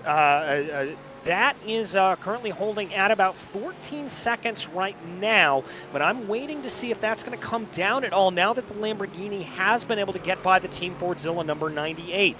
We're going to have to see if they are able to close in there a little bit as they run. And again, as you said, pit stop's probably firing off within about the next 15 minutes or so. We'll have to see how that plays into the strategy. We may see Power Hit Radio being able to jump ahead of Roadster. We may see Roadster being able to hold, as it looks like there maybe a little bit of a lift from Roadster. They didn't want to be leading for all that much longer. They wanted to be able to pick up in the draft. That was very blatant. That was absolutely blatant. They lifted on the straight to let them by. So yeah, they realized what was going on and didn't want to do it for the entire stint. So the problem with doing that sort of thing, though, is that you don't want to get caught up in this sort of after you mentality, and you both start doing it. And the next thing you know, over the limit is suddenly behind them. Now he's 13 seconds behind, so they'd have to do that a lot. But again, you want this buffer if you can, because in the unlikely chance that we don't get another full course yellow, they kind of need that so that they can battle each other towards the end of the race if it winds up being that situation, and not have to worry about a third car getting involved in it. They don't want to give up the time here.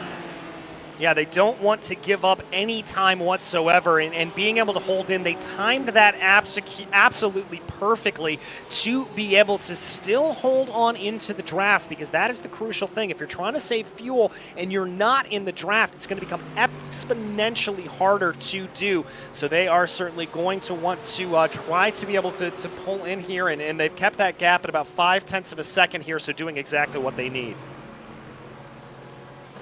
Yep, so carrying on ahead. Now, the other downside is if Sipas lets Dukowskis by and Palvelas is faster, then suddenly he loses touch with him. So this is a game that, again, you got to be very careful when you play that sort of thing, because you got to be confident and know that you can keep up with that car. Right now, it looks like he's not been able to dash away from him. It looks like the slipstream's enough to keep him within range. But if he had lost touch with him, then it's suddenly a big oops. Yeah, exactly. That's the big oops that you want to try to avoid, as we do have a little bit of a battle farther back into the pack right here. RSV Motors by OBS and Alpha Esports Academy separated by about 0.3 of a second. Porsche versus BMW. As we take a look back, this is what set up that battle here, as it looks like a little bit of a wide run there for the BMW, forcing that Alpha Esports Academy car to fall down the order, running wide there around Puhan, and they've got to gather it all back again. So there's another case of a mistake really costing you out here. We've seen that so many times that it's just about keeping it consistent, keeping it on the black stuff. So Alpha is still sitting back fourth, fifth, excuse me, in class, trying to chase down fourth of RSV Motors by OBS. And we should be getting, well, speak of the devil, I was just about to say we should be getting close to the pit window, and there you go. Yep, so as they're going to come on into pit lane here, bringing that car on in, RSV Motors by OBS, the first one to blink. It's a little bit shorter than I would have necessarily expected here from some of these drivers. I would have expected to maybe extend out to about, let's call it a 17-lap pit window is about what I was thinking we would see, Joe. And so maybe about 10 to 15 minutes longer, but clearly they're trying to go for a little bit of an undercut here. I wonder if they're feeling the weight of the tires being a little bit tougher, and they're going to have to bring themselves back on in. Yeah, that's a possibility. It's always difficult to tell in these situations exactly what's going on unless you've got some insight from the team itself. Worth noting, you talked about the 16 to 17 laps for most of them to max out. XC Racing's on lap 15, so expect the 86 car to potentially be one of our first to be pitting in, besides what we just saw with the RSV Motors car doing just now. Right now, though, we're looking at Sim AK, who I think, yeah, theirs is a little bit messed up because their last visit to pit lane was a drive-through penalty, which was after their last pit stop. So it says 11 on my time in scoring, but I'd have to double check and see how many more they can actually go. Yeah, it's going to be a little bit interesting to see how that's going to play. Also seeing here in issue for the 250 and the 292, no further action being taken on that incident between those two drivers. So we do follow Sim AK here in 9th place in the GT3 Pro category. That car behind them there, not for position that you see on your screen. The next car behind them is Nigel Jobling in about 4.5 seconds behind us here. We've got a replay of Cybus here in the slow and confused Porsche. Looks like a pretty good run there through the corner. Not sure what that was there for them. So everything looking pretty normal for your leaders in the GT3 AM category. We haven't given them much love, but that's because they are 20 seconds up in the lead of that GT3 AM class. Yeah, they've separated themselves greatly. By the way, can I get a lottery ticket? Because 86 just came in. So I called that one as they made it to the end of about 16, 15 laps.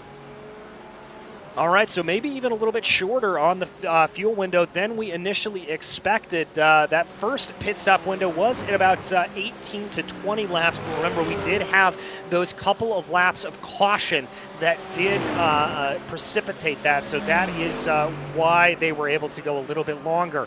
Here is the battle up for the lead of the race, Power Hit Radio and Roadster Racing, as they work their way by a little bit of lap traffic right now. I believe that is the local Autosport black Mercedes that they were just able to shuffle their way on by. Good little run here from Roadster Racing, and they're not waiting around. They're going to be able to get the move done. Obviously, I think there that Power Hit Radio wasn't exactly fighting that. I think they saw them coming and were more than happy to let them take back the lead of the race. But to me, that would say that Roadster Racing has hit their fuel numbers and they're ready to lead again. I'm going back to watch it on my screen, and I think the 10 car braked a little bit early. Again, I think there's some games being played between them. And Roman is in. The 98 has now pitted, so they've reached the end of their pit window. All right, and that's only about 16 laps running there for them, so maybe even a little bit shorter than we initially expected. Let's watch here. Power Hit Radio coming on to the back straightaway right now, down the Kemmel Straight. A little bit of a lift there from the number 10. So again, the fuel games continuing to be played here for both of these drivers up at the front of the field. I can tell you, by the way, that the gap is sort of flirted around coming down and not coming down between themselves and Over the Limit Racing Red. It has fallen by about 1.2 seconds over the past 2 laps, but we've got a couple of drivers coming into pit lane. We mentioned a little bit earlier Roman coming on in. There you see the number 98 taking that very long crawl down pit lane. That is going to promote the RSR by butt kicker machine. Marius Valiokas behind the wheel of the car. That's going to promote him on forward, and he is going to be able to inherit 5th place. Well, and we also had Slow and Confused, our leader in the in the AM category come in. So that's, let's see, do we have, no, looks like second in AM, Alpha Esports is going to stay out. Now, we're not concerned about them jumping them because it's such a big gap, but they are going to inherit the AM lead here.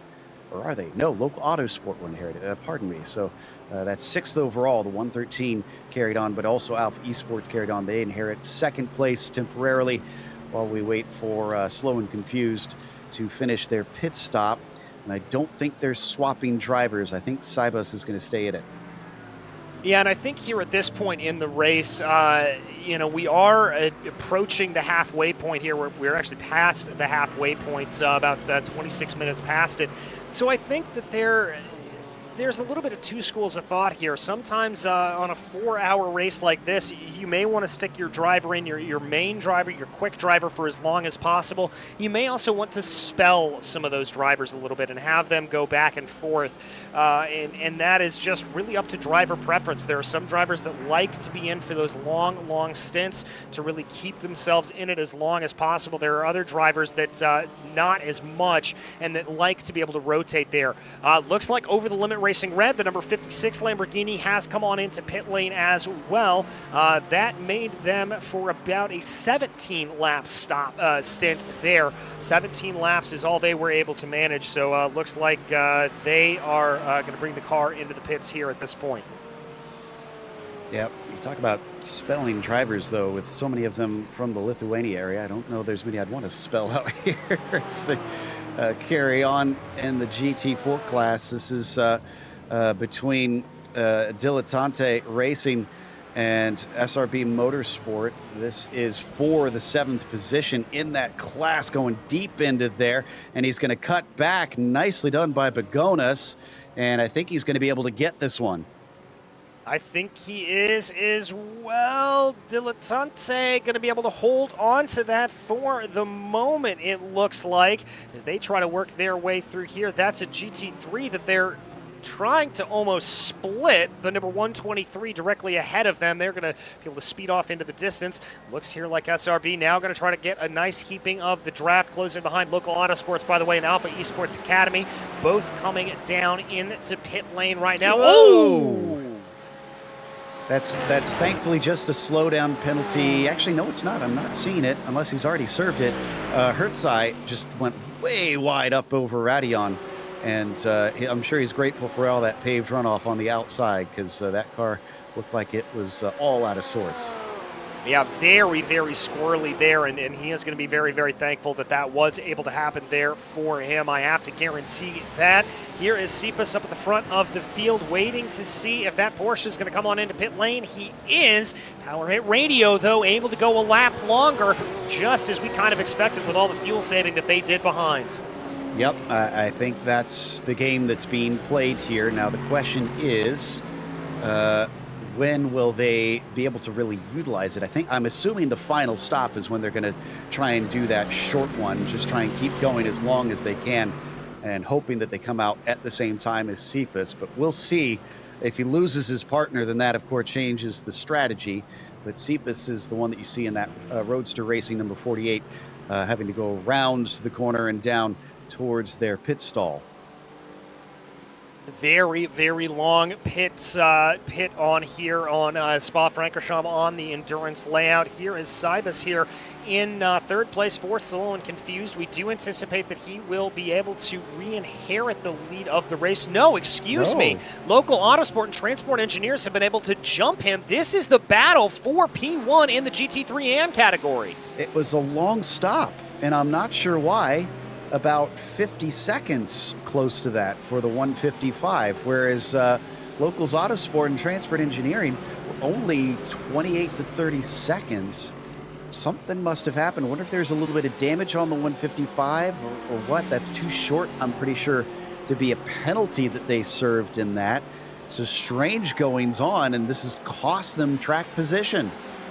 Yeah, it certainly has. I wonder if just a little bit of miscommunication. And Joe, you know what? There is a little bit of damage on the front of that slow and confused machine. On driver's left on the splitter, it looks like there is a little bit of damage. You can just barely see it there as they come through the corner. That splitter is slightly deformed. And so there probably was a little bit of damage there that they picked up. Ooh, Stepanoff getting things a little bit wrong there coming through Fagnes. Yeah, still a hot battle here for our drivers in the, well, not really a hot battle, but a hot battle across the track, I guess you could say, between the Fordzilla car and the Roadster racing car. He doesn't want to make mistakes here. He's got to try and be fast so that he doesn't lose touch with Cepas. And speaking of which, RSR by Butt Kicker pits in and finds their pit stall. So when do we see Power Hits finally come down along with Stepanov as well? Looks like Power Hit stays out. Fordzilla. Oh, was that? Who was that? That was the 202. Yes, it was the 202 here. MTS GRG getting it wrong. Oh, contact there coming down into the bus stop, and I believe that was contact. Ooh, that was very, very close running there for them. My goodness gracious. Oh, and that had an important aspect in this GT. No, excuse me, they're a few laps down. This is the other local auto sport car.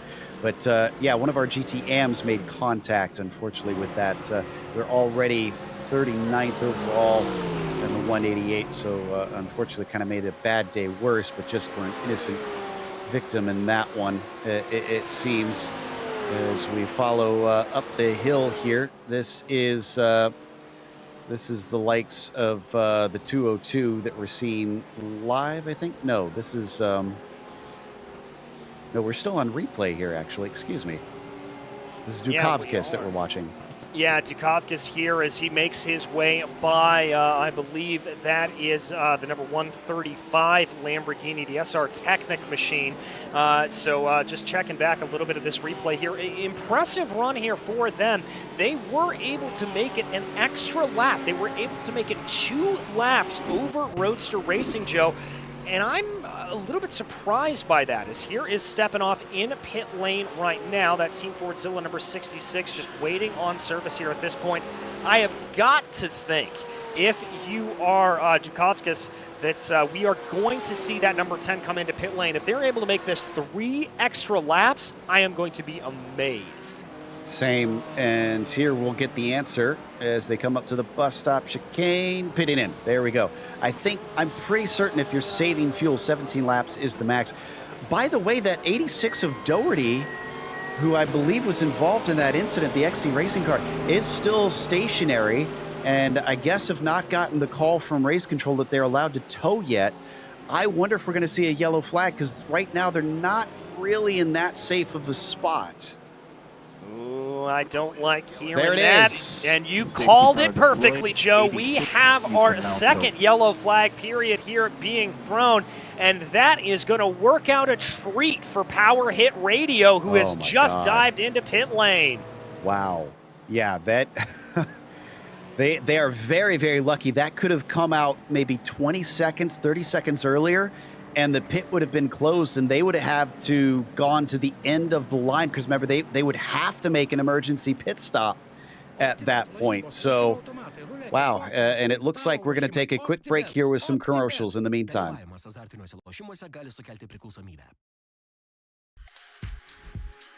The passion for automobiles is what unites us. Enter the OBS world, the metaverse for true petrol heads. The world is changing now. It's high time to be part of this momentous transformation. The metaverse is the technology's next big thing, and it seems like it will stick with us for good. Finally, a new digital world emerges, giving us endless possibilities to fulfill ourselves, meet like-minded people, play games, and earn money. The OBS world is a place for everyone, where all automotive enthusiasts can live their passion in diverse ways. Build your garage. spend time with friends, display your car collection and other NFTs, and host free or paid events in your garage. Enjoy using cars. Collect, customize, and sell cars, and use them in games and sim racing events. Host and join events. From private garage meetups to world-renowned car shows, everything is possible in the OBS world. Enter the NFT gallery and marketplace. Buy, sell, and trade unique NFT assets, from cars, garages, and car elements to art and digital avatars. Play games. Dive into an exciting world of automotive games. Use your NFTs to play and earn money. Train and race. Improve your racing skills, climb up the leaderboard, join sponsored teams, and go for the podiums. Enter the expo and event area. Promote your business's products and services. Organize events to boost brand awareness and attract customers. Join the Founders and Investors Club. Become a member of the exclusive club with 911 seats only and enjoy its perks. Each seat is backed by a particular founder's or investor's NFT with robust benefits and opportunities. Take a metaverse ride with the OBS world. Pursue your automotive passion, thrive, and make money.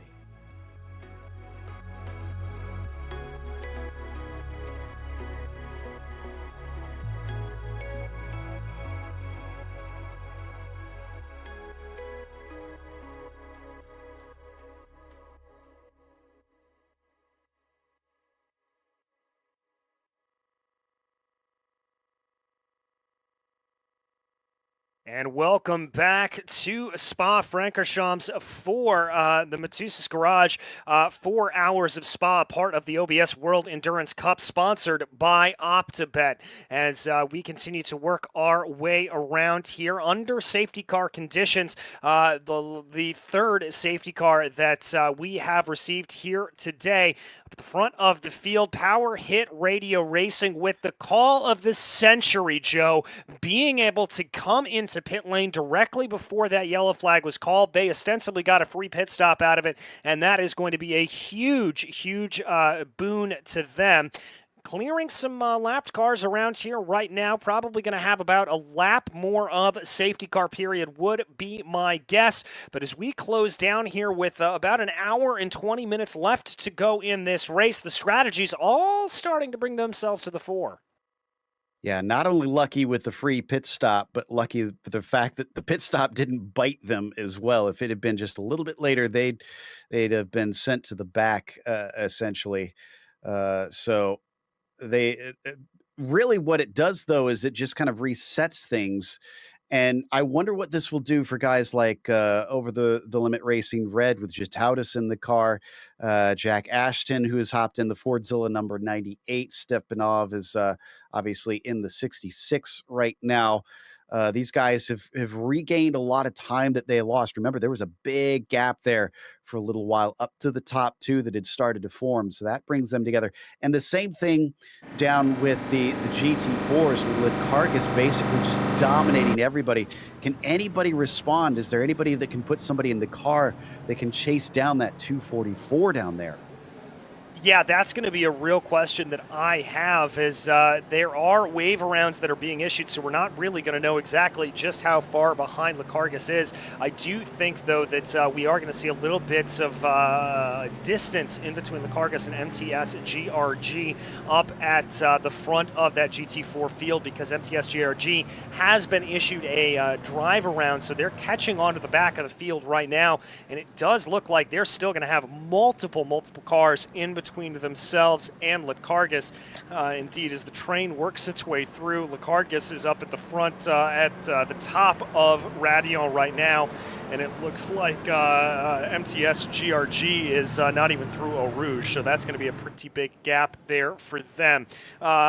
Still some lapped cars, some GT3 AMs in the mix here up at the front of the field as they find themselves a lap down and a little bit moved around here. So it's not going to be necessarily quick and fierce action right at the front of it, but certainly has the potential to really fire off into something as they go. We'll have to see what ends up playing, but here is Cephas, who continues to be behind the wheel of that Roadster racing machine, looking in pretty good condition, and from what I can see here, they are going to be right up behind the leader. No lapped cars in between them.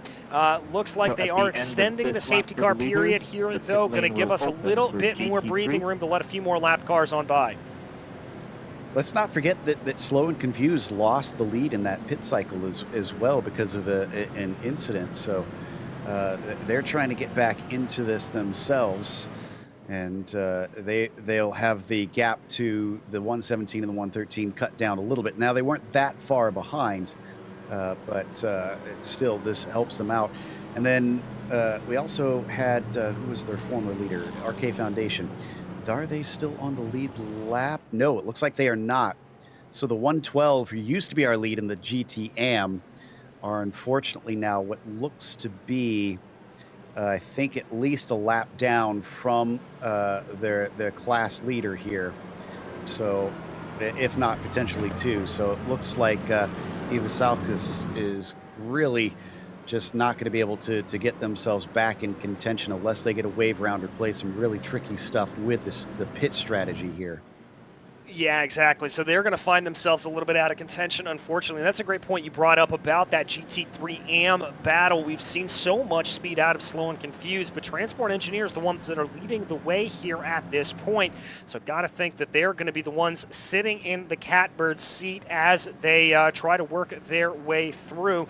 Now, also here, as we look at the front end of this battle, you can see those pit stop stint lengths. I've got to think here for Jataudis and for Ashton in that Team Fordzilla car, Jack Ashton taking over there from Romain, that is going to maybe hurt them a little bit more. Once again, Bombilis in the Power Hit radio machine, they're going to have the best run. They're going to have the best opportunity here as they're able to go a little bit longer in the stint. And as I start to do the math here back a little bit, Joe, I think we may be looking at, just maybe looking at, a one-stop race from here on out. If not, we are going to be dealing with some very, very quick splashes and dashes.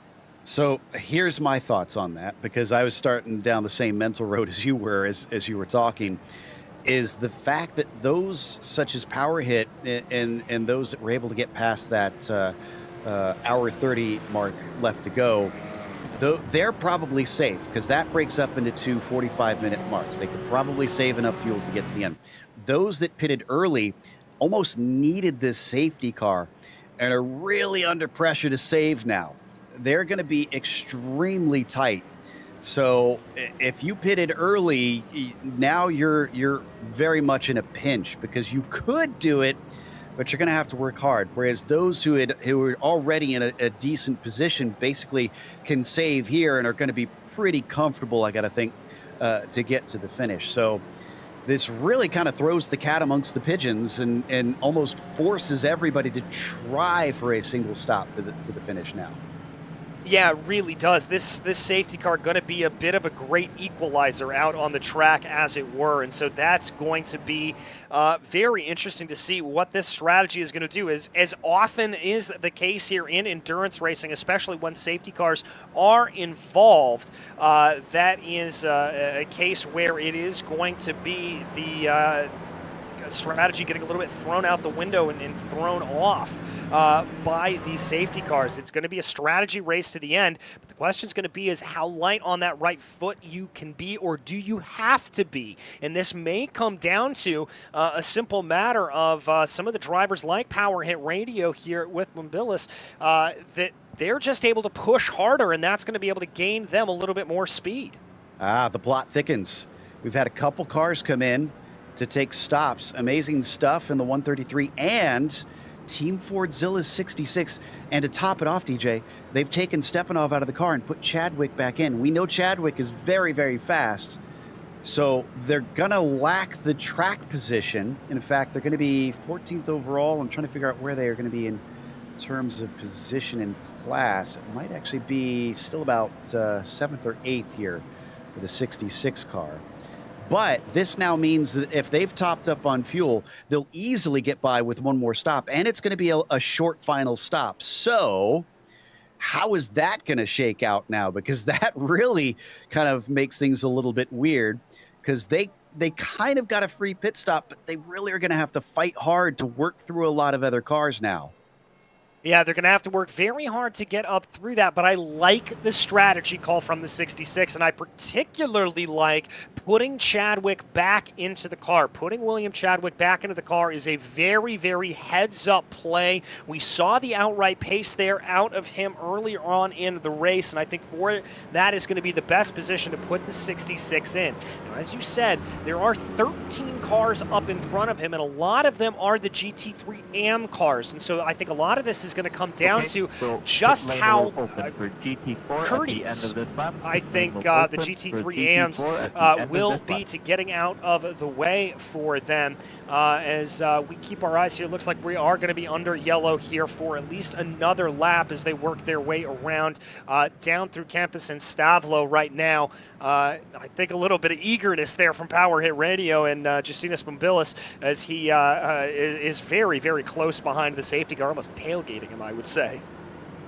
So it's 9th place. I went and double checked for Fordzilla's 66 machine is so where GT3 they came out. Entry closed, only for GT4. Only and for the lap times, if I'm seeing correctly, we're looking at about over 4 minutes, 4.5 minutes for a lap. So if they need to go around one more time, we're not even going to get started until about an hour and 10 left to go.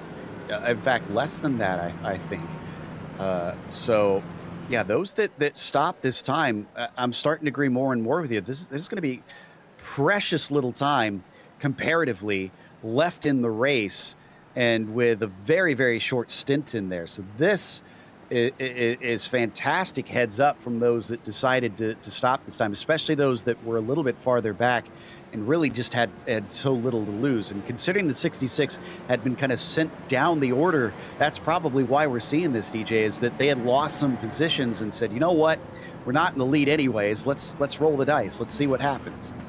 Well, how many times have we seen that take place over the course of racing? And Joe, once again, it seems like we keep coming back to this theme strangely, and it may be slightly sacrilegious to say it's such a great road racing venue such as Spa, but it's almost like we're coming back into oval strategy here at this point. I mean, you and I both, how many times have we seen drivers that find themselves back in a long, long oval race that they take a roll of the dice on strategy, and that ends up being out the winning strategy? Well, it's funny. Anytime I'm watching an F1 race and I see some of the strategy calls, because I grew up on IndyCar and some NASCAR as well. To me, it seems like, well, this is a duh on what you should do in this situation, but they managed to flip it. So honestly, there is a lot of crossover in terms of strategy. You need to pay attention to other forms of racing, because when you have these situations that aren't as normal in this style of racing, you have to be heads up. You have to know how to roll with the punches and exactly how these sort of things work. And in this case, because the safety car is very much kind of more of an oval thing that came over onto the roadside to be more prevalent, let's start watching some of those oval races to understand what happens in these situations, and it's really going to make you a lot sharper. Yeah, it certainly is, and I have to agree with you there wholesale about that. Anytime you have crossover in motorsports, you are always going to be learning something, whether you are coming from GT racing to NASCAR, from open wheelers to tin tops to whatever you may have. You're going to learn from that crossover. You are always learning, and that is the sign of the greatest racing drivers, is the fact that they are always learning. They are always watching. They are always trying to soak in as much information as possible, be like a sponge, and really and truly just absorb all of the information that they can. But we are going to continue to go our way around here for another lap, it looks like. At least one more. I did hear on the last lap that the pit lane was open for the GT4. Lights are still on. Yeah, lights are still on. Hearing there a quick message from race control. Car number. It sounds like they're just sorting out a little bit of the order. So to the back of the field.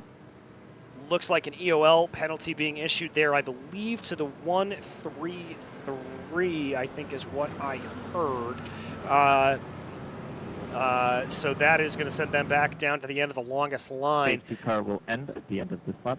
And we are hearing safety car in at the end of this lap, so we'll be back to green flag racing with about, let's call it an hour and 9 minutes remaining.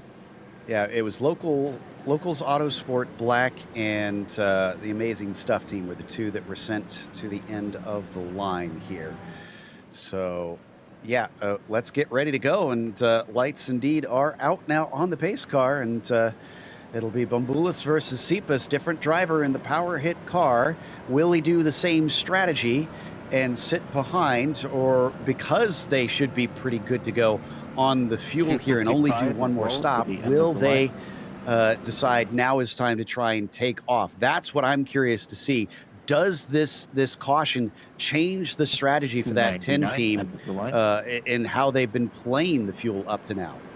Yeah, that's going to be the real question here. I think you're right. I'm also going to be keeping my eye on the number 56, the over-the-limit racing red machine, see how quickly they're able to dispatch with some of this GT3 AM traffic and push their way ahead as much as possible. But remember here, the start line will be past La Source, so it will be down on Bambulis to lead this field down to the green flag here as they run, as they are the iRacing. The Porsche safety car pulls its way back down into pit lane, and we get ready to go back racing here once again as they're slowly but surely leading their way across the finish line here at Spa. And we lied, it's going to be about an hour and 8 minutes remaining there or thereabouts for everything to lead its way through. Waiting for the number 10 to come down to the line, though, going down through La Source right now. Bringing that car through, Roadster Racing closing in behind them as they get onto the loud pedal, and we are back under green flag conditions here at Spa. That is just about as perfect of a getaway as you can hope for if you are Power Hit Radio, starting to pull their way along, and Roadster Racing still within about 0.4 of a second there. Got to be a little bit careful. That was almost a run over the curbing there at the exit of Radion. Here comes Roadster, though. Are they going to try to save fuel? Are they going to go for the move? I'll tell you what, Power Hit Racing's not taking any chances. They're going to go defensive, but a big lift there from Roadster. See, I wondered about this. I wondered what situation Roadster is on fuel, because they pitted 2 laps earlier than Power Hit, which is kind of close. They should have been able to save some, but I wasn't sure if they needed to attack right away, because if they're safe on fuel, I say attack. Get the track position. Make sure that Power Hit can't run away from you. But if they need to save fuel, you could spend a couple here sitting behind them just to save yourself a little bit, make it safe on the pit strategy, and then try and run ahead of them. As we look a little bit farther back, is this a 66? I think this is a 66 trying to come back through. Yeah, this is William Chadwick right now trying to get a little bit of a move here. RSV Motors by OBS that they are trying to get by. Now, that is not a place for position. Remember, that is GT3 AM versus GT3 Pro. Chadwick trying to take a look down to the inside of Pujols and running that car ragged. He ran wide at the exit of No Name, running wide through mid-corner there in down through Pujols. He is taking every last little bit of the track that he can, trying to gain positions. It is full attack mode here for William Chadwick. The gap to the lead right now is 15.5 seconds for Chadwick up to Power Hit Radio. So there's your gap right now. We'll see what it is as the time carries on and he tries to pass some cars, if he can pass some cars as well in his current situation for that Mercedes. Meanwhile, Cepas is actually on the attack as he almost tried to take the lead away. And then I think we might have a battle for second as well. No, excuse me, that's lapped cars behind them battling for position. Ooh, look at this, as the 66 is going to try and get to the inside, coming down to the bus stop chicane. Is he going to be able to complete the pass, though? He goes way off into the runoff for that one. Yeah, way off into the runoff there, and it's going to be a drag race down into La Source, but preferred position will be to the 66 of Chadwick. Going to hold that inside line there over RSV Motors, and that is going to be enough to propel that car up into, that will now be 12th overall. But we've got side by side for the lead of the race, Roadster Racing and Power Hit Radio in an absolute drag race coming down into Lacombe. It looks like the 48 is going to be ahead here. Roadster Racing back up to the lead of the race. Answer to that question is they don't need to save much. They just took basically a lap or two, and now they pushed ahead of Jacinas there. So the 10, what does he do to respond? And they're pulling away from the 56 over the limits. Right now has Jataudas still in that car and can't really seem to hang. He has had some lap cars between them, DJ, and that may have been affecting it, but I wouldn't think it would affect this much. Surely he'd be able to overtake them if he's got the pace and try to run them down. Yeah, I've got to agree with you there. About 4.4 seconds now as they go. Jataudas trying to work his way by now. It looks like the MCG Endurance number 123. But look at this gap that Roadster Racing is starting to open up. They are pulling away. They've already broken the slipstream here. It is 1 second up at the front of the field. Cepas not waiting around for anything. Wow. So wolf in sheep's clothing here. It just basically kind of suckered him into this false sense of security, letting him ride on the slipstream. And now that they have swapped around, Cepas has basically jumped ahead. However, have we seen Marius trade positions, trade the seat with his rival Vosberg, or not his rival, his teammates Vosberg, up to this point? Because I don't think we saw Vosberg in the first stint. And if they traded drivers, it had to have been during the switchover. Oh, as we get some hard battling here with the Vordzilla car coming down into the bus stop again. Yeah, working their way by some lap traffic. And to your point, I do not believe we have seen Vosberg in the car, so that was a driver swap there. Chadwick just putting the moves on here, trying to move his way up through the field as much as possible. He knows what's at stake here at this point to try to get themselves ahead. Going to get a nice little tow here coming through the bus, through La Source rather, and that is going to be Alpha Esports by MDS up in front of them. That is actually going to be for class position. That is one of the GT3 pros that he is trying to close down on, hoping he got the timing right out of La Source to be able to get a great run here up the straightaway. Going to be a little bit of a draft train, but he's going to hope to make the move. Yeah, he's got a very good run. Walker in front of him does not defend. I think he knows his battle is not with this team. Easily passed, and Chadwick now puts himself into 11th amongst the GT cars, and I believe that's going to be 8th now in the GT Pro class, 8th or 9th potentially. Riding Highs up next, but that's a lapped car. That's not for position, and then Slow and Confused in another class, but still within the GT cars. Yeah, and so here I would not be surprised if we see Riding High getting out of the way here, maybe coming down into Puhal, just kind of letting them go. No, looks like they're going to put up a little bit of a fight, lifting off there, though, going through the sweeping left-hander, and that's actually going to be Riding High around. Into the wall, just barely, but they glanced it. I think they're going to be okay. We didn't see it on screen, but Riding High carries on. And that Ferrari has certainly been in the thick of it today, unfortunately, with a couple incidents. That is just the latest added to their list. By the way, the 86, I understand, got a drive-through penalty for that incident that brought out the caution flag some laps ago. And in about a minute's time, DJ, we head over to 1 hour left. Only 1 hour left in this race. What we anticipate being one pit stop left in this race, almost as crucially there as up at the front of the field. Cepas just putting on an absolute clinic here as bagging in 2:16s here on those last two runs. Did not have the last lap count, unfortunately, because I got a little bit off track and ran a little bit wide, but had it counted, it would have been the fastest lap of the race with a 2:16.58. He is booking it here, Joe. He is absolutely on the throttle. He's already opened up a 2.5 second gap back to Bombilis. Really, really impressive stuff. Now, we've got the 54 on screen, and I'm glad that we brought them up, because I was just thinking, wait a minute, Sim AK, remember they needed that yellow flag to really regain a lot of time. Well, they got it. They're currently in 7th in class, in the pro class, and that is the AM leader just in front of them. right now. Well, not directly in front of him. It's they've got a lapped car in the 47 that he's trying to go by, and unfortunately he's not jumping out of the way. But he needs to clear these two to try and get farther up. Right now, it's about 13 seconds up to the leader. So they had that lead cut down with the yellow, but they've really got to make good on this. We know they've got the speed, but they're going to have to carry that speed through a lot of cars and make some passes. Yeah, they are, and a little bit of flash of the headlights there up to Transport Engineers. As you said, the leader in that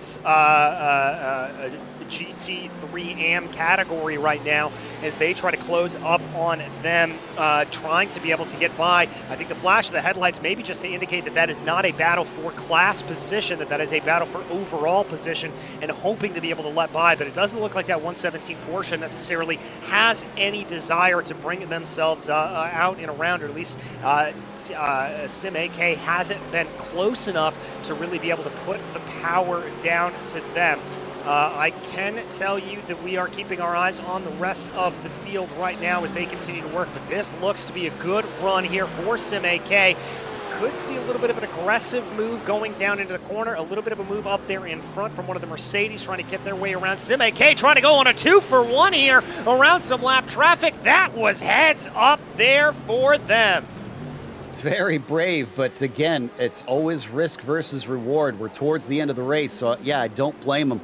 Now trying to start making those moves and see what you can get out of it. And again, they've got to make up those positions now. So that's 7th in class for Javaiza, and he's got Valiokis just up the road. So things are definitely playing into their hands as we look at Cepas once again. Man, it's 3 seconds. Look at the gap, DJ. This 48 car is just lit up right now. Yeah, and you know, I think there's two thoughts here that I have about this car at this point. They either are good on fuel and are able to use the time to the best that they can and just absolutely push like the Dickens, or the other thought that I would have is maybe they're a little bit tight on fuel and they're trying to either build a little bit of a gap to be able to then save fuel a little bit later, or if they've got to make a splash and dash, they're maybe trying to build that gap now and they think they've got the speed to just straight outrun Power Hit Radio. Well, and unfortunately, it's going to be difficult to tell as well because those laps under yellow means that they're going to be able to go a little bit longer in the stint, not just time-wise, but lap-wise. Remember, we said 17 laps seemed to be about the maximum if you were really super saving that most drivers were able to do. We're on lap 10 of the stint for the 48 car right now. So theoretically, in normal conditions, they could only go 7 more laps. But at this point, they should be able to go a lot longer than that. That said, 7 laps, I'm pretty sure, would take them to about 45 minutes to go. So I don't think they're saving. I don't think they have to save it all. I'm pretty certain that they're sitting in the catbird seat. Yeah, I think they are as well. Is that speed that they have really does indicate to me that they think they're pretty good. As we did a quick flick back through the GT4 field here. Here is Team Fordzilla, the number 98. They've been under pressure since the drop of the green flag here from Alpha Esport by G Performance in that number 7 BMW, and they've really kept up the pressure. We look a little bit farther back in the field there. There is Javaiza, as you mentioned earlier, starting to close in here on RSR by Butt Kicker now, directly up ahead of them. That is a lapped car, going to get out of the way. Good sportsmanship there for them, and now it's going to be a straight fight between RSR and Sim AK. Yep, so can they run them down now that there's nothing between them? And this lap will probably answer that question now that it's basically a straight fight between the pair of them. 55 minutes left to go on the clock in this race. A little bit of a dip to the inside. Is that letting more people by, or is that for position? I think that was letting people by. I don't think that was for position between them. No, I don't think it was as well, as we keep our eye here on that gap between RSR by Butt Kicker and Sim AK. It is coming down here just through the first microsector alone. It dropped by about 0.3 of a second. So that BMW clearly having plenty of speed underneath it here. Marius Valiokis soloing, it looks like going to be soloing this race. We've got a couple of drivers that have done that, including your leader, Marius Sipas, up at the front of the field for Roadster Racing. So an impressive feat there from them for running 4+ hours to be able to do that. Here is the other car that we wanted to keep our eye on as they try to be able to build their way back up through the field. William Chadwick in that Team Fordzilla number 66. Now they are closing up on your AM class leader right now. What was that, Joe? Sorry, the 155 had a problem, slow and confused. Remember, they were trying to come back in to see if they could get the lead back in the AM category, and they spun it all on their own through Puhan. Didn't hit anything, but lost a couple of positions. Oh, I hate to see that there from Slow and Confused. They were having such a good day out there on the run.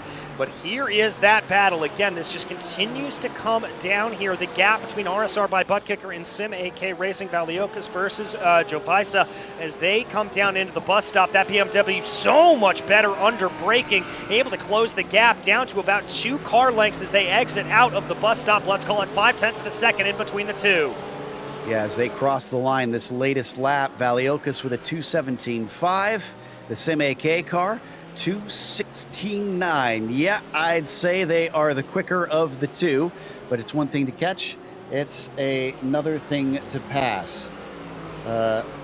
So, as we wait for the last of this hour to come down, the plot thickens once again. Things will change, and we are getting confirmation that Sipas is going to have to hand over to his teammate here pretty soon, because we do know that some of the teams are actually using the same sim rig, so we won't see them change drivers. As there we go, quick and easy pass into Lacombe there for the Sim AK car. But as I was saying, some will appear not to have changed drivers, but they will change drivers when they get in there, as we're going to check out the highlights, DJ. Yes, we are. Back at the start of the race, it was a pretty orderly 2x2 procession down through Eau Rouge and up and over Radion. Did not have any big comings together, and it was a battle there at the front of the field between Sim AK and Team Fordzilla for the majority of the first part of this race. Almost some bumping and banging there between the two cars, but they were able to keep it nice and clean. And that really was the story over the course of the first couple of laps here in the race, as they just continued to trade positions back and forth over the course of the first stint. There you can see a dive down to the inside, though, to Kovskic, as he tries to be able to Kovskic rather, as that was the contact that we saw there in between themselves and Sim AK, and that could be a little bit of the explanation there for Sim AK having some problems. A little bit more comings together back down further in the field in the GT4 category, as there you see the Aston Martin running very, very wide on the exit. Luke Zentalis here. Zentalis trying to work his way around and being able to get the lead there for RK Foundation in the GT3 AM class right now as they continue to work their way through. One of the drives of the race for me, though, was that over-the-limit racing red machine as they continue to go through and work their way through the field in one of 2 Lamborghinis. Here was another pass. Dukovskic really doing a great job of working his way up through the field, and now we see that Power Hit Radio team running in second. More problems, though, for Sim AK Racing, as that was Delance Racing having a problem there to the outside. Jump back here onto the 98 Fordzilla machine of Roman as he worked his way down through Puhan. A little bit of a scary moment there, trying to deal with a little bit of the traffic. As the race continued to develop on into the end of the first hour, it was a battle then between Team Fordzilla and Power Hit Radio up at the front. Meanwhile, back down in the GT3 AM category, it was a very, very close fought battle here for P3 and P4 between Transport Engineers and SRB Motorsports as they tried to duke their way out. Up at the front of the field, though, we saw almost a little bit of 3 wide with the Team Fordzilla cars coming into very close contact there with Over the Limit Racing Red. The Lamborghini then becoming the meat in the sandwich in the field there for a lot of that running. continue to work our way on here over the halfway point in the race. We saw Team Fordzilla trying to lead the way. Litkargas, though, in the GT4 field, being the absolute dominant force as they led by a whopping amount and continue to lead here at this point in the race by about a minute over the rest of that GT4 field. We saw a good battle continuing to play itself out at the end of the Camel Straight. They are going down between Team Fordzilla and On the Limit Racing as Team Fordzilla would continue to fall their way back down through the order. But it was the battle up at the front of the field that was slightly pit strategy, slightly a little bit of good racing between Power Hit Radio and Roadster Racing.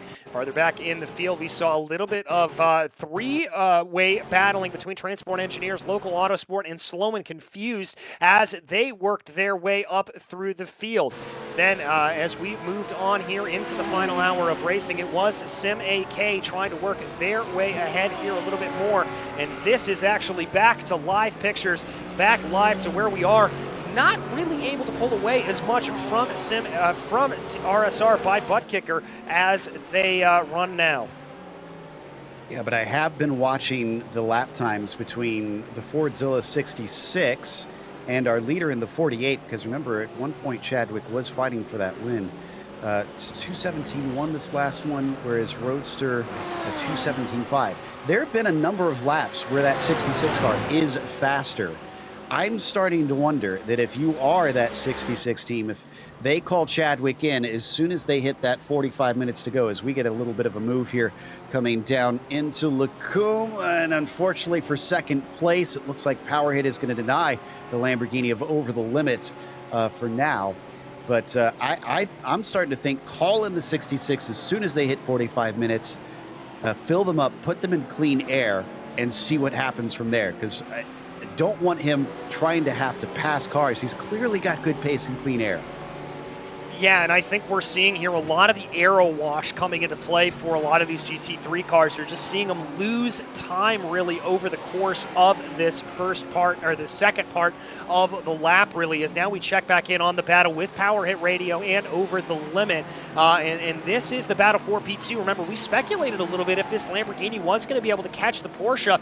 And I've got to say here for Power Hit Radio, it looks like they're just losing a little bit of time. They're starting to fall back through the order, and look at that. They've got a gaggle of lapped cars up in front of them. Yeah, and I believe this is mostly the GT4 cars, so there is going to be a bit of a difference, except for the GT3 Lambo there that holds up his fellow Lamborghini. They're going to go on either side, but unfortunately he gets pinched out as he's trying to get out of the way. That went absolutely, completely wrong for the number 10. It certainly did, but going as right can be for Over the Limit. My goodness gracious, that was remarkable there. Amazing spatial awareness to be able to find that position, move to the outside, recognize the ability to pin down Over the Limit. As farther back in the field, that's contact between Alpha Esports by G Performance and Sim AK. That's Alpha having to cut the course there coming through the bus stop, and that's going to allow for Sim AK Racing Team to be able to help it on through, but we may have to have another look at that there, Joe, as that was some pretty close running, and I think the stewards may want to have a little bit of a look at this. Yeah, here we get a replay of it, and I tried to take a look at myself. It's marginal, because he would have made the corner, but he did kind of shove him off, and so it's kind of a question, did he have enough presentation into the corner to consider that a legitimate pass? I don't know. He was a ways back, and he outbraked him. And, oh, the 7 car is actually slowing again right now. Alpha Sports losing another position. Wonder if they got any sort of damage or what's going on, or if they're having to serve a slowdown penalty.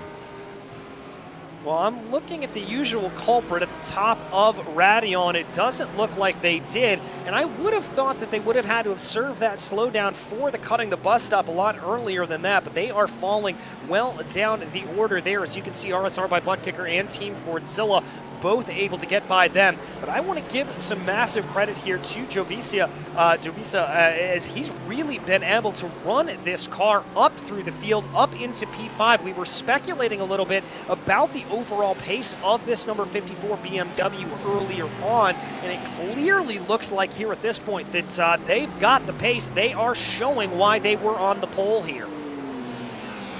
I'm going back to check to see, and I don't think the Alpha Esports 7 car gave back enough in that situation, potentially.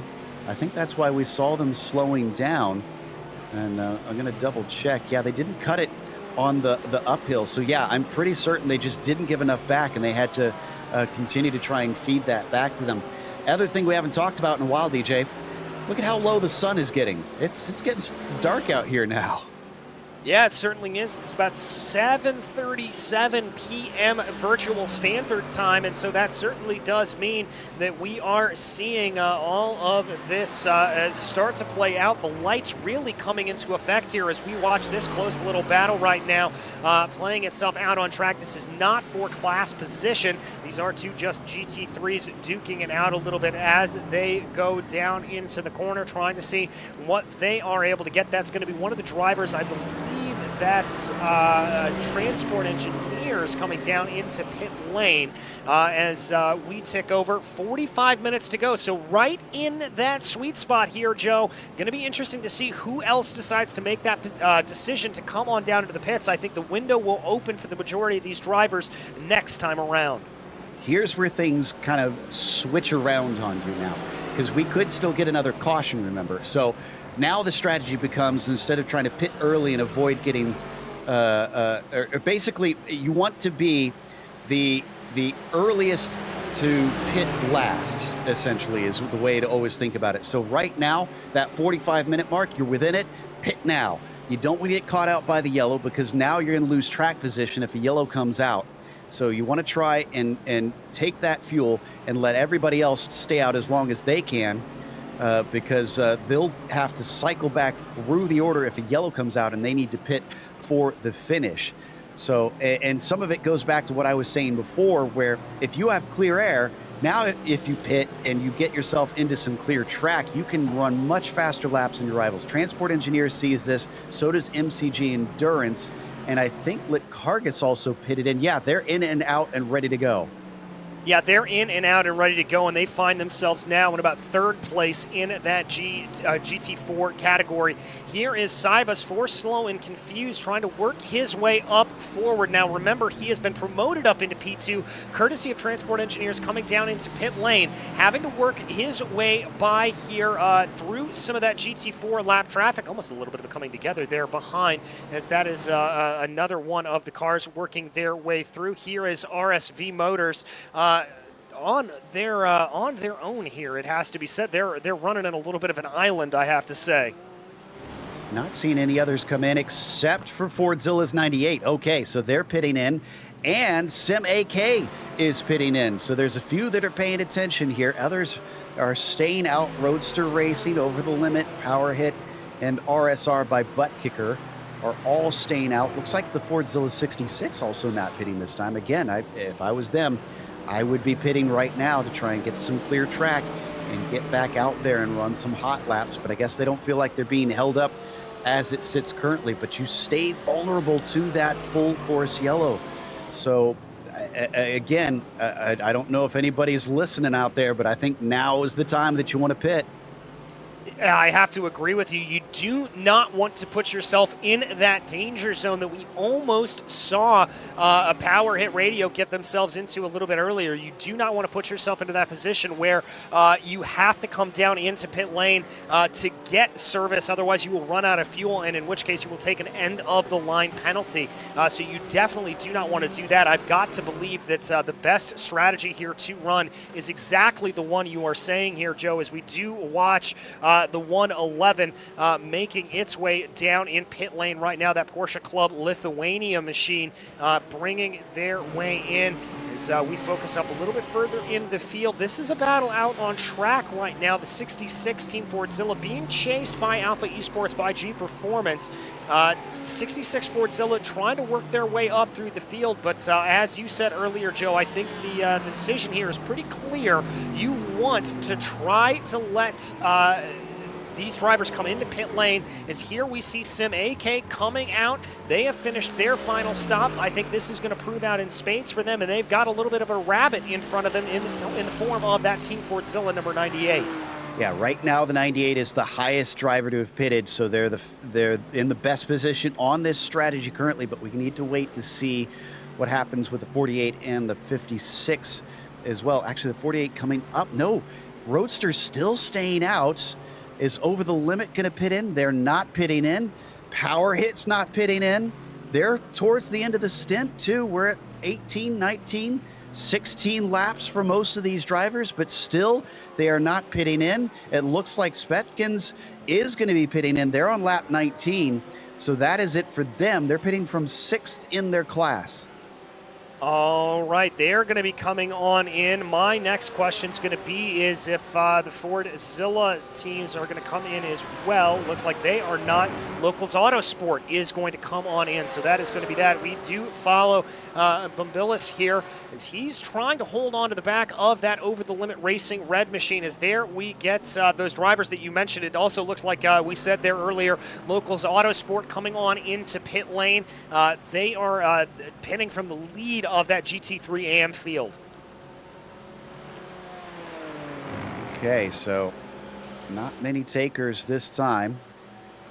And we still need about 10 more of our GT cars that need to pit in really from here. What about our AM leaders? Where are they right now? Locals Autosport's pitting in now. Slow and Confused is already stopped, so that's going to be close on when they come out. So that's something that we'll have to watch out for, because I'm not entirely sure who's got the edge in that GTAM category. Yeah, neither am I. That was a pretty close battle there since the drop of the green, so we're going to have to see just how that plays itself out. Credit where credit's due, though. Power Hit Radio having a absolutely fantastic second sector of this lap. They are closing in behind Over the Limit Racing Red. They've got that gap down under a second here. It runs at about 0.5 of a second right now. That certainly being a lot closer than I thought it was going to be at this stage in the race. I thought for sure that Over the Limit was going to scamper off into the distance. I wonder if Power Hit was just trying to save some rubber there for a little bit, or maybe save a little bit of fuel so that they have to take a shorter stop when they come on into the pits here. What we expect will be here pretty soon. Let's wait to see Over the Limit and Power Hit. Roadster not coming in. It looks like that's going to be Over the Limit coming in. Power Hit going to stay on out. And Slow and Confused is actually proving to be fast and savvy, because they took the lead in that pit stop sequence, and by a big margin. So the 155 is now leading the AM category after all is said and done. But like as you said, Over the Limit is in, and RSR by Butt Kicker is also in. So we're just waiting on Roadster, Power Hit, and Team Fordzilla's 66. All right, so those three drivers up the front of the field, the only ones who still have to make their pit stops here at this point.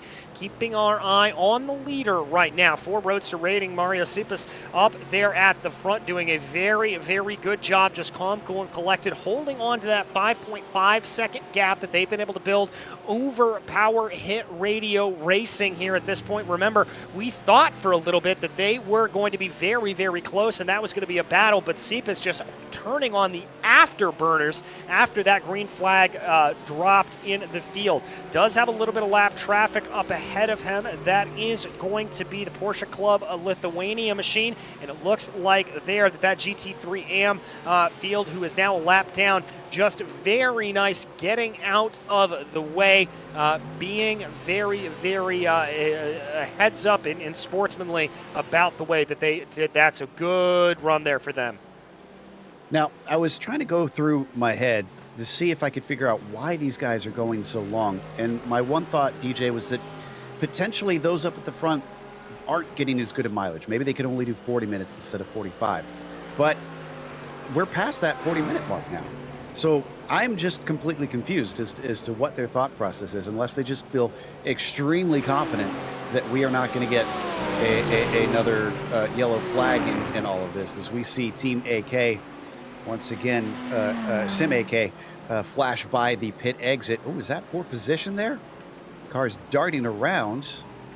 No, that is not. That is going by a lapped car, but that is Team Fordzilla trying to run away from Over the Limit, because they're still in a very tight battle for what is right now 4th and 5th in the pro class. Yeah, but look at just how much this is really closed up. Remember, Over the Limit is Roadster Racing, by the way, your leader coming into pit lane. Remember that Over the Limit was pitting from second place when they came on in. And now Team Fordzilla has jumped then at the end. And also allowed for RSR by Butt Kicker and Sim AK Racing Team to be able to pull into the back of this. So we've got a multi-car fight here for the final podium positions. This is remarkable, Joe. Let's not forget that Team Fordzilla's 66 car pitted and took fuel as well during the caution. So they're going to have a very short stop here at the end. So where will they cycle in as well as continue to watch this fight between these three coming out of Stavilo? Things getting a little bit iffy out here, but now you got to really try and push the issue. You can't really hold back, and there's no point in preserving the car from here. You got to go for it. Yeah, you've absolutely got to go for it. 35 minutes left to go in this race. There is no point waiting around, and that is exactly what it looks like here that the drivers will be doing as they work their way now down into the bus stop here, and it looks like a little bit of side-by-side between RSR and Over the Limit, and just holding back in the background is Sim AK. Oh my goodness, by the way, for Roadster Racing, they are up on the jacks taking tires. This could change things around here a little bit as they're just now exiting out of pit lane. So they're going to hold on to the lead of the race here, but I wonder if that's going to allow for a couple of other drivers to be able to close in on the back.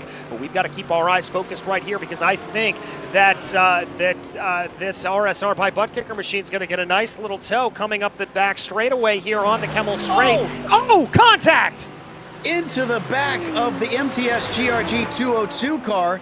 Big hit as Over the Limit unfortunately smashed the nose of that Lamborghini. Valiokas is able to get by in the meantime. How is that going to change things as well if that car is now damaged on the most aerodynamically important part of the car? Also, part of the reason I think that we saw a tire change for the 48 team, they had to change drivers. They put Vosberg in the car finally.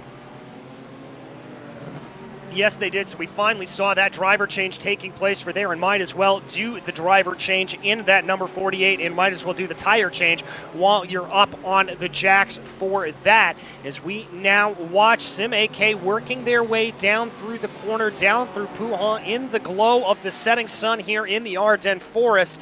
There is Vosberg. You can see him. He does have about a 3-second gap, I think, to Team Fordzilla. But Power Hit Radio and Team Fordzilla 66 are both in the pit lane here at this point. I think this has a potential of being very, very close up at the front of the field. I'm almost certain that the 66 is going to jump the 10 because they need far less fuel here in this situation. We didn't see Power Hit pit in during the pit stop sequence, I'm pretty certain. And they found their stall. They're both in it now, so it's the waiting game from here. Yeah, waiting game from here for these drivers as here comes Vosberg coming down through the corners right now, trying to keep my eye on Fordzilla and on Power Hit Radio as there they are on your screen. Where is Vosberg in relation to this? He's just now coming through the source. Power Hit Radio out and on the way before Team Fordzilla, so that prediction coming to naught. Team Fordzilla still stationary in the box, but Power Hit Radio with a massive lead. Oh, it was only about 2 seconds, so it wasn't enough there, the difference between them. Roadster Racing, though, is going to be right with Fordzilla 66, so this is going to be a battle for what could be second place in the end. But Power Hit is now making a power play. Yeah, big time. Look at that, a 6-second gap up at the front of the field. Power Hit Radio, we thought that they may have had a little bit of problems here earlier on in the race when we saw Roadster Racing absolutely streak away, but courtesy of that pit stop sequence, now it's Power Hit Radio in the catbird seat. And I think that is the last of the cars that need to pit. Well, only the 133 team needs to be in. They've been out for 17 laps now. It's the Amazing Stuff car, who I think served a penalty recently as well. If I'm remembering right, I'd have to go back and check through all my notes, but they're the last among them. Everybody else has been in and should be able to get to the finish from here. Yeah, everybody should be able to get to the end. Sorry, Fordzilla just overtook Roadster. What happened there? Roadster just losing time here. Fordzilla, we said they were close. This is coming down into Puha. That's just a better line. William Chadwick putting on the afterburners, Joe. And running away. He's already a full second ahead, so I think this is down to driver. I think that Chadwick just has so much more pace underneath him than Vosberg. Yeah, I think you're right about that. I also think it could be a little bit of a situation here for Vosberg that those tires maybe not up to fully working temperature yet. Remember that they just put new boots on that car, and it will take a little bit for it to warm up. It's only 75 degrees Fahrenheit out on track right now. And now Roadster's got to be worried because Team Fordzilla number 98 coming up behind them. This could be a strategy coup for Team Fordzilla, getting two cars on the podium. I got to watch to see what the lap times are going to be like, though, because unfortunately we won't know until next lap. What does the Fordzilla 66 have in comparison to Powerhead? Because remember, I was mentioning earlier that Chadwick looked like one of the fastest on the track. He was running faster than the leaders at the time. He's still got a half an hour to cut down on 7 seconds. I don't think that's a completely safe bet for the 10 team.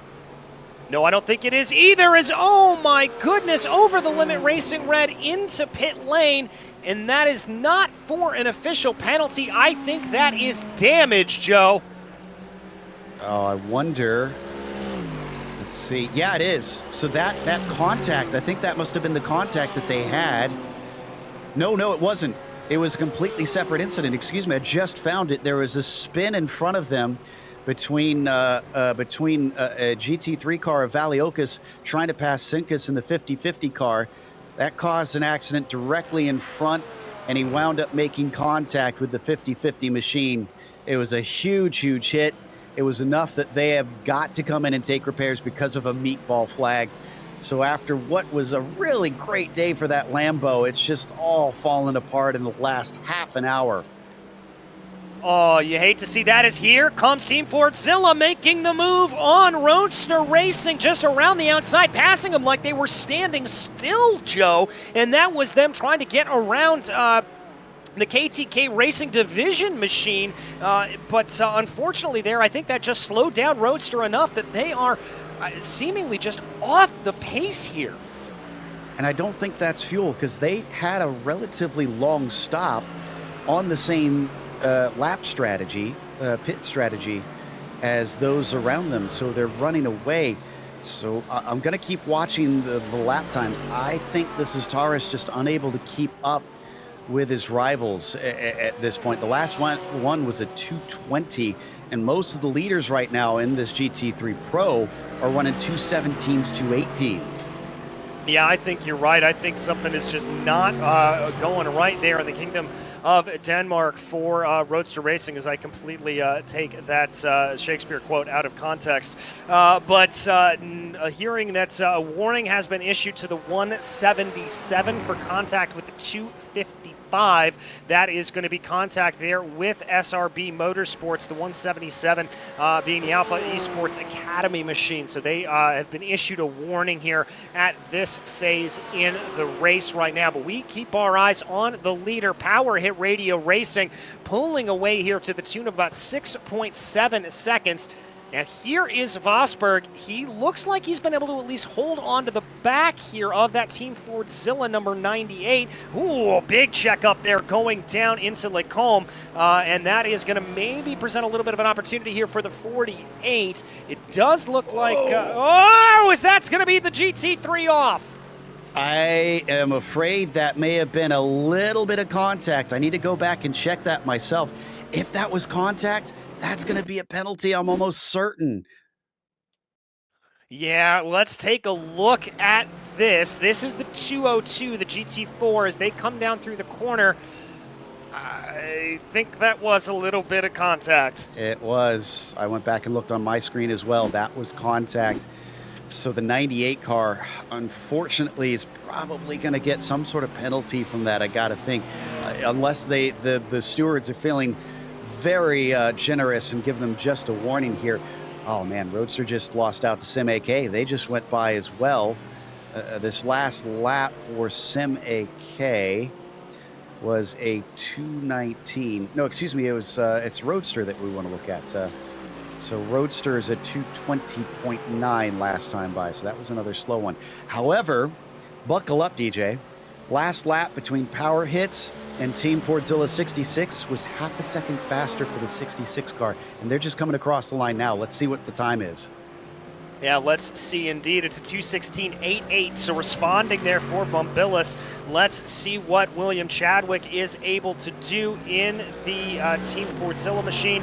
It looks like that was a 2:17.2, so clearly there, I think Power Hit Radio recognized the threat that was coming, and they are answering as much as possible. Yeah, so I wonder if maybe they were trying to take it easy to the end and just could not there, as the 202 is into pit lane. Was that the one that just got hit? Yes, it was. Oh. So, and they've got a black flag. Now, surely... Okay, so they're not... I'm not seeing one from the stewards. That must be in incident limits. Remember, they only get 35 here in this session, so he must have gone over that. And he's got a drive-through penalty just because of the automated incident limits, and is now has to serve that one. So that's a bit of a shame that that I'm guessing that last little touch put him over the edge there. Yeah, it's probably going to be a 4X for that incident and probably a 2X for losing control of the car. So that'll be enough to spend them around, and that will put them back down into pit lane. We follow Sim AK Racing Team, though, right now, the number 54, as they try to close up on the back of Team Fordzilla, number 98. This is for the final podium position here in the GT3 Pro category right now. And it does look like here at this moment, at least on the last lap, Sim AK was able to close down a great deal, and they are closing down a little bit more on this lap. The gap coming down by hundredths of a second, which are going to add up to about a tenth here through the first two sectors of the race. Still have 25 minutes, less than 25 minutes left to go, and this thing is still up in the air between our drivers. It does look like Fordzilla is starting to get closer as well. Sim AK, I think they could be on for a potential podium here if they can catch Fordzilla's 98 machine. It's only 1.2 up in front of them. Let's see what the last laps look like. 2:19.4 for Ashton. Javisa was a 2:17.6. That was a big chunk taken out that last lap. So this might be telling, because that could have been a little bit of traffic, and they're coming around to finish the lap here now. Yeah, we'll have to see. This will give us a good indication here as they come across the line. It does look like as they cross over here on the last lap that was about a tenth of a second faster for Jovisa there in that Sim AK machine. So able to close in. Would like to see that gap come down a little bit more, but crucially here, Joe, for Sim AK, they find themselves 1.1 seconds behind 1.2 seconds. If they're able to close that down to under 1 second, we're going to see that gap absolutely plummet because the draft is going to start to come into play. I was thinking of that too, that really all the 54 needs right now is to get close enough, and then the air will do the rest of the work for him. But then, well, rest of the work to at least gather him up to the back of him. Then he's got to actually pass that car. And as we've seen, it's not always a guarantee at this track that you can get those passes done. Maybe some of the good slipstream will give you a chance to try and do it, but you got to put yourself into that position to try and get there. We're actually getting close to only 20 minutes now left to go. This thing is flying by. Yeah, it certainly is, and with such good action that we are seeing, it's not exactly a surprise. Also, we're going to keep you updated on a battle a little bit farther back down in the field of the GT3 and category locals, Autosport and Porsche Club Lithuania, very, very close with one another. We'll keep our eyes focused here on this closing battle as Sim AK has been able to get that gap down under that crucial 1 second there for them, so that's going to be a good run. That's exactly what they need to do. Ashton's going to start giving them a tow here out of Stavilo unless there's a bad run by the 54. So this is going to be really important for Team Fordzilla to just get a monumental exit out of here. It gets up to about 9/10 of a second for a brief moment, but here we go. Oh, the time's coming down fast. He is catching him at a rate of knots. Well, we've seen that BMW be very, very quick in a straight line, as we talked about earlier. Going to have to see if they are able to close their way and get their way up in to see what exactly is going to happen for Sim AK. Oh, here comes the move. Contact down into the bus stop. Oh, no. And that's almost for sure going to be a penalty, I think, on that one. He came from so far behind. And I was just checking on our leaders as 3/10 faster once again for Team Fordzilla 66, but the sister car, unfortunately, losing time. Let's take a look at the replay. Now, the position was given back. I don't know if that's going to play a part in this. We'll have to see what race control says, but I would say, Joe, that's a pretty slam dunk penalty there against Sim AK. Just too late into the binders. That was a door that was always going to close going down into the bus stop, unfortunately. And now we see the battle resuming here. Race control will more than likely be having a look at that, though. Yeah, that was a pretty textbook dive bomb. Looks like he's going to be able to get by now, but we don't know if the damage is slowing Ashton down in a straight line and made that easier for the 54. We'll keep an eye out for the stewards to see if they investigate that and what their decision is, if so. So this puts Sim AK onto the podium now that they've made that pass. Oh, transport engineers are in pit lane.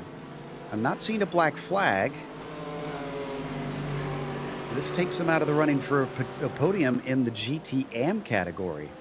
Yeah, it does, and that's going to promote Slow and Confuse to a larger gap up at the front of the field to about the tune of about 7 to about 24 seconds over Locals Autosport. Locals Autosport, though, this is the battle that we talked about, getting a little bit close here. The Porsche of Porsche Club Lithuania starting to close in on the back of that Mercedes. It's certainly starting to get a little bit heated. So what can he do here at the end of the race? And are we going to see some changes due to protests now from here on out as they go by a little bit of lap traffic? Jonas Z in the Schrotus machine, still running 6th in that GT4 class. Boy, that has been super spread out, those GT4s. Apologies to the fans of them, because I know we haven't covered it a lot, but it's still 9 seconds. Although I say that, Kargas is not leading. When did that happen? I'm not sure, Joe. It's SRB Motorsport that's up at the front of that field, so not entirely sure what happened to that. We'll see if we can maybe go back, get a replay spun up, and try to figure out exactly what happened there. But Kargas losing that first place position to SRB, a bit of a surprise to us up here in the booth. As we focus back a little bit farther in the field, this is Sim AK continuing to hold a gap over Team Fordzilla. Again, we're not sure if a penalty is going to be issued here as a result of the contact coming down into the bus stop, or if Sim AK is going to be allowed to scamper off into the distance here. We will have to find out. There is your leader of the race, Justinas Bumbilis, up in the front for Power Hit Radio. Absolutely dominant here since the drop of the green flag. But I've got to say, I did notice on that last lap, it may have just been a little bit of traffic, but Team Fordzilla and William Chadwick able to close down by about 9/10 of a second. Yeah, I was watching that as well. It was a very poor lap for the 10. May have been some traffic as we catch up to the AM leader now up at the front. Thomas just basically has to run this on his own. It's got such a huge gap to those behind and should be good to the end on the fuel strategy as well. So we come now to third once again in this class with that close fight for P2. Locals Autosport just trying to keep them at arm's length in this last little stage. They are going to pass more of our GT4 traffic. This is going to be Crucitus here, who sits 4th in the GT4s, but they're not going to catch him before the end of the Kimmel Straight. So now it gets really twisty. Now it gets harder to try and make this overtake. Yeah, it gets much more difficult to try to do that. This is that Porsche Club Lithuania machine. Looks like it does see the Locals Autosport able to get the move done as they came down. Oh, into Ravage, but that is not the way you want to do it. That was a little bit too close for comfort, I'd have to think, for Locals Autosport, and that is going to allow for Porsche Club Lithuania to close down momentarily. The gap was down at about 9/10 of a second and now expands upwards of about 1.1 as we continue to follow this battle. Again, this for second place in the GT3 AM podium, as everything has now fallen its way through. And we saw that a little bit of a strange pit stop there for Transport Engineers. Not entirely sure what happened there with them. Yeah, never really did get an answer on that one. And been keeping an eye on the battle for third in that GT Pro class. It's still kind of up for grabs there as the 98's keeping them honest, at least for the time being. But up at the front, there was a bit of a gain by Bambulis over Chadwick by a few tenths of a second. Not a whole lot, but still, he's making sure that he can't get close enough that he can capitalize on his errors. Yeah, and that's the thing here in these closing 15 minutes. It's all about, if you are in position, mitigating those errors, keeping those out as little as possible. It looks like we've got a couple other cars coming down into pit lane there. A couple of drivers getting those repairs done. It looked like some incidents taking place for them. But for so many of these drivers, you just have to minimize the errors. You can't really expect to have too much of a big gain here at this point. You've got to just keep everything together, keep everything as close and maintained as possible, and certainly not let any of those errors creep into your driving style. As we focus now on Marius Valiokis, the RSR by butt kicker driver, far down from where we saw them running a little bit earlier in the field. RSR by butt kicker finding themselves down in 8th place position. Yeah, sometimes these things can fall apart so easily. It's just not even your fault at times as well. 223 is in pit lane. That's Dilettante Racing. And checking to see if they, no black flag for them. So this is not serving that. Must just have had a bit of an alternate pit strategy. They are multiple laps down, so that could be the situation where they had strategy playing out different from all of their rivals. Meantime, Sim AK is unable to drop the Team Fordzilla's 98 car. And if I was Jovaisa, I'd be a little bit concerned there because he's probably not going to be happy about being shoved out of the way earlier on, even if there wasn't a penalty.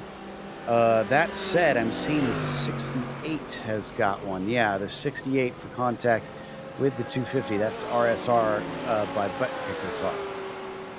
Yes, it is the RSR by butt kicker machine. They will have to serve that drive-through penalty there. Marius Valiokis having to go back down into pit lane again to be able to get that as now we continue to watch this battle. And as you said, I'm a little bit concerned here if I am Sim AK, maybe getting the wrath of the stewards here for that contact with Team Fordzilla. I think they're probably trying to push as hard as they can to maybe build a little bit of a gap here, but not wanting to throw everything away. Again, a little bit of that compromise that you have to take on whether or not to push, whether or not to pull back a little bit as they go. I think for Sim AK, they know that the die is cast. There's nothing that they're really going to be able to do in terms of if they do get a penalty being issued out, that they're just going to have to deal with it here at this point if a protest is filed against them. Well, you got to remember, you talked about it earlier, DJ. It's a long pit lane, so even if it's just a drive-through penalty, that's probably going to put them down easily outside of the top 5, maybe even more than that here in the pro class. It's going to completely wreck the race. Yeah, very much so. It's going to completely throw away what was a great recovery drive. Remember, they were down as low as about 8th or 9th in class earlier on in this running, and they've really fought their way back up. And it's really since we saw Jovicio be able to get back in the car that we've been able to see that car try to close on in and do a little bit better and move their way forward. It's Team Fordzilla here, Jack Ashton in the wheel of the car, working their way by some of that slower GT4 traffic, crossing over the finish line here with about 11 minutes or so left to go. Now, keeping an eye up the road from these two, about 20 seconds up the road is your leader of Power Hit Radio Racing. So that does mean that there will be about a 20-second gap in between them when they cross over the line. I don't have the mathematical abilities to tell you exactly how many more laps that is going to be. That's a little bit outside of my purview as a commentator. Well, thankfully, with it being over 2 minutes per lap, I'm pretty certain that we're down to 5 left to go here today. I can do that much, just not sure if it's going to be 5 or 6 here, probably 5, as we watch them come up the hill and use that slipstream once again. Ashton still trying to see if he can keep up with Jovisa in that 54, but all this taking place, man, 12 seconds behind second place and 21 seconds behind the lead. And right up in front of them, the very, very damaged Over the Limit Racing red machine. That was Jovisa being able to get on by. It looks like that Lamborghini just took a little bit too much of the curb, and the rotation, they are sending them around and spinning, and they are able to continue back on. But a little bit of a hairy moment there for Team Fordzilla, as they certainly lost a little bit. Now, this is a little bit of a battle farther back in the pack right now. This is, excuse me, it is not. That is the lapped car there of the RSR by Butt Kicker machine closing up on Jack Ashton in that Team Fordzilla. And really, Joe, it goes to show you just what that traffic can do. Look at that gap, 2.5 seconds. It was holding in at under a second only about a lap and a half ago. Well, the old adage, traffic giveth and traffic taketh, unfortunately. But that's kind of the case with the lead as well, with the way that that has spread back up to the 7.5 seconds. And Team Fordzilla 66 is really going to have to hustle from here if they want a chance to try and make it to the finish with a shot at the win, because it's just 7 seconds and just a couple laps is probably getting to be too much unless they find the traffic actually helping them out again in a big, big way. Yeah, and it's got to be a pretty massive way, I would think, here for them as we continue to watch Ashton working his way around the number 98. Just praying to be able to close in here at this point. The battle is back on 4P2, by the way, in the GT3 AM category, as Locals Autosport and Porsche Club Lithuania have found themselves coming back in. Very close running there between the two of them. We'll try to get you that as that battle continues to develop on a little bit. But right now, we keep focused on Ashton as he works his way through, trying to pull ahead. He thankfully does have a pretty big gap back to Roadster Racing, who sits in 5th place. And remember, Roadster, just a heartbreak for them, seeing how they frankly plummeted down through the order. We all thought about an hour ago, Joe, that they were going to be the team to beat. Absolutely, but that was with Cepas in the car, and you have to have an all-around solid team. It can't just be one person trying to carry everybody on their back. I feel like maybe there was a car off track. That was Pempe in the 191, excuse me.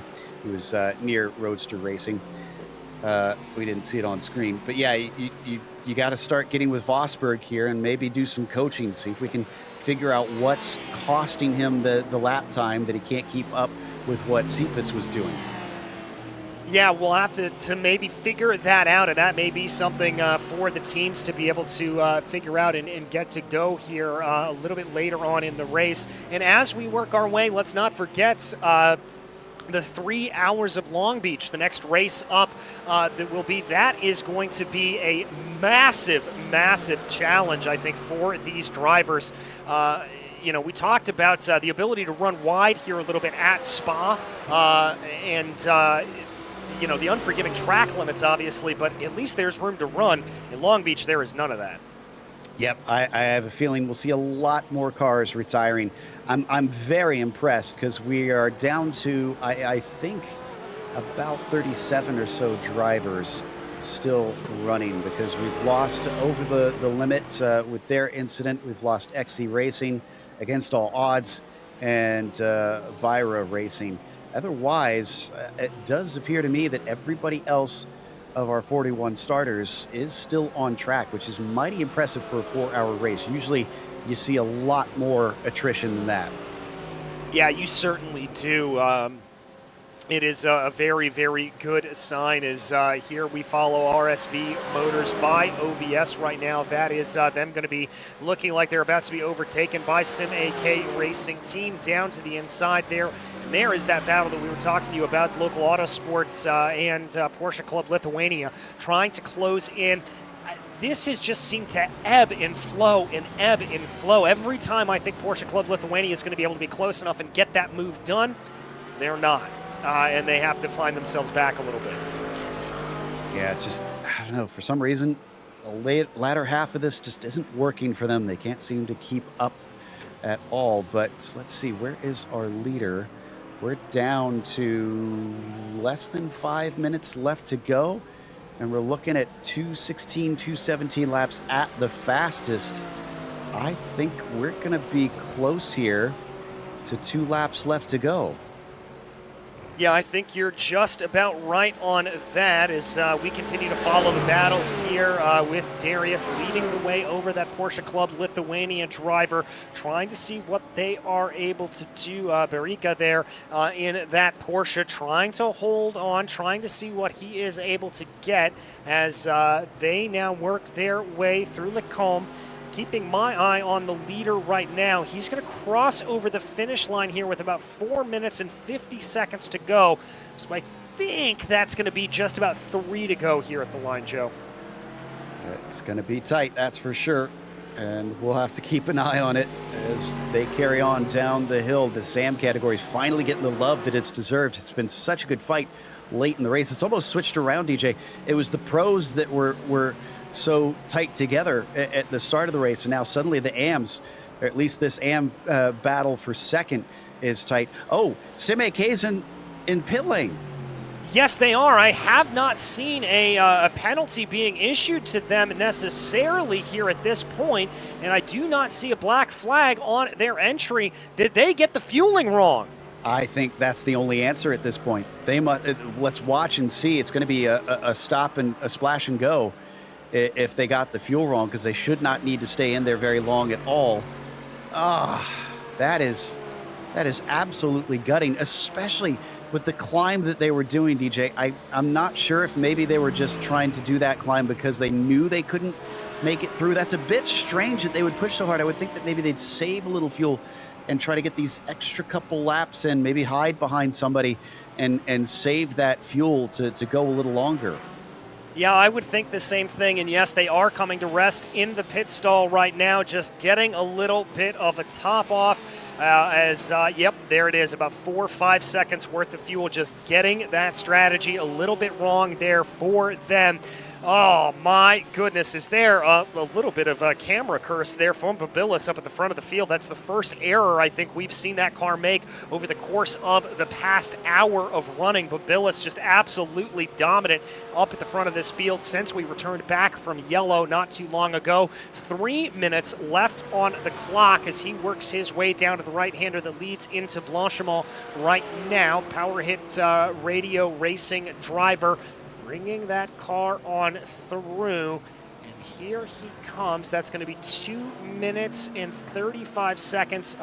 Keeping my eye as they cross over the line here, and yeah, 2 minutes 30 pretty much as he crossed over, so that is going to be 2 laps to go here for your leader. Good news is for that 10 team is that little mistake honestly wasn't going to hurt him too badly. As long as he keeps it on the track, he'll be okay, because it's still 7.5 seconds to Fordzilla's 66.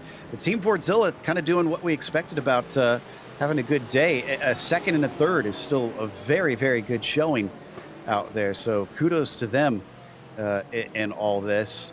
And Roadster Racing gets promoted back up into 4th for what it's worth because of SK, or I keep calling them SK, Sim AK Racing Team, having to take that extra pit stop. They're down to 8th position.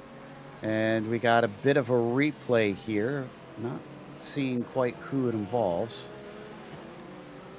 Looks like they're a little bit of a late move. Oh, contact there. That is Sonakas in the 299 making contact with one of the GT3 pros up ahead of him. Actually, I think it may be one of the GT3 AMs up ahead of him as we work our way back down through the order. And Joe, we've got a little bit of a battle in our hands for the top 4 now. This was for the top 5, but Roadster Racing being caught by Alpha Esport by G Performance, the 48 and the 7, within a second of each other. We may have a little bit of a run to the line. Ooh, yeah, and it's been slow going for Vosberg, which we knew. 219s consistently, so Alpha Esport is about 2 seconds a lap faster, and they're gonna get the white flag this next time by. So wow, if you got anything in you, Taurus, now is the time. Really got to turn on the afterburners, because you're gonna have a tough time holding that number 7 behind you. And indeed you are, as we keep our eyes, though, on Bumbilis, the Power Hit Radio Racing driver, coming down through the bus stop now for the penultimate time. About 20 seconds left to go on the clock. He will get the white flag from Barney the Flagman as he crosses over the finish line here. And there you can see the checkered flag stripe. 1 lap to go for all of these drivers. 1 lap to go. And DJ, I'm worried that our AM leader is not safe in the end. He's suddenly gone very slow in a few places. Last lap was a 220, which is definitely consistent with his previous laps, but it's been slower than Locals Autosports. I wonder if Slow and Confused maybe got the fuel just a little bit wrong here, because they are on lap 17 in the stint. Fordzilla, Team Fordzilla coming down into pit lane, the number 98. I think they got the fuel wrong as well. They weren't expecting this extra lap. Which puts Roadster Racing back on the podium.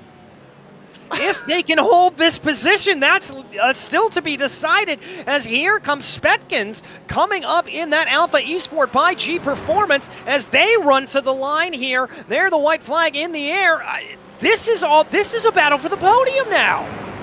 Unbelievable changes here at the very end, up and over the crest. Can he keep them behind? Do these guys have enough fuel in them? They go by the SRB Motorsports 245, and now they go wheel to wheel round the outside. The Alpha Esports car is going to brake just a little later. They're back and forth on it. He's got the inside, and he's going to have the spot. And he may have a little bit of contact there as they came through the second part of Lake Home, but that is going to be position gain for the BMW. The Porsche of Roadster Racing falling off the podium there, not able to get it done. Team Fordzilla, as we said, it also looks like Locals Autosport coming down into pit lane. They didn't have the fuel to make it. Time to buy some people some calculators. My goodness, as Slow and Confused actually carried on, but I don't know. Oh, they're so slow. Their last was a 225. They are absolutely cruising. They've got to finish this lap, I believe, as our leader is actually coming up to the finish line now. Power Hit Racing about to win it, DJ. Yes, they are. Power Hit Racing coming out of the bus stop now, going to be taking a little bit of a victory drive here as they come across the finish line and take victory here. That is going to be your race leader taking victory. Congratulations to Power Hit Radio Racing and Justinas Bumbilis, who absolutely put on a clinic here. And Shipsy followed them across the line. They wound up actually winning. They got back up to the front somehow. Litkargas is down in third. I don't know what happened down in that class, but GT4 switched around while we weren't looking. Yeah, keeping us on our toes there is, look at this, out of nowhere. We see that Sim AK Racing team, they're going to be able to retain on to 6th place position following that late pit stop there for them as they continue to go. Jack Ashton going to be coming on in here for the Team Fordzilla number 98. Remember, they were on for a podium. Here is Slow and Confused. Joe, do they have enough fuel to make it?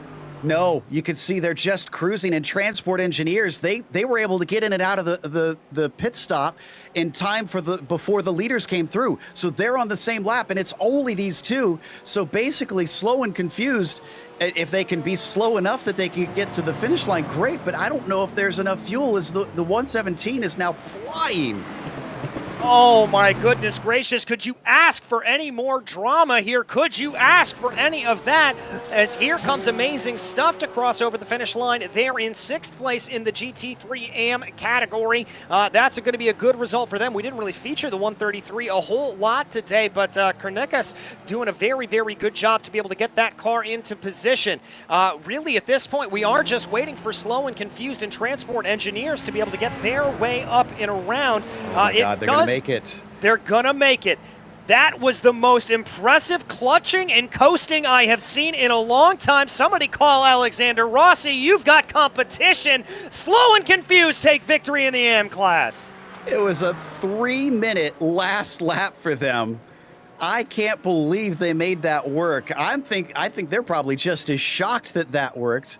That really came down to the wire. Transport, I wonder if maybe they could have also tried to fight them for that win if they had just stayed out, or maybe if they'd taken just, half a gallon less of fuel. Yeah, maybe could have been able to do that. Oh, my goodness gracious, Joe. What could have been here for these drivers? What could have been up and down through the field? Fuel coming in on such a huge player here. Right. Thank you to all the teams. It takes everything. You have to get the pace right. You have to get the strategy right. You have to get the fuel numbers right. You got to get the driver's strategy right as well. And you got to stay out of trouble. Racing is not about who's the fastest over one lap, DJ. It's who's the fastest to the checkered flag. And that's what we saw today. That there's some guys that maybe weren't the fastest necessarily out there, but they were the most clever, and they were the quickest over the course of 4 hours.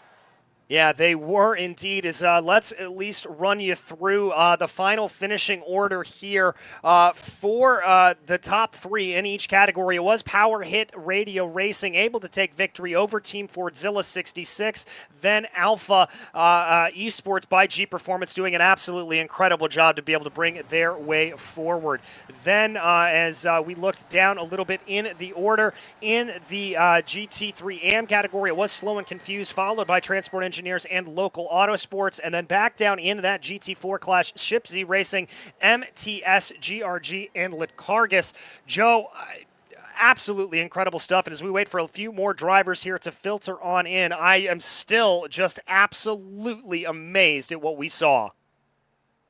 Same here, and it looks like we might have a couple of our drivers ready to talk to us, and I'm very interested in hearing what some of them have to say about how that fuel strategy went here, DJ, because again, there were times where you and I were sitting and crying out, like, this is what you need to do this now, and others did not. Some worked out, some didn't, and there was probably a lot of insight that we had missed if we can get to chat with them, as I think you've got some of them at the ready here. Yes, I do. I have Oliver Spetnoff and Will Chadwick ready to join us up here in the booth right now. And I've got to start with you, Will. At the end of that race, certainly looked like fuel was a big concern. Did you guys have any problems coming to the line, or were you okay?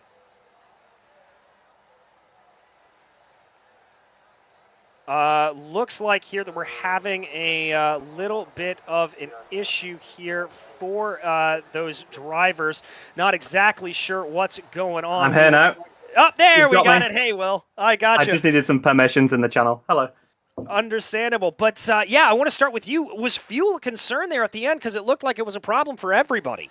So if I'd finished where I finished, like let's say I was the leading car, the race would have gone one less lap, and I gambled to try and catch the Power Hit Radio racing car on going less fuel. I still have absolutely no idea. We calculated that Power Hit took about 4 litres more in the stop than we did on stationary time, and I have absolutely no idea how they made it on fuel. We thought we'd done everyone on fuel with the pit under safety car, which obviously lost us like 18 seconds, but we thought we had the fuel advantage to be able to push the entire time first stint, fuel less in the second, go one less lap, and be able to win the race. But Power Hit pulled one on us that I still don't understand, and I'll have to go and look into the data afterwards. Well, Good luck diving into the data and trying to figure that out. I want to turn to you, Oliver. You looked like in that middle stint, you guys were falling back down through the field a little bit. What was the kind of communication that was going on there, and did you think you were still on for a podium position in that middle part of the race? Yeah, I struggled a bit just driving, and I don't know. I just thought, yeah, probably podium is where it's at. So I just kept driving, and then the safety car came, and then we decided to swap drivers and try our strategy out. Well, it clearly played out well for the both of you. Will, I've got to ask you, next race out, and this is to you as well, Oliver. Next race out, we head to Long Beach, a little bit more of an unforgiving circuit. How do you think that's going to go? I think we'll see a lot of cautions from a general race perspective. Long Beach is one of my favourite circuits because I think that the skill it takes to go around that track at high speed, lap after lap, is something I'm looking forward to. I think I'll have a bit more practice time with not having to contend with World Championship qualifiers. So hopefully it will be strong and we'll see what we can do. Oliver, what about you? How do you think it's going to go? A lot of safety cars, a lot of crashes, a lot of there will be a lot of stuff happening, that's for sure. And we're gonna see how it is and do our best. Well, we wish you all the luck in the world when we get there, but to the both of you, who do you got to thank here today for this second place position? Who makes this possible? Yeah, I mean, thank you to team manager Jose, thank you to Team Fordzilla as a whole, Next Level Racing sponsor Miguel, strategist, and also team manager as well. So thank you to all those guys. Thank you to Oliver, obviously. And thank you to guys for doing commentary and production. Really well done. Thank you. Yeah, thank you, guys. Thank you both, Oliver Stepanoff and Will Chadwick there, your second place finishers for Team Fordzilla up in that GT3 Pro category. And Joe, I believe you have caught up with George Robinson and Jordy Spetkins here and ready to talk to them about the running here in their positions. Yep, third place in GT Pro and had to take it at the very, very end. Talk to us about that last stint, George and Jordy. George, we'll start with you. Actually, no, excuse me. We had, it was Jordy in the car. Jordy, we'll start with you since you ran that last stint. You had to run down Roadster Racing and pass him on the last lap. But were you nervous that you could do it, or do you feel pretty confident that the pace was there? Looks like we'll need to get them permissions as well. We'll see if we can get them set up here on the channel so that we can have a chat with them and get that done. Would love to hear from them, especially since they were definitely a little bit of a dark horse, and we were not expecting them to be fighting for that podium position in the end. But of course, some of the fuel strategy played in on that, and I'm not seeing them with permissions quite yet here. So hopefully we'll be able to get the number 7 drivers ready to talk to us here in a brief moment. If not, we'll have to hand them off and come talk to another one of our drivers here in a brief while. And it doesn't look like we're getting permissions here. So maybe we'll try the number 7s a little bit later. DJ, who do you have lined up after them? Well, it looks like here we've got a whole plethora of drivers, and I want to be able to try to talk here to, as I look through here, who we are ready to speak to. Give us 1 second here. We've got a whole group ready to come in. I think a large portion of them are probably waiting for the Lithuanian broadcast here for them. But let's see who we are able to get, Joe. And as I pull them in here, just talk a little bit about that Long Beach run here and what we can expect there from them. Yeah, Long Beach is going to be difficult. It looks like we might have some help coming here on the way, so maybe we'll need to pull some people in here as I'm talking. But yeah, Long Beach, we heard the drivers talking about it. It's going to be a lot more unpredictable because of the closeness of the barriers, the unforgiving nature of it. So it's really going to have to be on your toes. It could be anybody that wind up taking that one. Now we get to talk to Jordy and George. So Jordy, you found yourself chasing down the Roadster Racing number 48. What was going through your head, and did you feel confident you could catch them? On pace-wise, we could catch them. We know that for sure, but it was more on fuel that we had to watch out. Before we made after the safety car, we discovered we had to save, what was it, a lap or two to finish without making an extra stop. So since then, I started saving fuel, and basically after the last 10 laps, we know, okay, we have a big gap behind. Okay, start saving more fuel to make it. And after all, the last 3 laps, we just saw we catching so rapid and not knowing what was the problem. And then we overtook them even with fuel saving, and yeah, it was just thrilling. It looked pretty thrilling, but George, you kind of played the start of this one, or the middle there, as I see you doing most laps here at the start of this sort of second stint after the red flag. With this one changing and constantly evolving, especially with the threat of the safety car and things like that, were you sticking around with Jordy to try and cover for him and watch this strategy so that you can help out in that last stint, make sure that you guys get everything right? Yeah, I was just trying to make sure we had enough fuel to get to the end from the very start of his stints, really. Good stuff, and it looks like in the end it did work out, although it sounds like it was rather tight. Spa on the other side down. We head over to the USA for a street course for Long Beach. Are you guys at all nervous about that? You feel pretty good about your chances there? I think it'll be tough because it's a street circuit, so there's no like real runoff anywhere. So if one mistake and you could be out. Well, again, fantastic work to get a podium out there today, especially in those late stages. Anybody you want to thank for the win or for the podium today? The team and team managers under.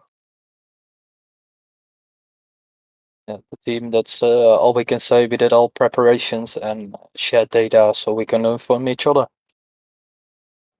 Great stuff there from George Robinson and Jordy Spetkins, who finished third in the GT Pros. We do have the winners of the GT Pros. I believe, DJ, you have caught up with Boombolis and Dukovkis, who we watched have to really fight hard and also play their strategy right for that victory. Yes, indeed we did. And Justinas, I want to start off with you.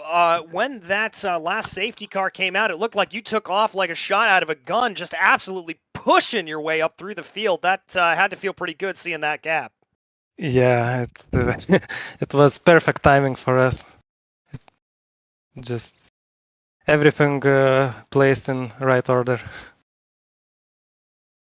Well, it certainly was a good run there for you. And as we bring your teammate up in here as well, did you guys have any concern about fuel strategy? We had so many drivers that were running into problems there. Did either of you have any of those problems coming into the end of the race? Actually, like, we planned from the start, and we kept looking at our plan, and seemed that everything lined up correctly for us as we were planning. And yeah, looks like our guys planned a bit different strategies than us. I don't know what the idea was for them, but yeah, I'm glad we hit the mark there. Yeah, you certainly hit it on the head. And Povlius, I want to talk to you a little bit about that mid-race there. It looked like you were in some pretty fierce battles really all the way through there, specifically with your fellow Porsches. Talk to me through about racing in that and what that was like, and just at what point in the race you really thought you'd start to be able to take this win. Hello, nice to see you here also. I mean, it's just as I would say any other top split race in iRacing. Basically, you have to drive more tactically. It's not the guy, who's maybe the fastest is the one who is the smartest that will come up on top basically at the end. So I just try to focus on saving fuel, saving tires, and just keep close to the guys ahead. So yeah, it was quite some battle. It was very enjoyable, and yeah, I really liked it. Well, question to the both of you that we've been asking everybody. We head to one of the more fearsome circuits on iRacing here next time out in the form of Long Beach. We've heard a lot of predictions of safety cars potentially, but how do you think it's going to go? Difficultly. I'm scared to predict that one. It will be difficult, I can say you that, but we'll see, I guess, when we will cross that bridge when we come to it, basically, so yeah. Well, we wish you both all the luck in the world when you get there, and hopefully you'll be able to repeat the victory. But as for today, who makes this possible? Who would you like to thank? I mean, I would like to thank OBS for organizing this kind of a championship. It's certainly something that I haven't participated anywhere else with such a format, so I would like to thank them for the opportunity to be here and drive at the level that it is right here. So. Yeah, I would like to thank Povilas for driving that long stint for him. He kept to the plan, and that was a success for us. That kudos for him. And of course, the same for the guys from OBS. It's very, very nice to have this tournament. It's not that often we have such one. So it's a blessing. And of course, I would like to thank you guys. I've looked at the stream for some moments, and it was very interesting to see and listen how you commented. Well, thank you so much. We are more than happy to do it. That was Justinas Bobilis and Povilas Dukovcic. They're your winners. They're up in that top class category there. But Joe, I believe you have caught up with your victors in the AM class right now, Thomas Sibas and Serge Grabun. Yep, these two won in the AM class, but I'd say barely. It was about 17 seconds apart from the drivers chasing them in the 117, but I'm sure it felt a lot closer than that because, guys, we noticed about 2 laps to the end that you guys looked like you were close on fuel. How soon did you know that you were going to have to really soft shoe it to get to the finish? Immediately after pit. Immediately after we pitted. We were saving the entire stint, and then at the end it was like hell or high water. I'm gonna make it, and just cruise on the clutch, entire camel straight, the entire back straight. We just had to do it because the pits here are so long. Like you lose so much if you try to pit for fuel. So we saw we had a gap. We saw we were not they were not gaining on us. So I guess they were also saving fuel. And then when we saw the car pit behind us, we knew that we just need to extreme eco mode and just drive, just get to the line, and we got it. Well, that's what amazed me is the amount that you guys managed to save to make that last lap. I thought that you were actually out of fuel and weren't going to get there. So a question then on that, what made you go for the strategy that you guys did? You said you knew immediately. Was that something where it wasn't until after you came out of the car that you realized you made an oops, or did you just feel like, you know what, let's risk it? We have a maximum fuel that we can put in the car. We pitted. We fueled the car to the brim. And when we came out after 1 lap, we saw that we can't make it on fuel. So because the timer was like, we were 1 lap short basically. So we just thought, the hell, we gotta try and do this, and we tried, and somehow we made it. Yeah, there was no other option, really. Kudos to Thomas to be able to save so much and actually keep still in front all the cars, or behind all the cars. It is really amazing. He's a master of saving fuel. Oh my God, I crashed the car like 2 times saving fuel, which is amazing. Oh, but you stayed in front. That's what matters. Yeah, this was an amazing race, like just start to finish. It sounds like you guys had a ton of fun. Well, you set the bar high, though. So now that you've had an AM win, can you keep that up for the rest of the season? The next track is Long Beach, which I have not even seen, so I don't know. I have raced there once. It's a difficult track, but I think not only your pace will dictate who will win, because even if one guy spins on these tight corners, the big pileup will happen, and it will be really difficult. And I think it's a lucky factor or luck factor will play a role as well. If you manage to be in front and avoid all these spins and crashes, I think you can get a good result. Yep. Well, my dad always said I'd rather be lucky than good, so let's hope that the luck is with you guys. Oh, hope so. Thank you. Thank you. That was our winner in the GT-AM category for the slow and confused teams of Sergey Grabun and Thomas. Cheers, Sailas. guys. Cheers. So I do believe we've got third in the GT4s, DJ. A bit of a mystery of how Litkargus lost this after they had such a huge lead. So I think you're going to be chatting with one of their drivers. Yes, I am, Jesua, joining us up here in the booth. Driver of the 244, what was going on there for you? It looked like you guys had the race a little bit sewn up, and then you came home third. Yes, hi. We were quite in front before the red flag and as well in the safety car, but I think ultimately we made the wrong decision on the safety car because the winners of the GT4 class, congrats to them, they pitted under the safety car and did a pit stop less by doing that. Yeah, the pace was amazing. The team was good. But well, P3, we're a new team. Happy with that. Well, obviously, a little bit of disappointment here today for you as things run along. But I do want to ask you, as everything continues to play itself out, what are your goals for the rest of the season? We obviously head to Long Beach next, but a long season here. Are you guys looking at the championship as a whole? I think we're taking it race by race. We're a very new team. This is our first endurance. With new teammates. So I think we're taking it race by race, see where we end up. Yeah. Well, we wish you all the luck in each of those races as they come up. But as for today, Jesua, who would you like to thank? Who makes this possible? Yes, first of all, the team, of course, with 3 great drivers, a great spotter.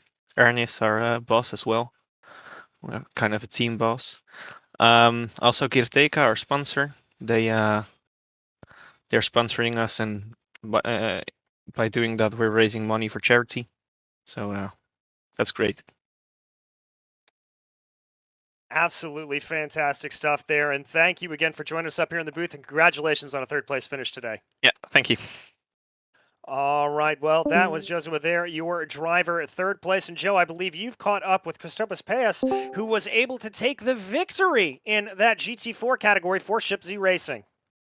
Indeed. And again, things swapped around, which caught us a little bit out. So Christopus, we were kind of surprised at the fact that you guys wound up winning over Litkargus, who had such a monster lead for much of the race. Did that go as you planned out? Yes, that was the strategy. And the safety car, the last safety car, we pitted at that. And we got the full back to the full capacity, and that's how we managed to not pit at the end of the race. And the first and second place pitted. We just went through and got like 1 minute advantage from them. Well, fantastic call on that one. It seemed like there was a lot of trouble in that GT4 class. We saw a great amount of attrition. What do you think the cause of that was in this race, that there was so much more problems in the slowest class?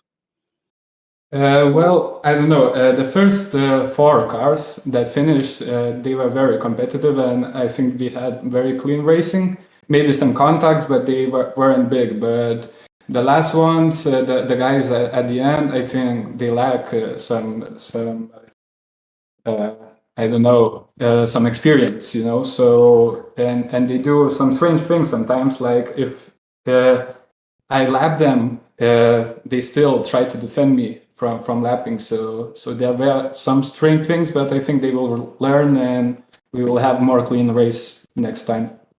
I like the positive attitude that there's always progress that can be made, and it's always, a learning situation. Well, a win has got to be a very satisfactory for the way to start things out. Do you look this early into a championship, or are you the type to go race by race? Well, I think it's race by race. Those two teams that ended up before us, they were very strong, and I think we'll compete with them every single race. They had very strong pace, so I think we are not the winners right now, and there's still many races to go, so many things can change. That's very true. Well, congratulations regardless. Is there anybody you'd like to thank for today's win? Well, I think my team, we drove fantastic. We didn't make any mistakes. It was very nice to see how my guys, how my team drove. So I'm very happy for them. I'm very happy for myself, and I'm very proud how everything went out. Great stuff. Christopoulos Spaces, who took the win in Chipsies Racing's number 222 out there today in the GT4 class. DJ, I think that's going to be about it. I think it is indeed, Joe, and it has been an absolute pleasure here to bring you the 4 hours of Spa. You heard us preview it a little bit beforehand. Tune in on November 13th as we head to Southern California and take to the 3 hours of Long Beach. You are not going to want to miss that, but in the meantime, on behalf of myself, DJ Clark, Joe Peak, as well as Gustas and the rest of the team behind the scenes at OBS, it has been an absolute pleasure to bring you the action here today, and until we see you on the track, thanks for watching.